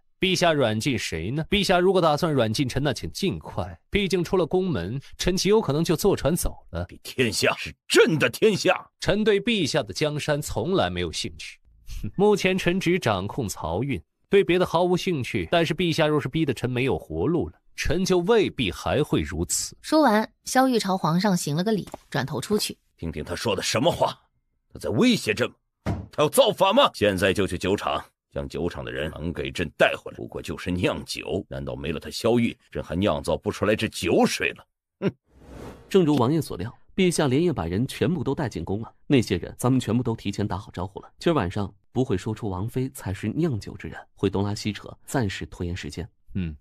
拖延时间也不会拖延太久，撑死到明日早朝结束，皇上就没了耐心，怕是要动刑。那些人都是跟着母亲做事的老人，他们不能吃这口。现在咱们去南国使臣的驿馆，深更半夜还来叨扰，实在打搅了。王爷这话就见外了，咱们都要达成贸易往来了，不存在什么打扰不打扰。既然大人把话说到这一地步，我也明人不说暗话。皇上和你们怎么说的我不管，但我给各位一个准话，这酒水只有我这里能酿造得出来。你们若是真心实意想要喝这酒水，就只能从我这里签单子。你们从皇上那里签来的单子，我敢保证，你们拿不到一模一样的酒水。我们背着皇上和王爷签订酒水，怕是不合规矩吧？我们南国人做事一向敞亮，能干脆利索，绝不拖泥带水。我不想承担不必要的麻烦。说句不客气的话吧，只要我们说我们想要订购酒水，至于后面你们如何操作，那是你们自己的事儿。你们的陛下一定会满足我们的需求，不是吗？我们犯不上冒险。既然如此，那几位大人为何深夜不睡，专门等我登门呢？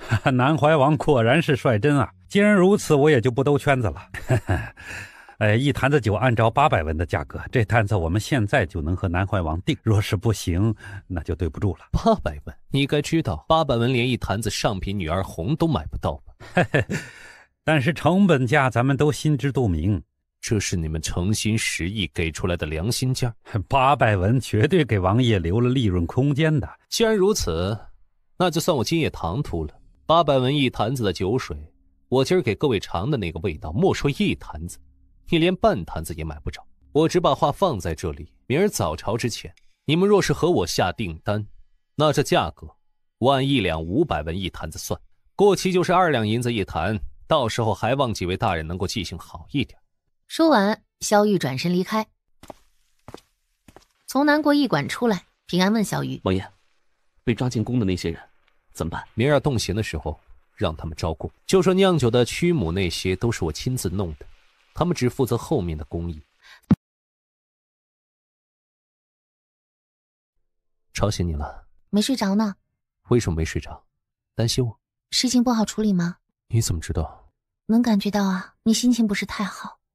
方便的话，和我说说。皇上想要霸占咱们家的酒厂，直接和南国签订酒水单子，用的就是你酿造那个金玉露。母亲让他关了冷宫，今儿夜里连夜将酒厂的工人抓进了宫。现在事情还在可控之内，我见了南国使臣，他们对于和谁签订单子没有任何意见，他们只要酒水，并且一坛子酒水只给800文，成本合不住，更不要说赚钱了。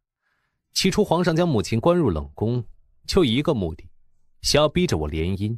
现在闹出酒水的问题，他就等于是2个问题需要求着我解决。联姻的事情还好说，毕竟能想的法子很多。但是酒水没有方子就是酿不出来，我们这里又没有现成的货让他去用，他只能干着急。他万一不择手段伤人怎么办啊？之前只是为了联姻，还不能100%的肯定他不会虐待母亲。但是现在他想要酒水方子，他就必定不会让母亲吃苦。母亲若是遭罪，我必定不可能把方子给他。那我们要给他酒水方子吗？你觉得呢？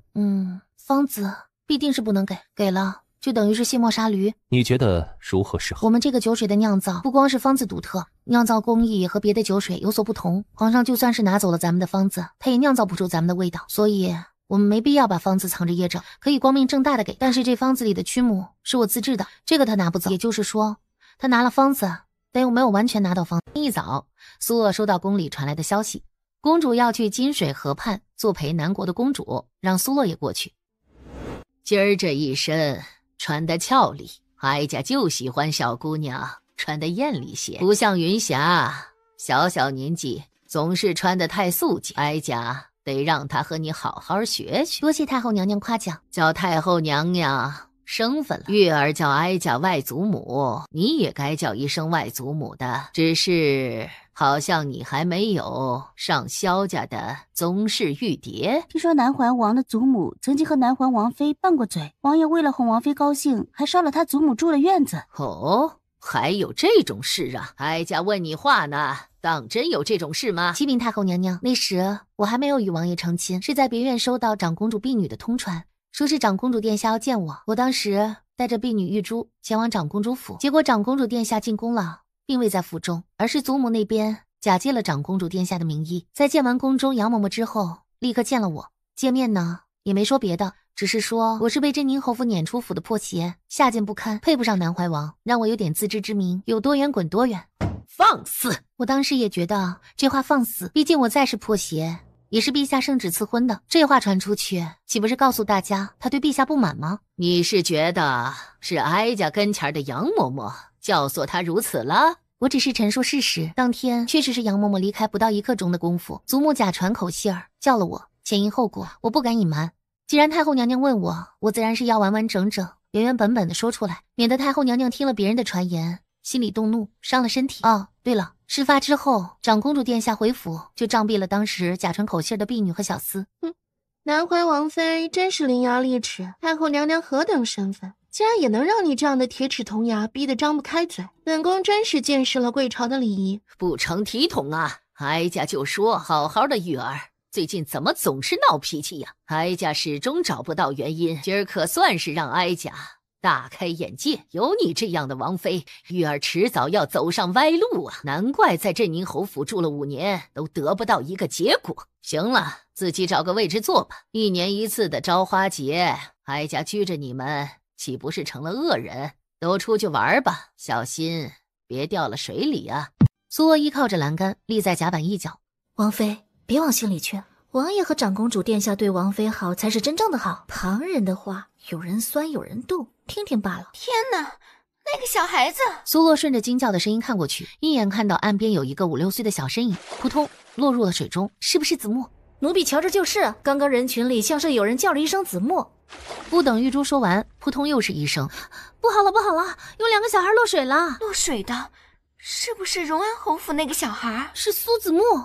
别急，再不下去就要淹死了，撑不住多久的。兴许不是子墨，那万一是呢？这种事打不得躲。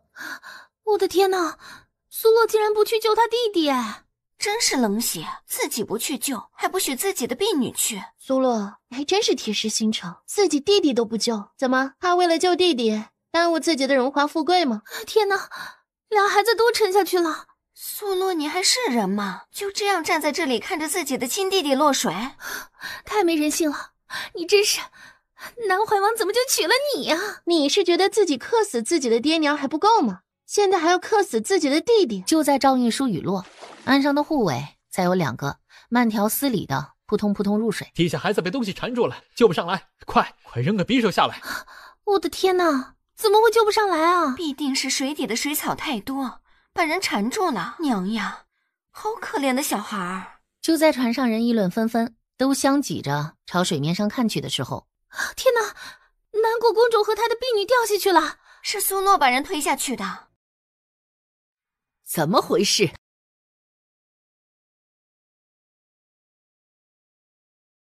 到底是什么情况啊？启禀太后娘娘，这船所处的位置正好有个不大不小的漩涡，可能被卷进去了。快找！忽然，哗的一声水响，四皇子一下从水底冒出来。公主被卷入漩涡了，应该是呛水导致的昏迷，快让女医给她处理一下。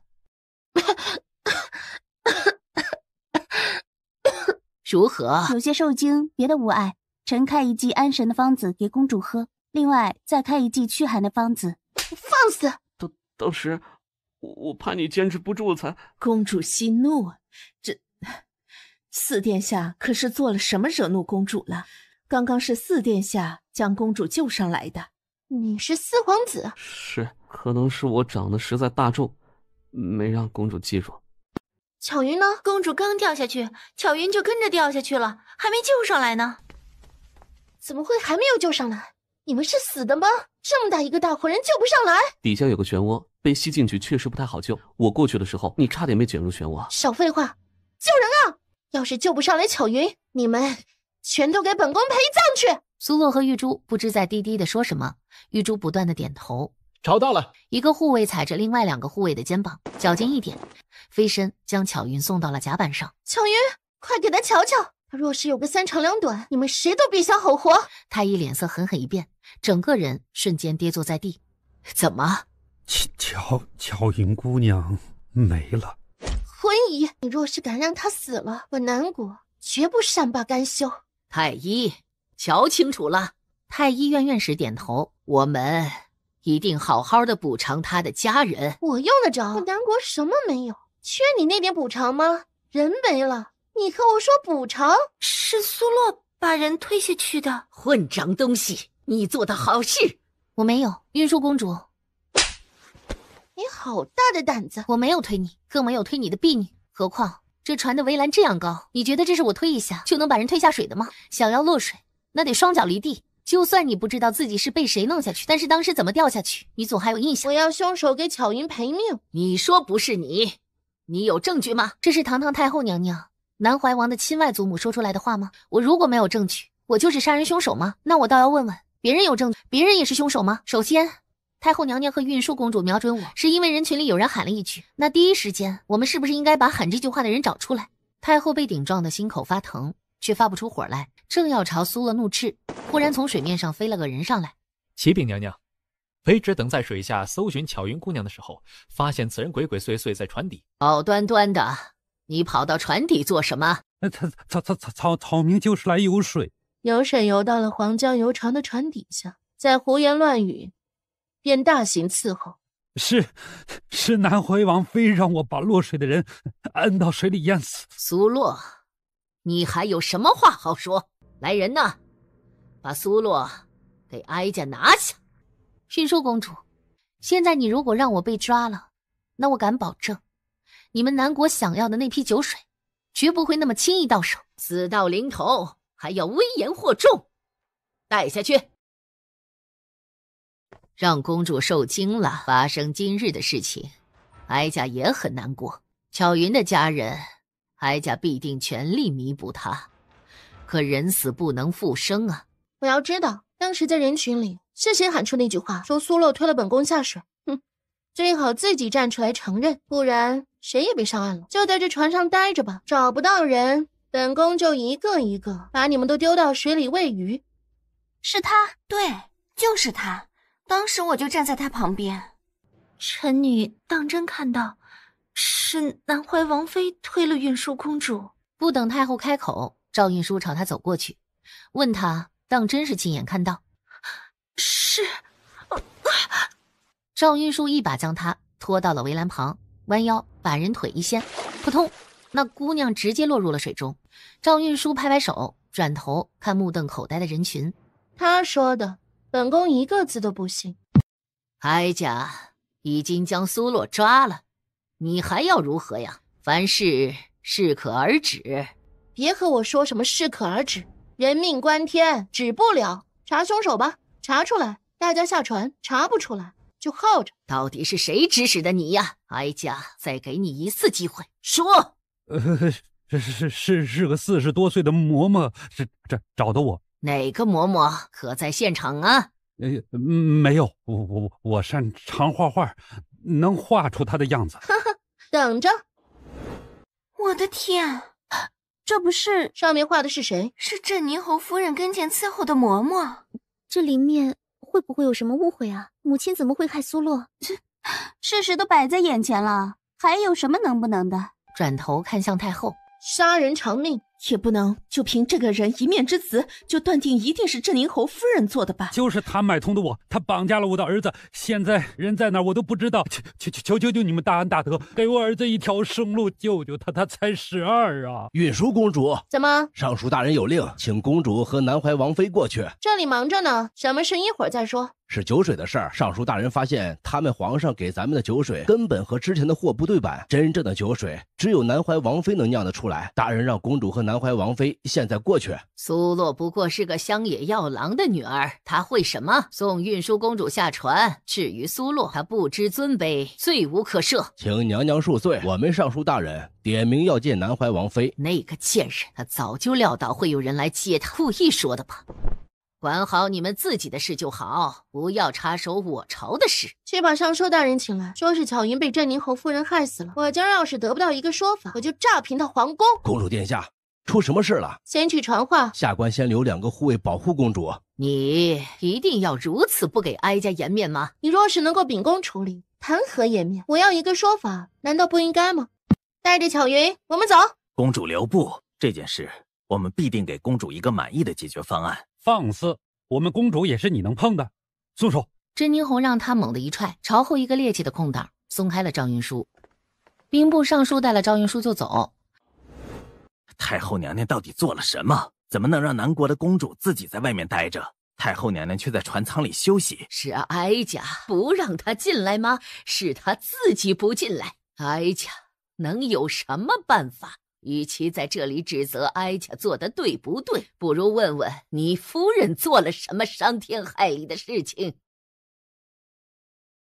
母亲晕倒了，她指认是母亲身边的嬷嬷买通了她，于今日躲在水底，将落水的巧云拖入水中漩涡，致使其淹死。住嘴！你胡言乱语说些什么？她起先指认是苏洛买通了她，后来苏洛逼问她过程，她自己乱了分寸，被公主逼问之后，就招供了母亲出来。谁指使你诬陷好人的？你们这些达官贵人拿我撒什么气呀？我孩子被你们绑架了，逼着我来做这伤天害理的事情，现在事情败露了，我孩子生死未卜，你们全都来找我撒气。放肆！这里有你大呼小叫的资格，带下去。带下去也该是我们刑部带下去，毕竟闹出人命，侯爷直接让人带下去，谁知道会不会杀人灭口、篡改口供呢？既然这件事情涉及到尊夫人，侯爷貌似都没有资格插手吧。另外，镇宁侯夫人作为本案的唯一嫌疑人，也该被带走一同审查。这人一己之言，岂能相信？陛下口谕，镇宁侯夫人涉嫌谋害南国公主，破坏两国情谊，褫夺其一品夫人封号，羁押刑部大牢，听候发落。我要进宫面圣。嘿嘿，侯爷请。王爷，陛下有旨，让王爷带着王妃进宫，共同协商酿酒一事。那本王可能要抗旨不遵了。本王的王妃让太后娘娘抓了，本王随你进宫吧。至于王妃，可能是戴罪之身，不太方便。王爷说笑了，王妃聪慧善良，怎会是戴罪之身？戴罪之身不配进宫。说完，皇上，南怀王、刑部尚书、镇宁侯已经到了。哎，怎么不见南怀王妃啊？实在对不住，王妃戴罪之身来不了。戴罪之身？太后娘娘亲自下的懿旨，本王王妃谋害运输公主。一派胡言！真正的凶手不去捉拿，却偏偏抓了要为我们酿酒的南怀王妃做凶手，这是什么意思？陛下若是不想与我们南国达成贸易往来，大可直说，没必要用这样的不光彩的手段吧？朕亲自下令让苏洛来，他来便是。朕的口谕，难道太后还要拦着？陛下，臣的王妃来没问题，但是以什么身份来呢？杀人凶手？夏唐妃还是什么？不是臣不让他来，实在没办法了。月儿这是和朕赌气呢。如今刑部已经有了嫌疑人，你的王妃清清白白的。既是臣的王妃清清白白的，那就请陛下下个圣旨，昭告天下，臣的王妃清清白白。好，咱们月儿的王妃巾帼不让须眉，赢得朕的这份昭告天下的圣旨。你去请玉儿的王妃。内侍总管应命，抬脚离开。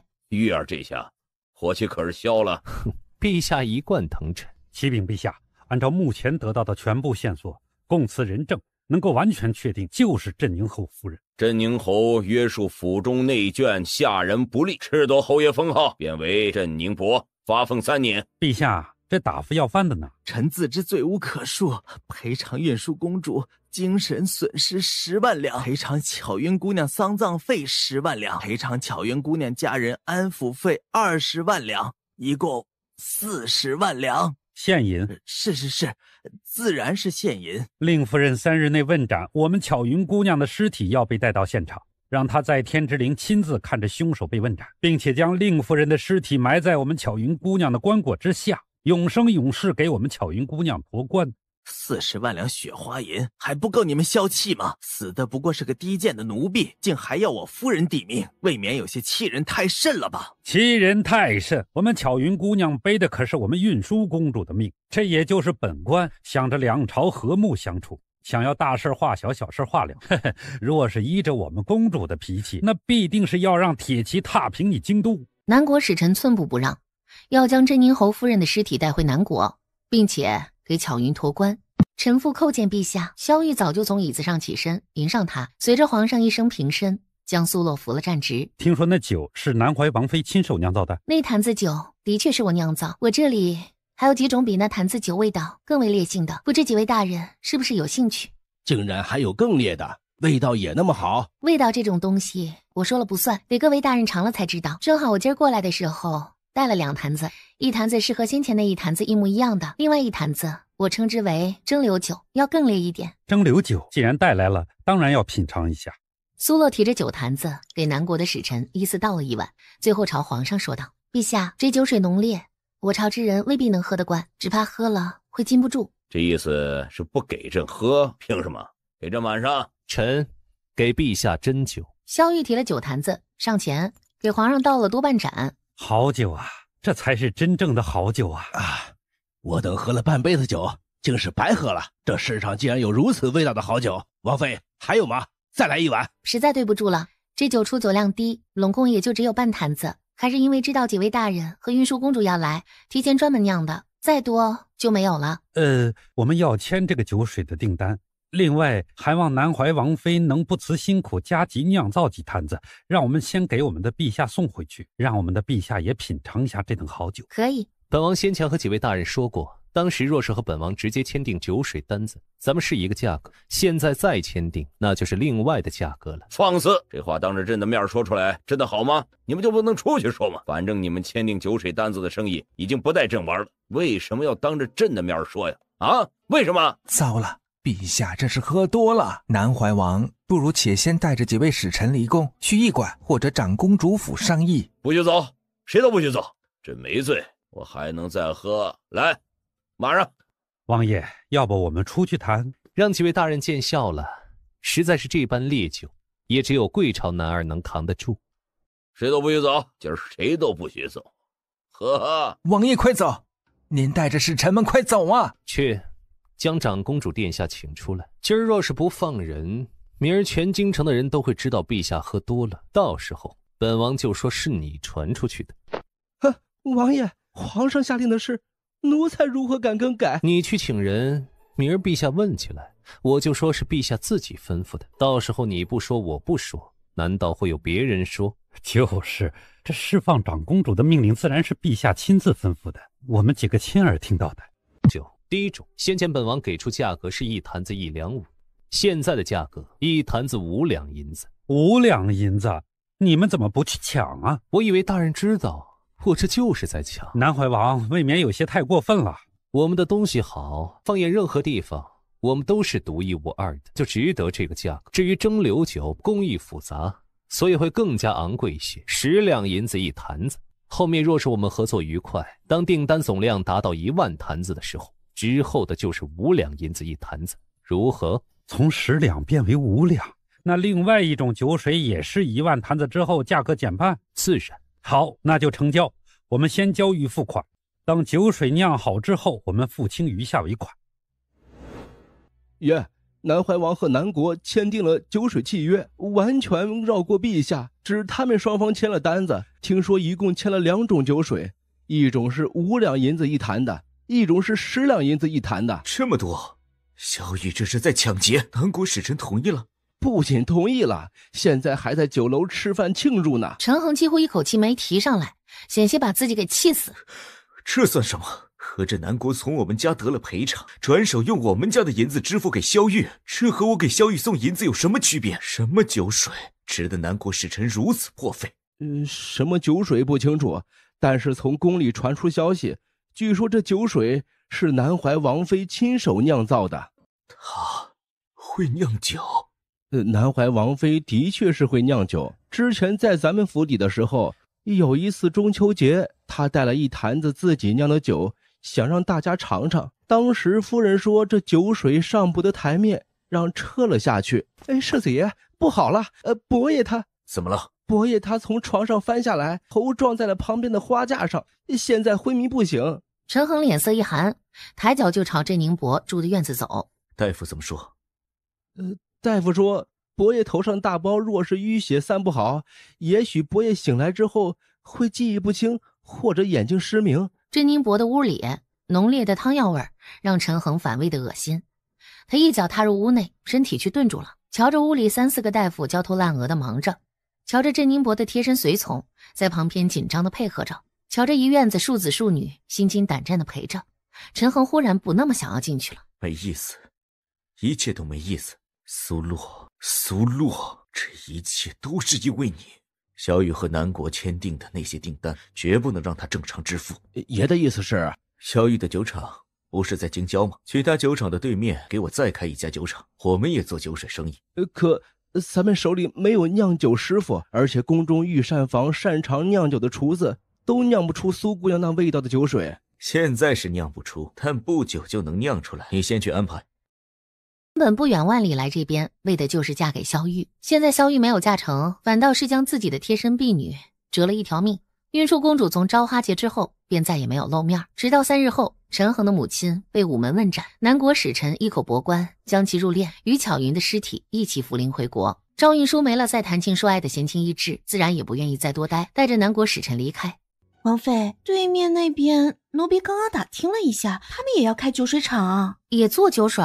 估计是见咱们在这里做酒水，他们也想沾咱们的风呗。奴婢还打听到，他们是江南那边一家酒厂的，来京都这里是想要开分店的。江南的酒厂叫什么？好像是叫春卓堂。苏洛瞬间眼睛瞪圆。小姐，怎么了？没事。王爷呢？王爷在哪儿？这个奴婢不知啊。今儿酒水就这样了，先回吧，我找王爷有事。说着，苏洛抬脚就朝外走，正走出去，迎面遇上玉珠过来。王妃怎么了？脸色这样难看，出什么事了？先回去吧，我找王爷有事商量。草民拜见南怀王妃。你是谁啊？草民是对面酒厂的老板，见姓黄，是祖辈做酒水生意的。听闻这边的酒厂是南怀王妃在打理，草民特意来拜见。客气了，不巧我今儿有事要回去，改天请你进去喝杯酒吧。多谢王妃，那就不叨扰王妃了。洛洛，这是怎么了？放开我，放开我！洛洛，是我呀，洛洛，我是萧玉，别怕，有我呢，一切有我呢。王爷，我刚刚……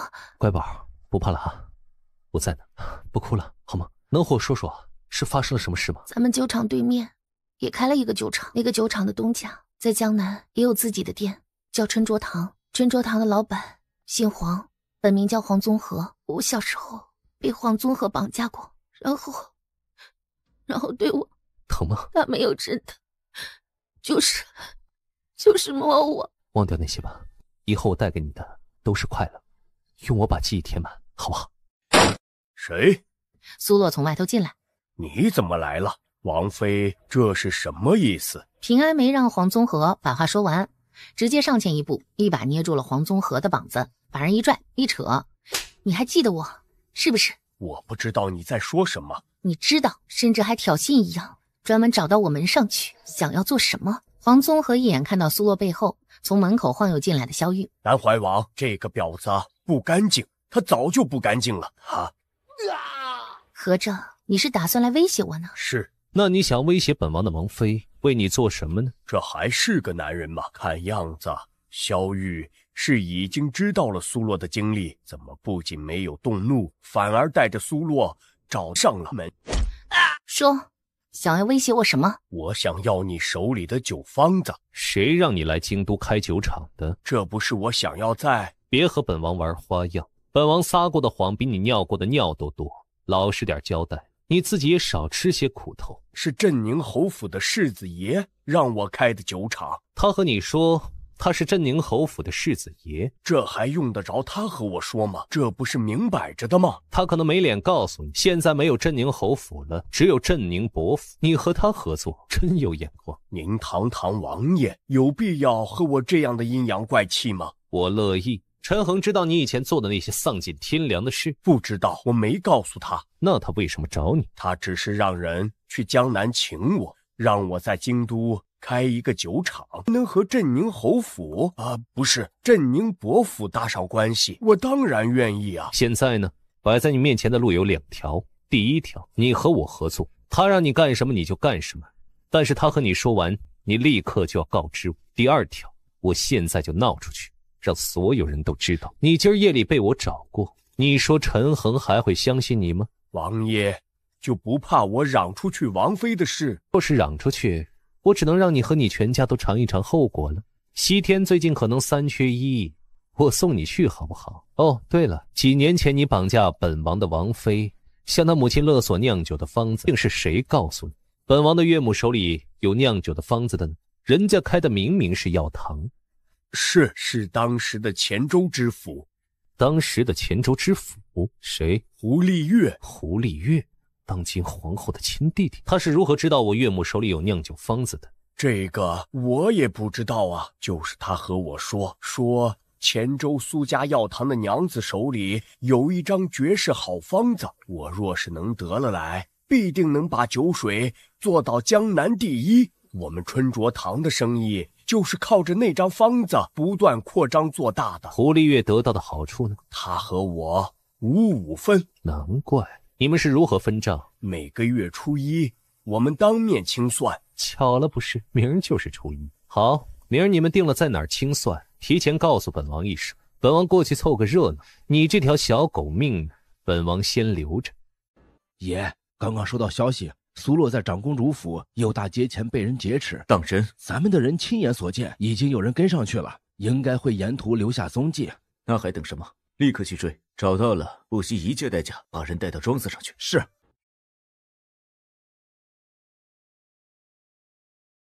你就这样厌恶我吗？你是不是忘了，你曾经喜欢了我5年，5年的时间，说抹杀就被你抹杀了。世子爷是不是也忘了，你父亲杀了我爹娘？贱人，贱人，我一个心全都给了你。贱人，你敢咬我，谁准你反抗了？你的王妃终究是让我骑在了胯下。怎么，这人你还睡得下去？你心里不是惦记着萧玉吗？好啊，让你惦记，看看萧玉还会不会要你。带下去就地埋了。现在你杀了我，你就永远不可能知道苏鲁的亲生父亲是谁。4刀临头了，还耍什么花招？花招？你们抓了陈武，难道陈武没有告诉你们，当年我爹从黔州离开的时候，是带走了一只匣子的？匣子呢？我是傻的吗？我都死到临头了，为什么要给你？你若是放了我，并且愿意将漕运的一半路线给我，我可以考虑。我不想知道我亲生父亲是谁。你知道的事情，你爹一样知道。平安，带下去，活埋。是。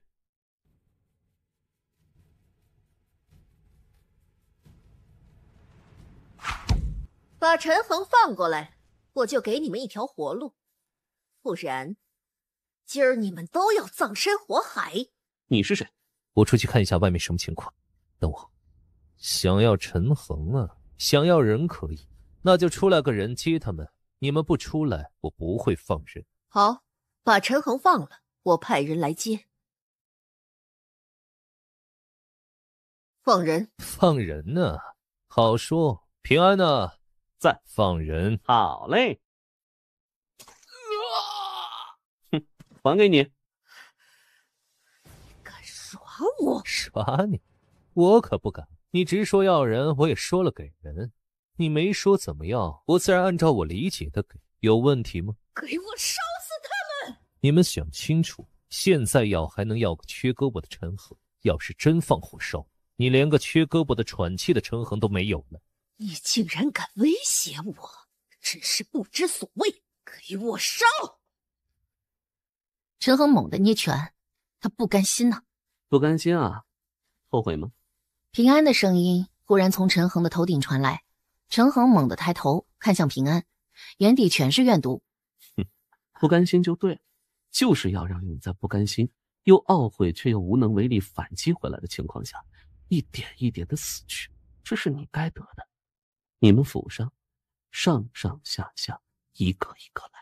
公主，不好了，外面来了好多人，再有1刻钟就怕能围过来了。听着，小子，你把人放了，我现在就带我的人走。放人可以，你派人来接。我警告你，不许再耍花样。好啊，来吧。小子，别耍花招，快点把人送过来。别催，再走了，这么心急。油嘴滑舌，早晚给你一顿教训。臭小子，你骗我！公主，来不及了，外面的人到了，公主救不了了，先走。王爷，现在阻拦你的人进宫还来得及吗？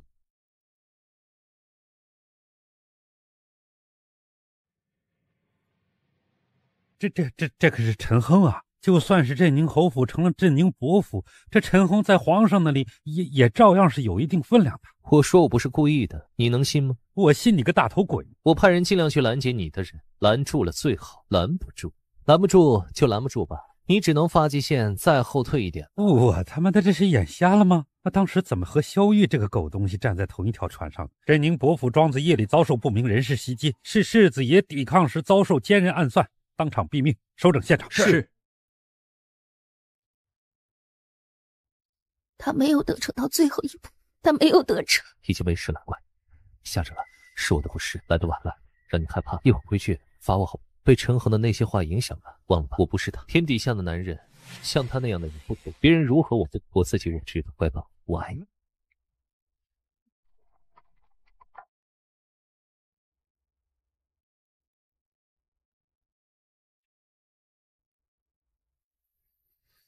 我想先洗澡。我帮你去洗澡。不要，让我自己洗，好不好？你等我。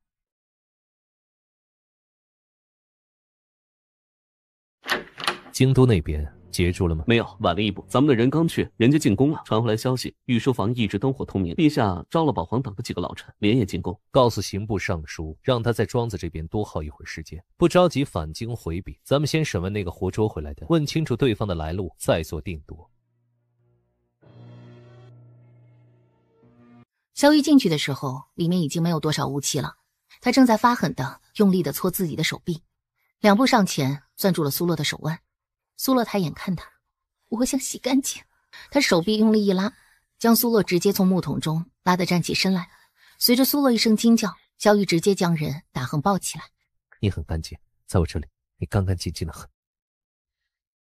乖宝，别折磨我。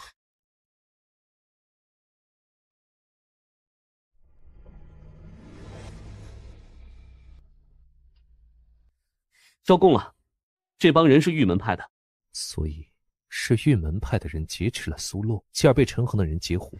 陈恒的人不光带走了苏洛，还杀了玉门派的人，还屠杀了村子。最后玉门派的人再去救陈恒，真他妈宽宏大量。我们抓的这个只是玉门派的一个小喽啰，知道的不多，只知道他们公主在下令抓王妃之前进过一次宫，从宫里出来就点了人，命人准备劫持王妃。至于救陈恒，原本陈恒将人劫持走，他们是愤怒的，准备来报复陈恒的。只是后来来了个人去见了他们公主，那人走之后，他们公主就下令挑选了他们当中的精锐部分，去庄子上救陈恒。你觉不觉得那公主和我说话的样子，像是认识我。这个卑职也想到了，所以审讯的时候特意问了。只是他从来没有见过他们公主，更没有和公主说过话，所以并不知道。他们大本营在哪里？在京南稷山。稷山？将军在稷山练过兵啊！安排人吧，去稷山附近住下，不着急打听情况，做小生意，先稳定住，之后再寻机打听，能打听多少算多少，不要强求。明白。王爷，王妃醒了，要见您。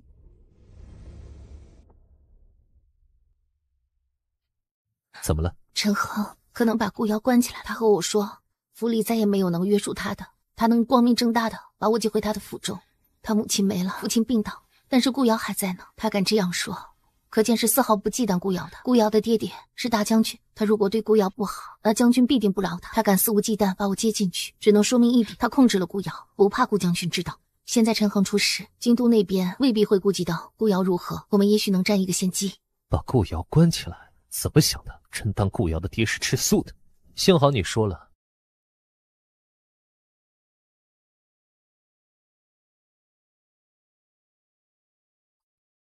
平安在呢，立刻回京，用最快的速度回去，让母亲去陈恒家里把顾瑶接出来，务必让母亲亲自去，这可是咱们送了一份大礼。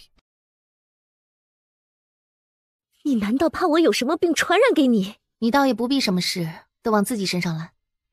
犹豫了一下，苏洛抬手将帷帽摘掉。顾瑶一眼看到苏洛痕迹满满的脸，顿时倒吸一口冷气。你这是陈恒弄的？陈恒只打了我2巴掌，剩下的是王爷弄的。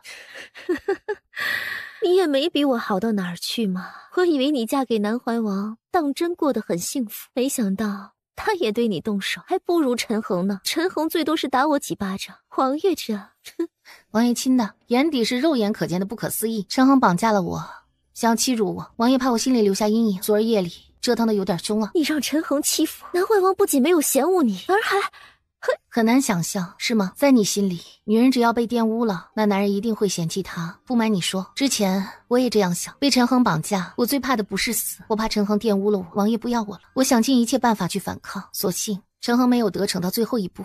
只是没有得逞到最后一步，可他到底也做了其他的，不是吗？你也看到我身上除了脸上，别的地方就没有什么好的。你不要脸！或许吧，但我只想告诉你，天底下不是所有男人都像陈恒那样的。我只是想问你一个问题，你说，你爱过陈恒吗？我曾经以为我爱过，直到遇上王爷，我才知道，我之前的那些患得患失不是爱，那是生活所迫。你从来没有爱过他，你以前总是围着他。从来没有，我对他连一次心动都没有。我见了王爷才知道什么叫面红耳赤，脸红心跳，牵肠挂肚。平安半躺在房顶上，一言难尽地看着他家王爷一脸狗屁的表情。这墙角听的真是符合您堂堂南怀王的身份的。你个单身懂个屁！走吧，你自己听墙角，不赔了。哼！顾瑶看着苏洛，看了好久。如果我答应你们的条件，你们能确保我以后的生活吗？如果你不破坏我们做的事情，我们没有道理去害一个帮助过我们的人。好，我答应。那就合作愉快。有关陈恒的死，臣来向陛下解释一下。你放肆！臣放肆？陛下难道不觉得是陈恒放肆，敢从陛下手里抢人，还把陛下的人都杀了个干净，这还不够放肆？萧玉怎么知道？他怎么可能知道那些劫持苏洛的人是朕的人？当年玉门派明明是在萧玉的眼皮子底下消亡的，莫非他这是在诈朕谋逆？朕说，真正要谋逆的人是你吧？不然怎么会给朕扣上这样一个罪名？好端端的，朕绑架你的王妃做什么？一派胡言！陛下是不是还不知道，臣抓了一个活口？这活口呢，就是当年玉门派余孽。这余孽呢，就住在稷山之上。陛下可是想起了什么吗？孽畜，你知不知道你在和谁说话？你要造反不成？臣为什么要造反？臣进宫就是一个目的，臣要全国酒水的掌控。至于别的，臣不感兴趣。你大胆！来人，将这不知所谓的狂徒给朕拿下！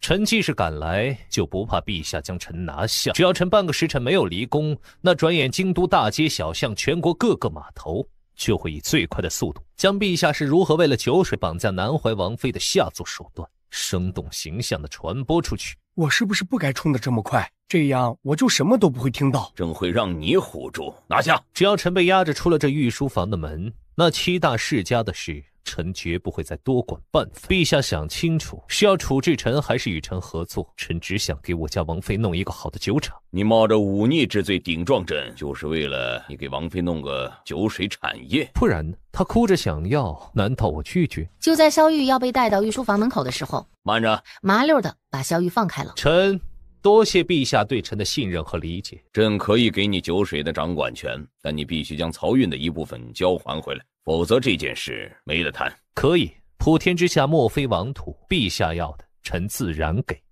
王爷，徐国公来了，想见您。人在哪儿？在外面呢，不确定王爷要见他，没请进来。没事，迟早的事，带去会客厅吧。是。萧玉过去的时候，徐国公已经在了，搁了茶杯，起身行礼。哈，王爷，国公爷坐。让您久等了，没办法，王妃太粘人，一会儿都离不开我。那个王爷，这次下官来是想和王爷说一下酒水生意的事。酒水生意？本王没记错的话，本王和国公爷并无生意往来呀。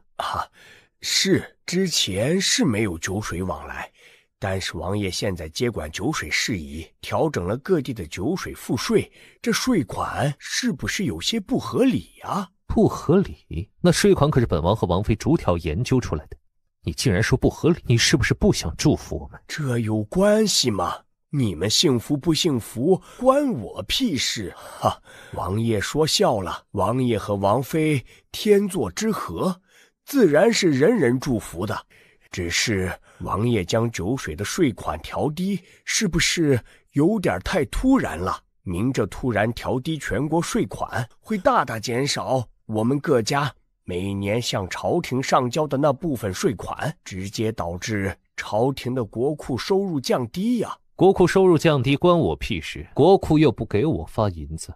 哈，王爷玩笑，国库乃国之根本，国库空虚，若是遇上什么流年灾荒，哼，这些年你们税收倒是高，我也没见国库有多有钱呢。王爷若是执意降低税收，税收的事我不管了。起身垂眼，居高临下的看着徐国公。威胁我呢？你知道上一个威胁我的人是谁吗？是陈恒。现在他下去母子团聚去了，你若是好生求我，说不定还有商量。但你威胁我，我这人只吃我家王妃，不吃威胁。平安，送客。国公爷，请。萧玉抬脚离开，国公爷立刻起身拦他。王爷想要如何？我今儿什么都不想要，就想回去陪我王妃。平安陪在一侧。国公爷若是真想和我们王爷谈，不如讨好一下王妃。如何讨好王妃？我们王妃啊，喜欢酿酒。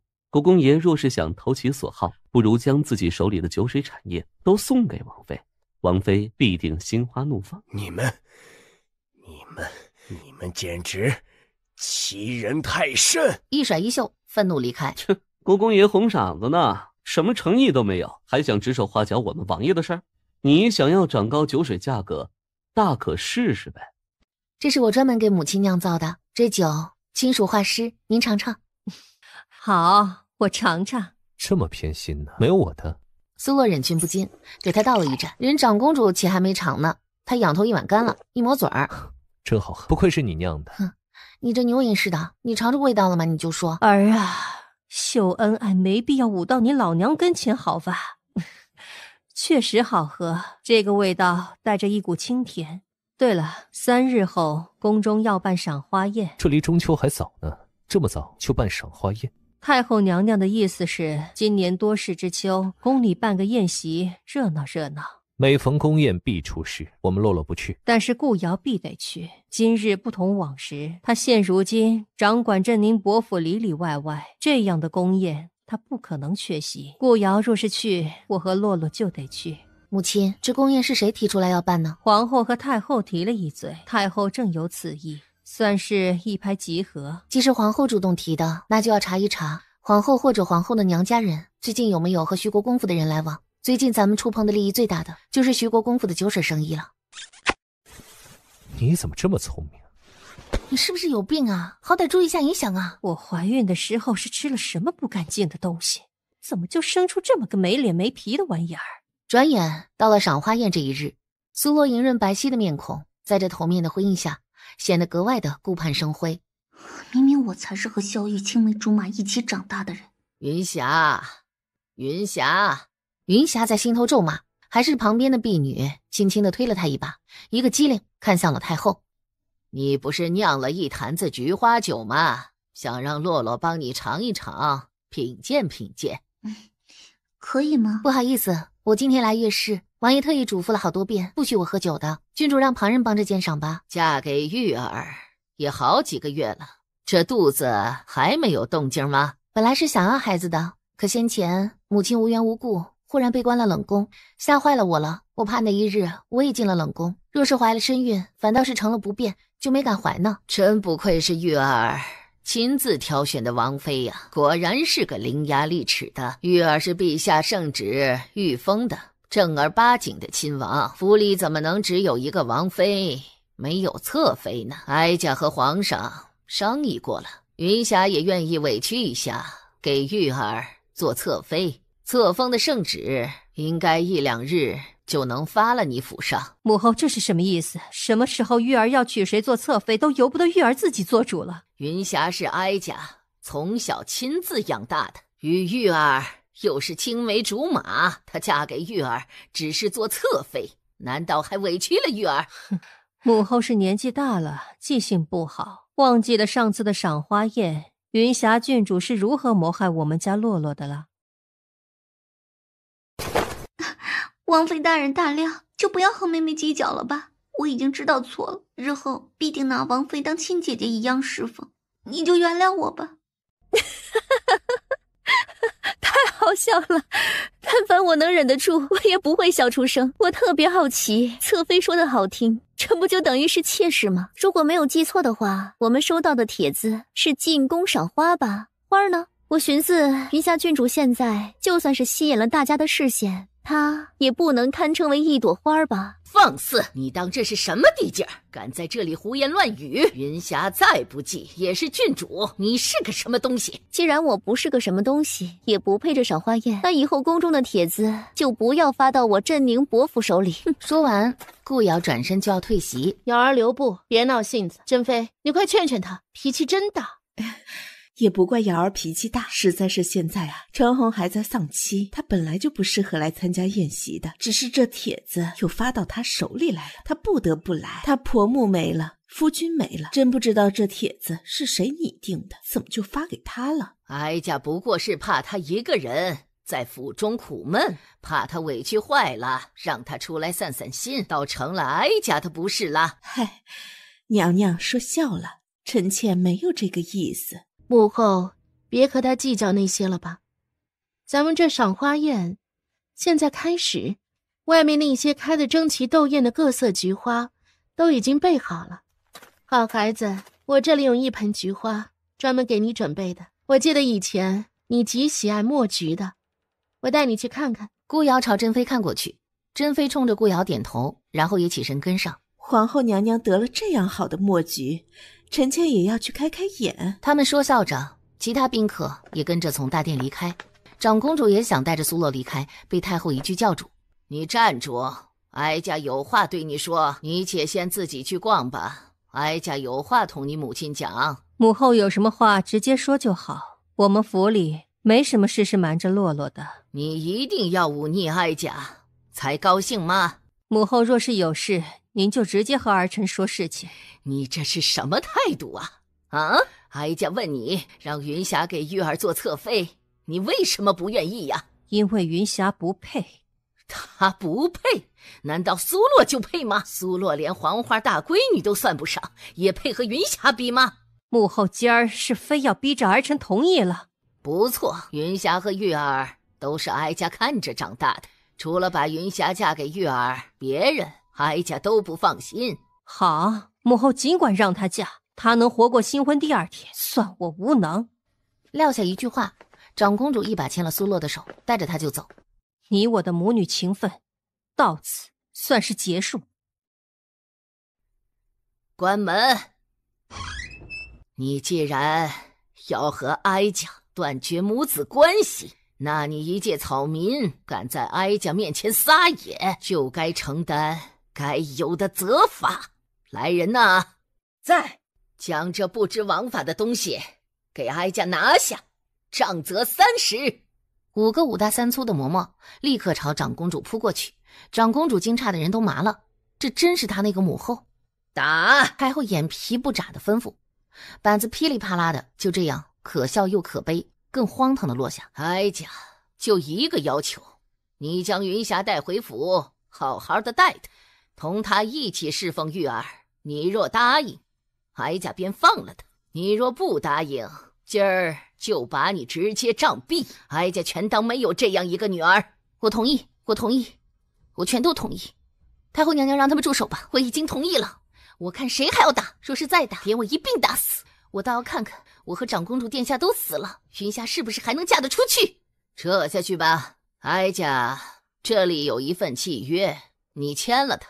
签完之后，今日便将云霞直接带回府里去。从今儿起，玉儿的事情就全由云霞一人侍奉，直到云霞怀孕。你若是做不到，哀家不妨告诉你，刚刚打她的那板子上是淬着毒的。你若做不到，哀家绝不会给她解药，孰轻孰重，你自己掂量。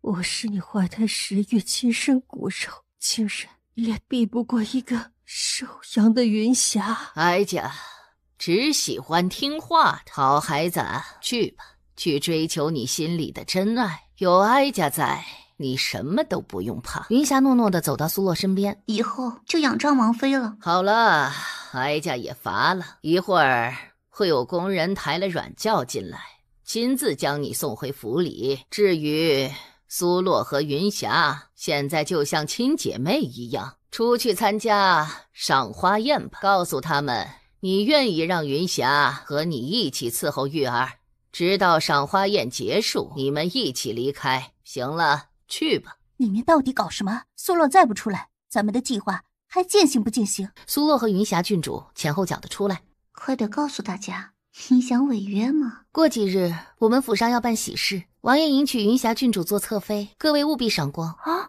刚刚长公主殿下和南怀王妃不是都拒绝了吗？怎么突然又同意了？怎么不见长公主殿下？嗨，之前长公主殿下还被关过冷宫呢，这次说不定又是被威胁了。给大家解释清楚，你是心甘情愿的。上次我和云霞郡主闹了点矛盾，生出一些误会，刚刚在……哼，差不多得了，谁想听你们唧唧歪歪啊？大家是来赏花的，不是来看你们的三角狗血恋的。你到底是自愿的还是被逼的？和我们有一个铜板的关系吗？真是晦气。走吧，出宫，现在就回府。皇后娘娘，长公主殿下刚刚身子不适，已经出宫了，我心里惦记不安，想先行告退。也罢，长公主病了，你在这里必定是不安心的。正好我这里有几盆罕见的菊花，你且带回去，算我一点心意，给长公主瞧着，让她也赏花去病气。多谢娘娘厚爱，只是我们府里即将办喜事，带了菊花回去，怕是不太方便。娘娘什么意思啊？我要嫁给玉哥哥，娘娘让王妃带一盆菊花回去，娘娘咒我呢。长公主殿下身子不适，我们没有心情赏花，先告辞。他拽了苏洛就走。女医官将他被板子打过的地方沾得血肉模糊的衣料用剪子一点点剪开。萧玉虽然是亲生儿子，可这位置到底不堪，他必在外屋守着，小竹子站在旁边陪着他。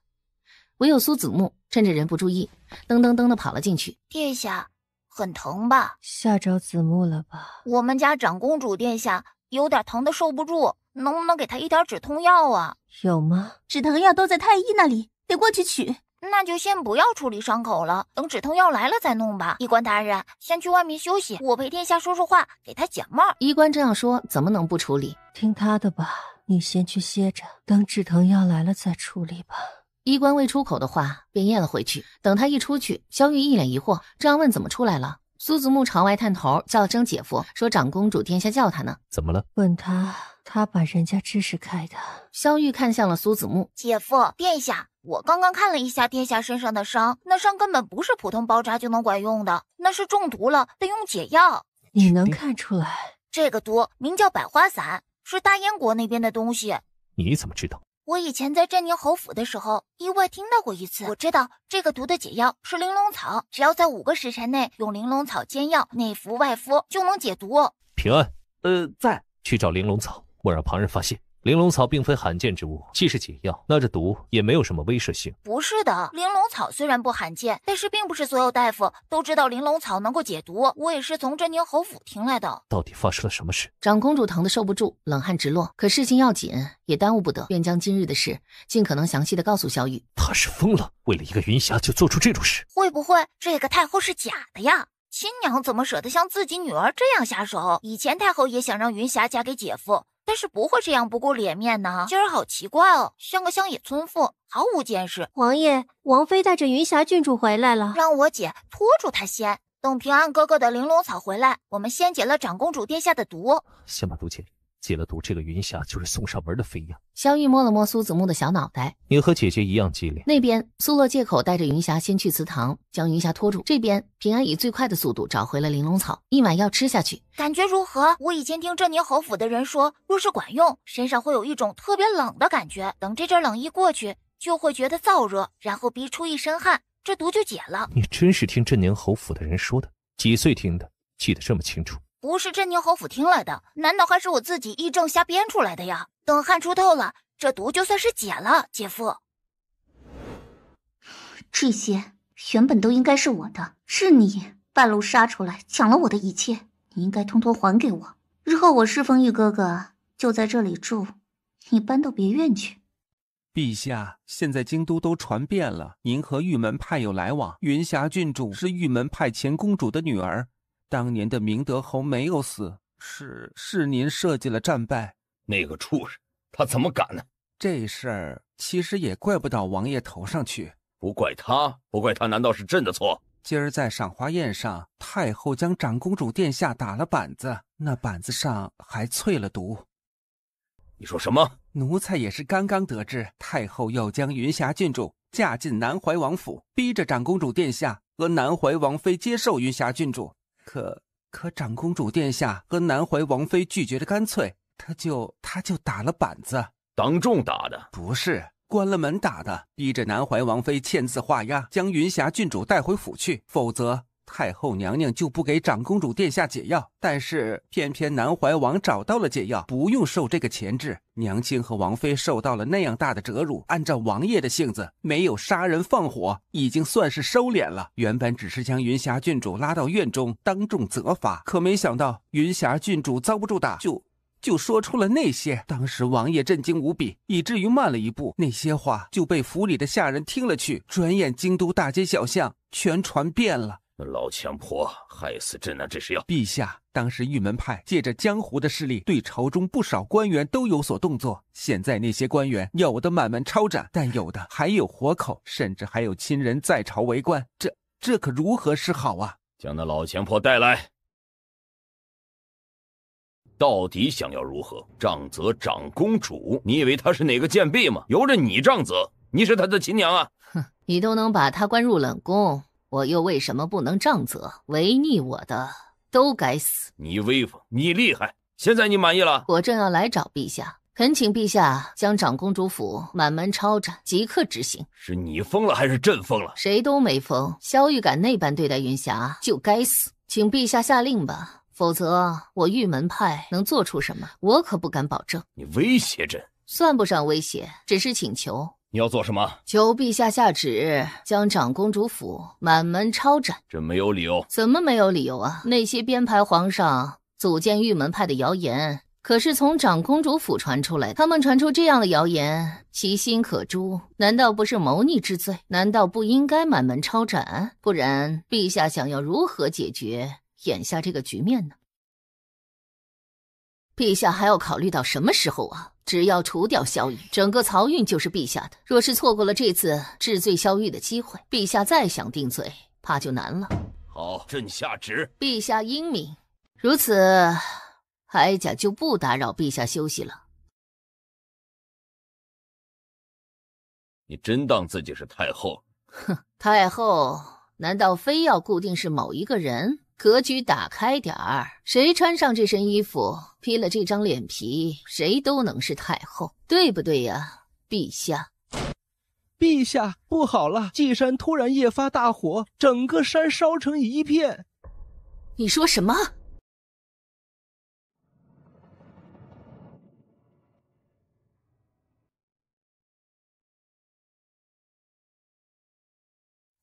还愣着做什么？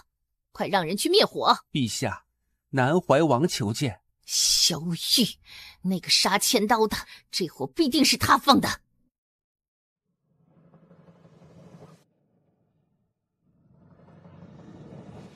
启禀陛下，有人冒充太后进宫作乱。不过陛下放心，玉门派余孽，臣已经替陛下清理门户。此人乃是江湖逆党玉门派之人，凭借一张以假乱真的面具进宫，装成太后秽乱宫闱，还望陛下速速查清真正的太后到底在哪里。稷山的山火是你放的？陛下不必恩赏，铲除逆贼，肃清天地，乃是臣身为人臣分内之事。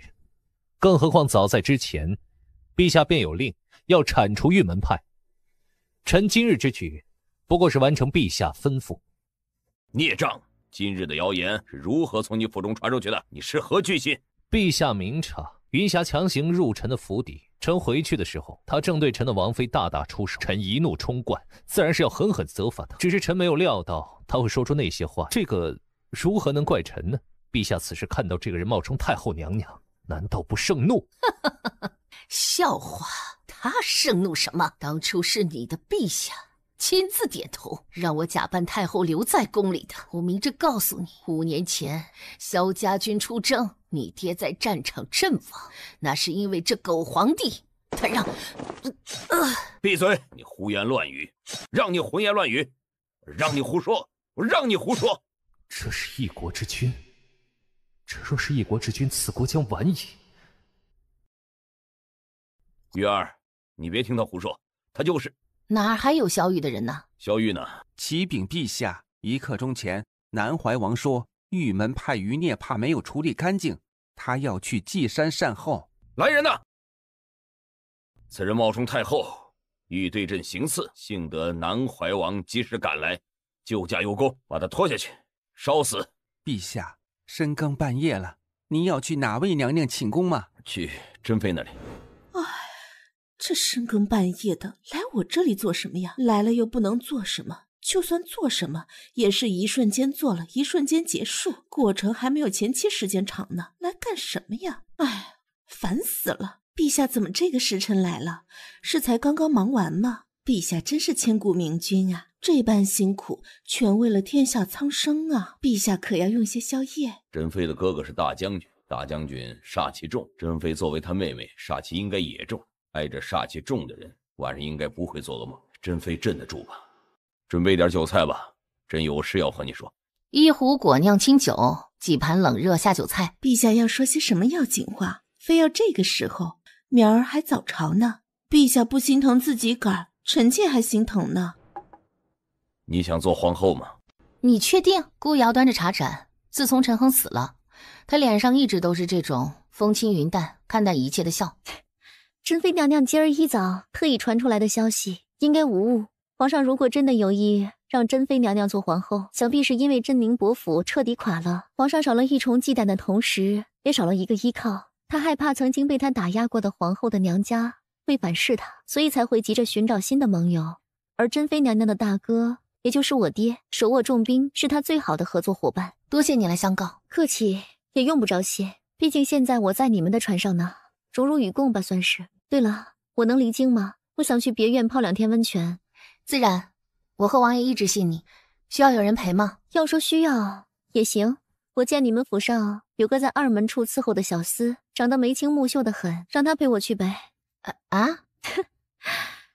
逗你的，用不着你们的小厮，我自己已经挑好了2个小官官。说完，在苏洛瞠目结舌下转头离开。他刚刚说什么？说他挑好了什么？小官官啊，王妃还不知道吧？昨天顾瑶把真宁伯送到咱们府里之后，转头就去了京都最好的清官房，在那里待了半宿呢。今儿一早离开的时候，听说是给2个小官官赎了身，直接带回去了。现在街头巷尾的都议论疯了，说他还在效忠期间，陈恒刚死了还没1个月呢，他就不守妇道，开始找小官官什么的了。他倒是活得快活，一点不委屈自己。姐姐，告诉你一个天大的好消息！什么天大的好消息啊？你要成亲啦？姐姐，说什么丧心病狂的胡话呢？我怎么会成亲呢？我苏子木这辈子都不会成亲的，除非我变成女孩子，然后嫁给小竹子。一天到晚胡说八道，跑过来报告什么天大的好消息啊？我们小竹子哥哥今天拜到了一个绝好的师傅。王爷不是给你们请了好多师傅吗？不一样，小竹子这个师傅特别厉害。有多厉害？这个师傅那是有行军打仗真本事的，说的可不是夸夸其谈。你这师傅王爷知道吗？不知道，姐姐不许告诉王爷，也不能告诉长公主殿下。苏洛一扬眉，反正不能说，时机未到。那你干嘛告诉我呀？那是因为你是我姐姐啊。我能去见你这师傅吗？可以呀，我也想让姐姐去见见师傅呢。姐姐现在得空不？那现在过去。好哎，好哎，现在过去。姐姐带一坛子姐姐酿的酒好不好？师傅，我来孝顺您啦。师傅，想我没有？才分开不到1个时辰，我就想你想得睡不着。师傅，这就是我和你说的我姐姐。我今天带我姐姐过来见见师傅。我姐姐酿的酒可好喝了，师傅要是答应让我做徒弟，以后你免费喝天底下最好喝的酒。这意思是人家还没答应认你做徒弟呢？王妃万安。师傅您客气了，子木仰慕您的很，和我说了好多您厉害的事儿。王爷今儿不得空，我便先来冒昧拜访，叨扰您了。咱们别傻站着呀。师傅，我姐姐买了你最爱吃的麻椒鸡腿，咱们坐下来喝酒聊天呗。好，王妃里面请，寒舍简陋，请王妃不要嫌弃。山不在高，有仙则名。师傅一身本事，在哪里都能夺目生辉。子木能得师傅调教是他的本事，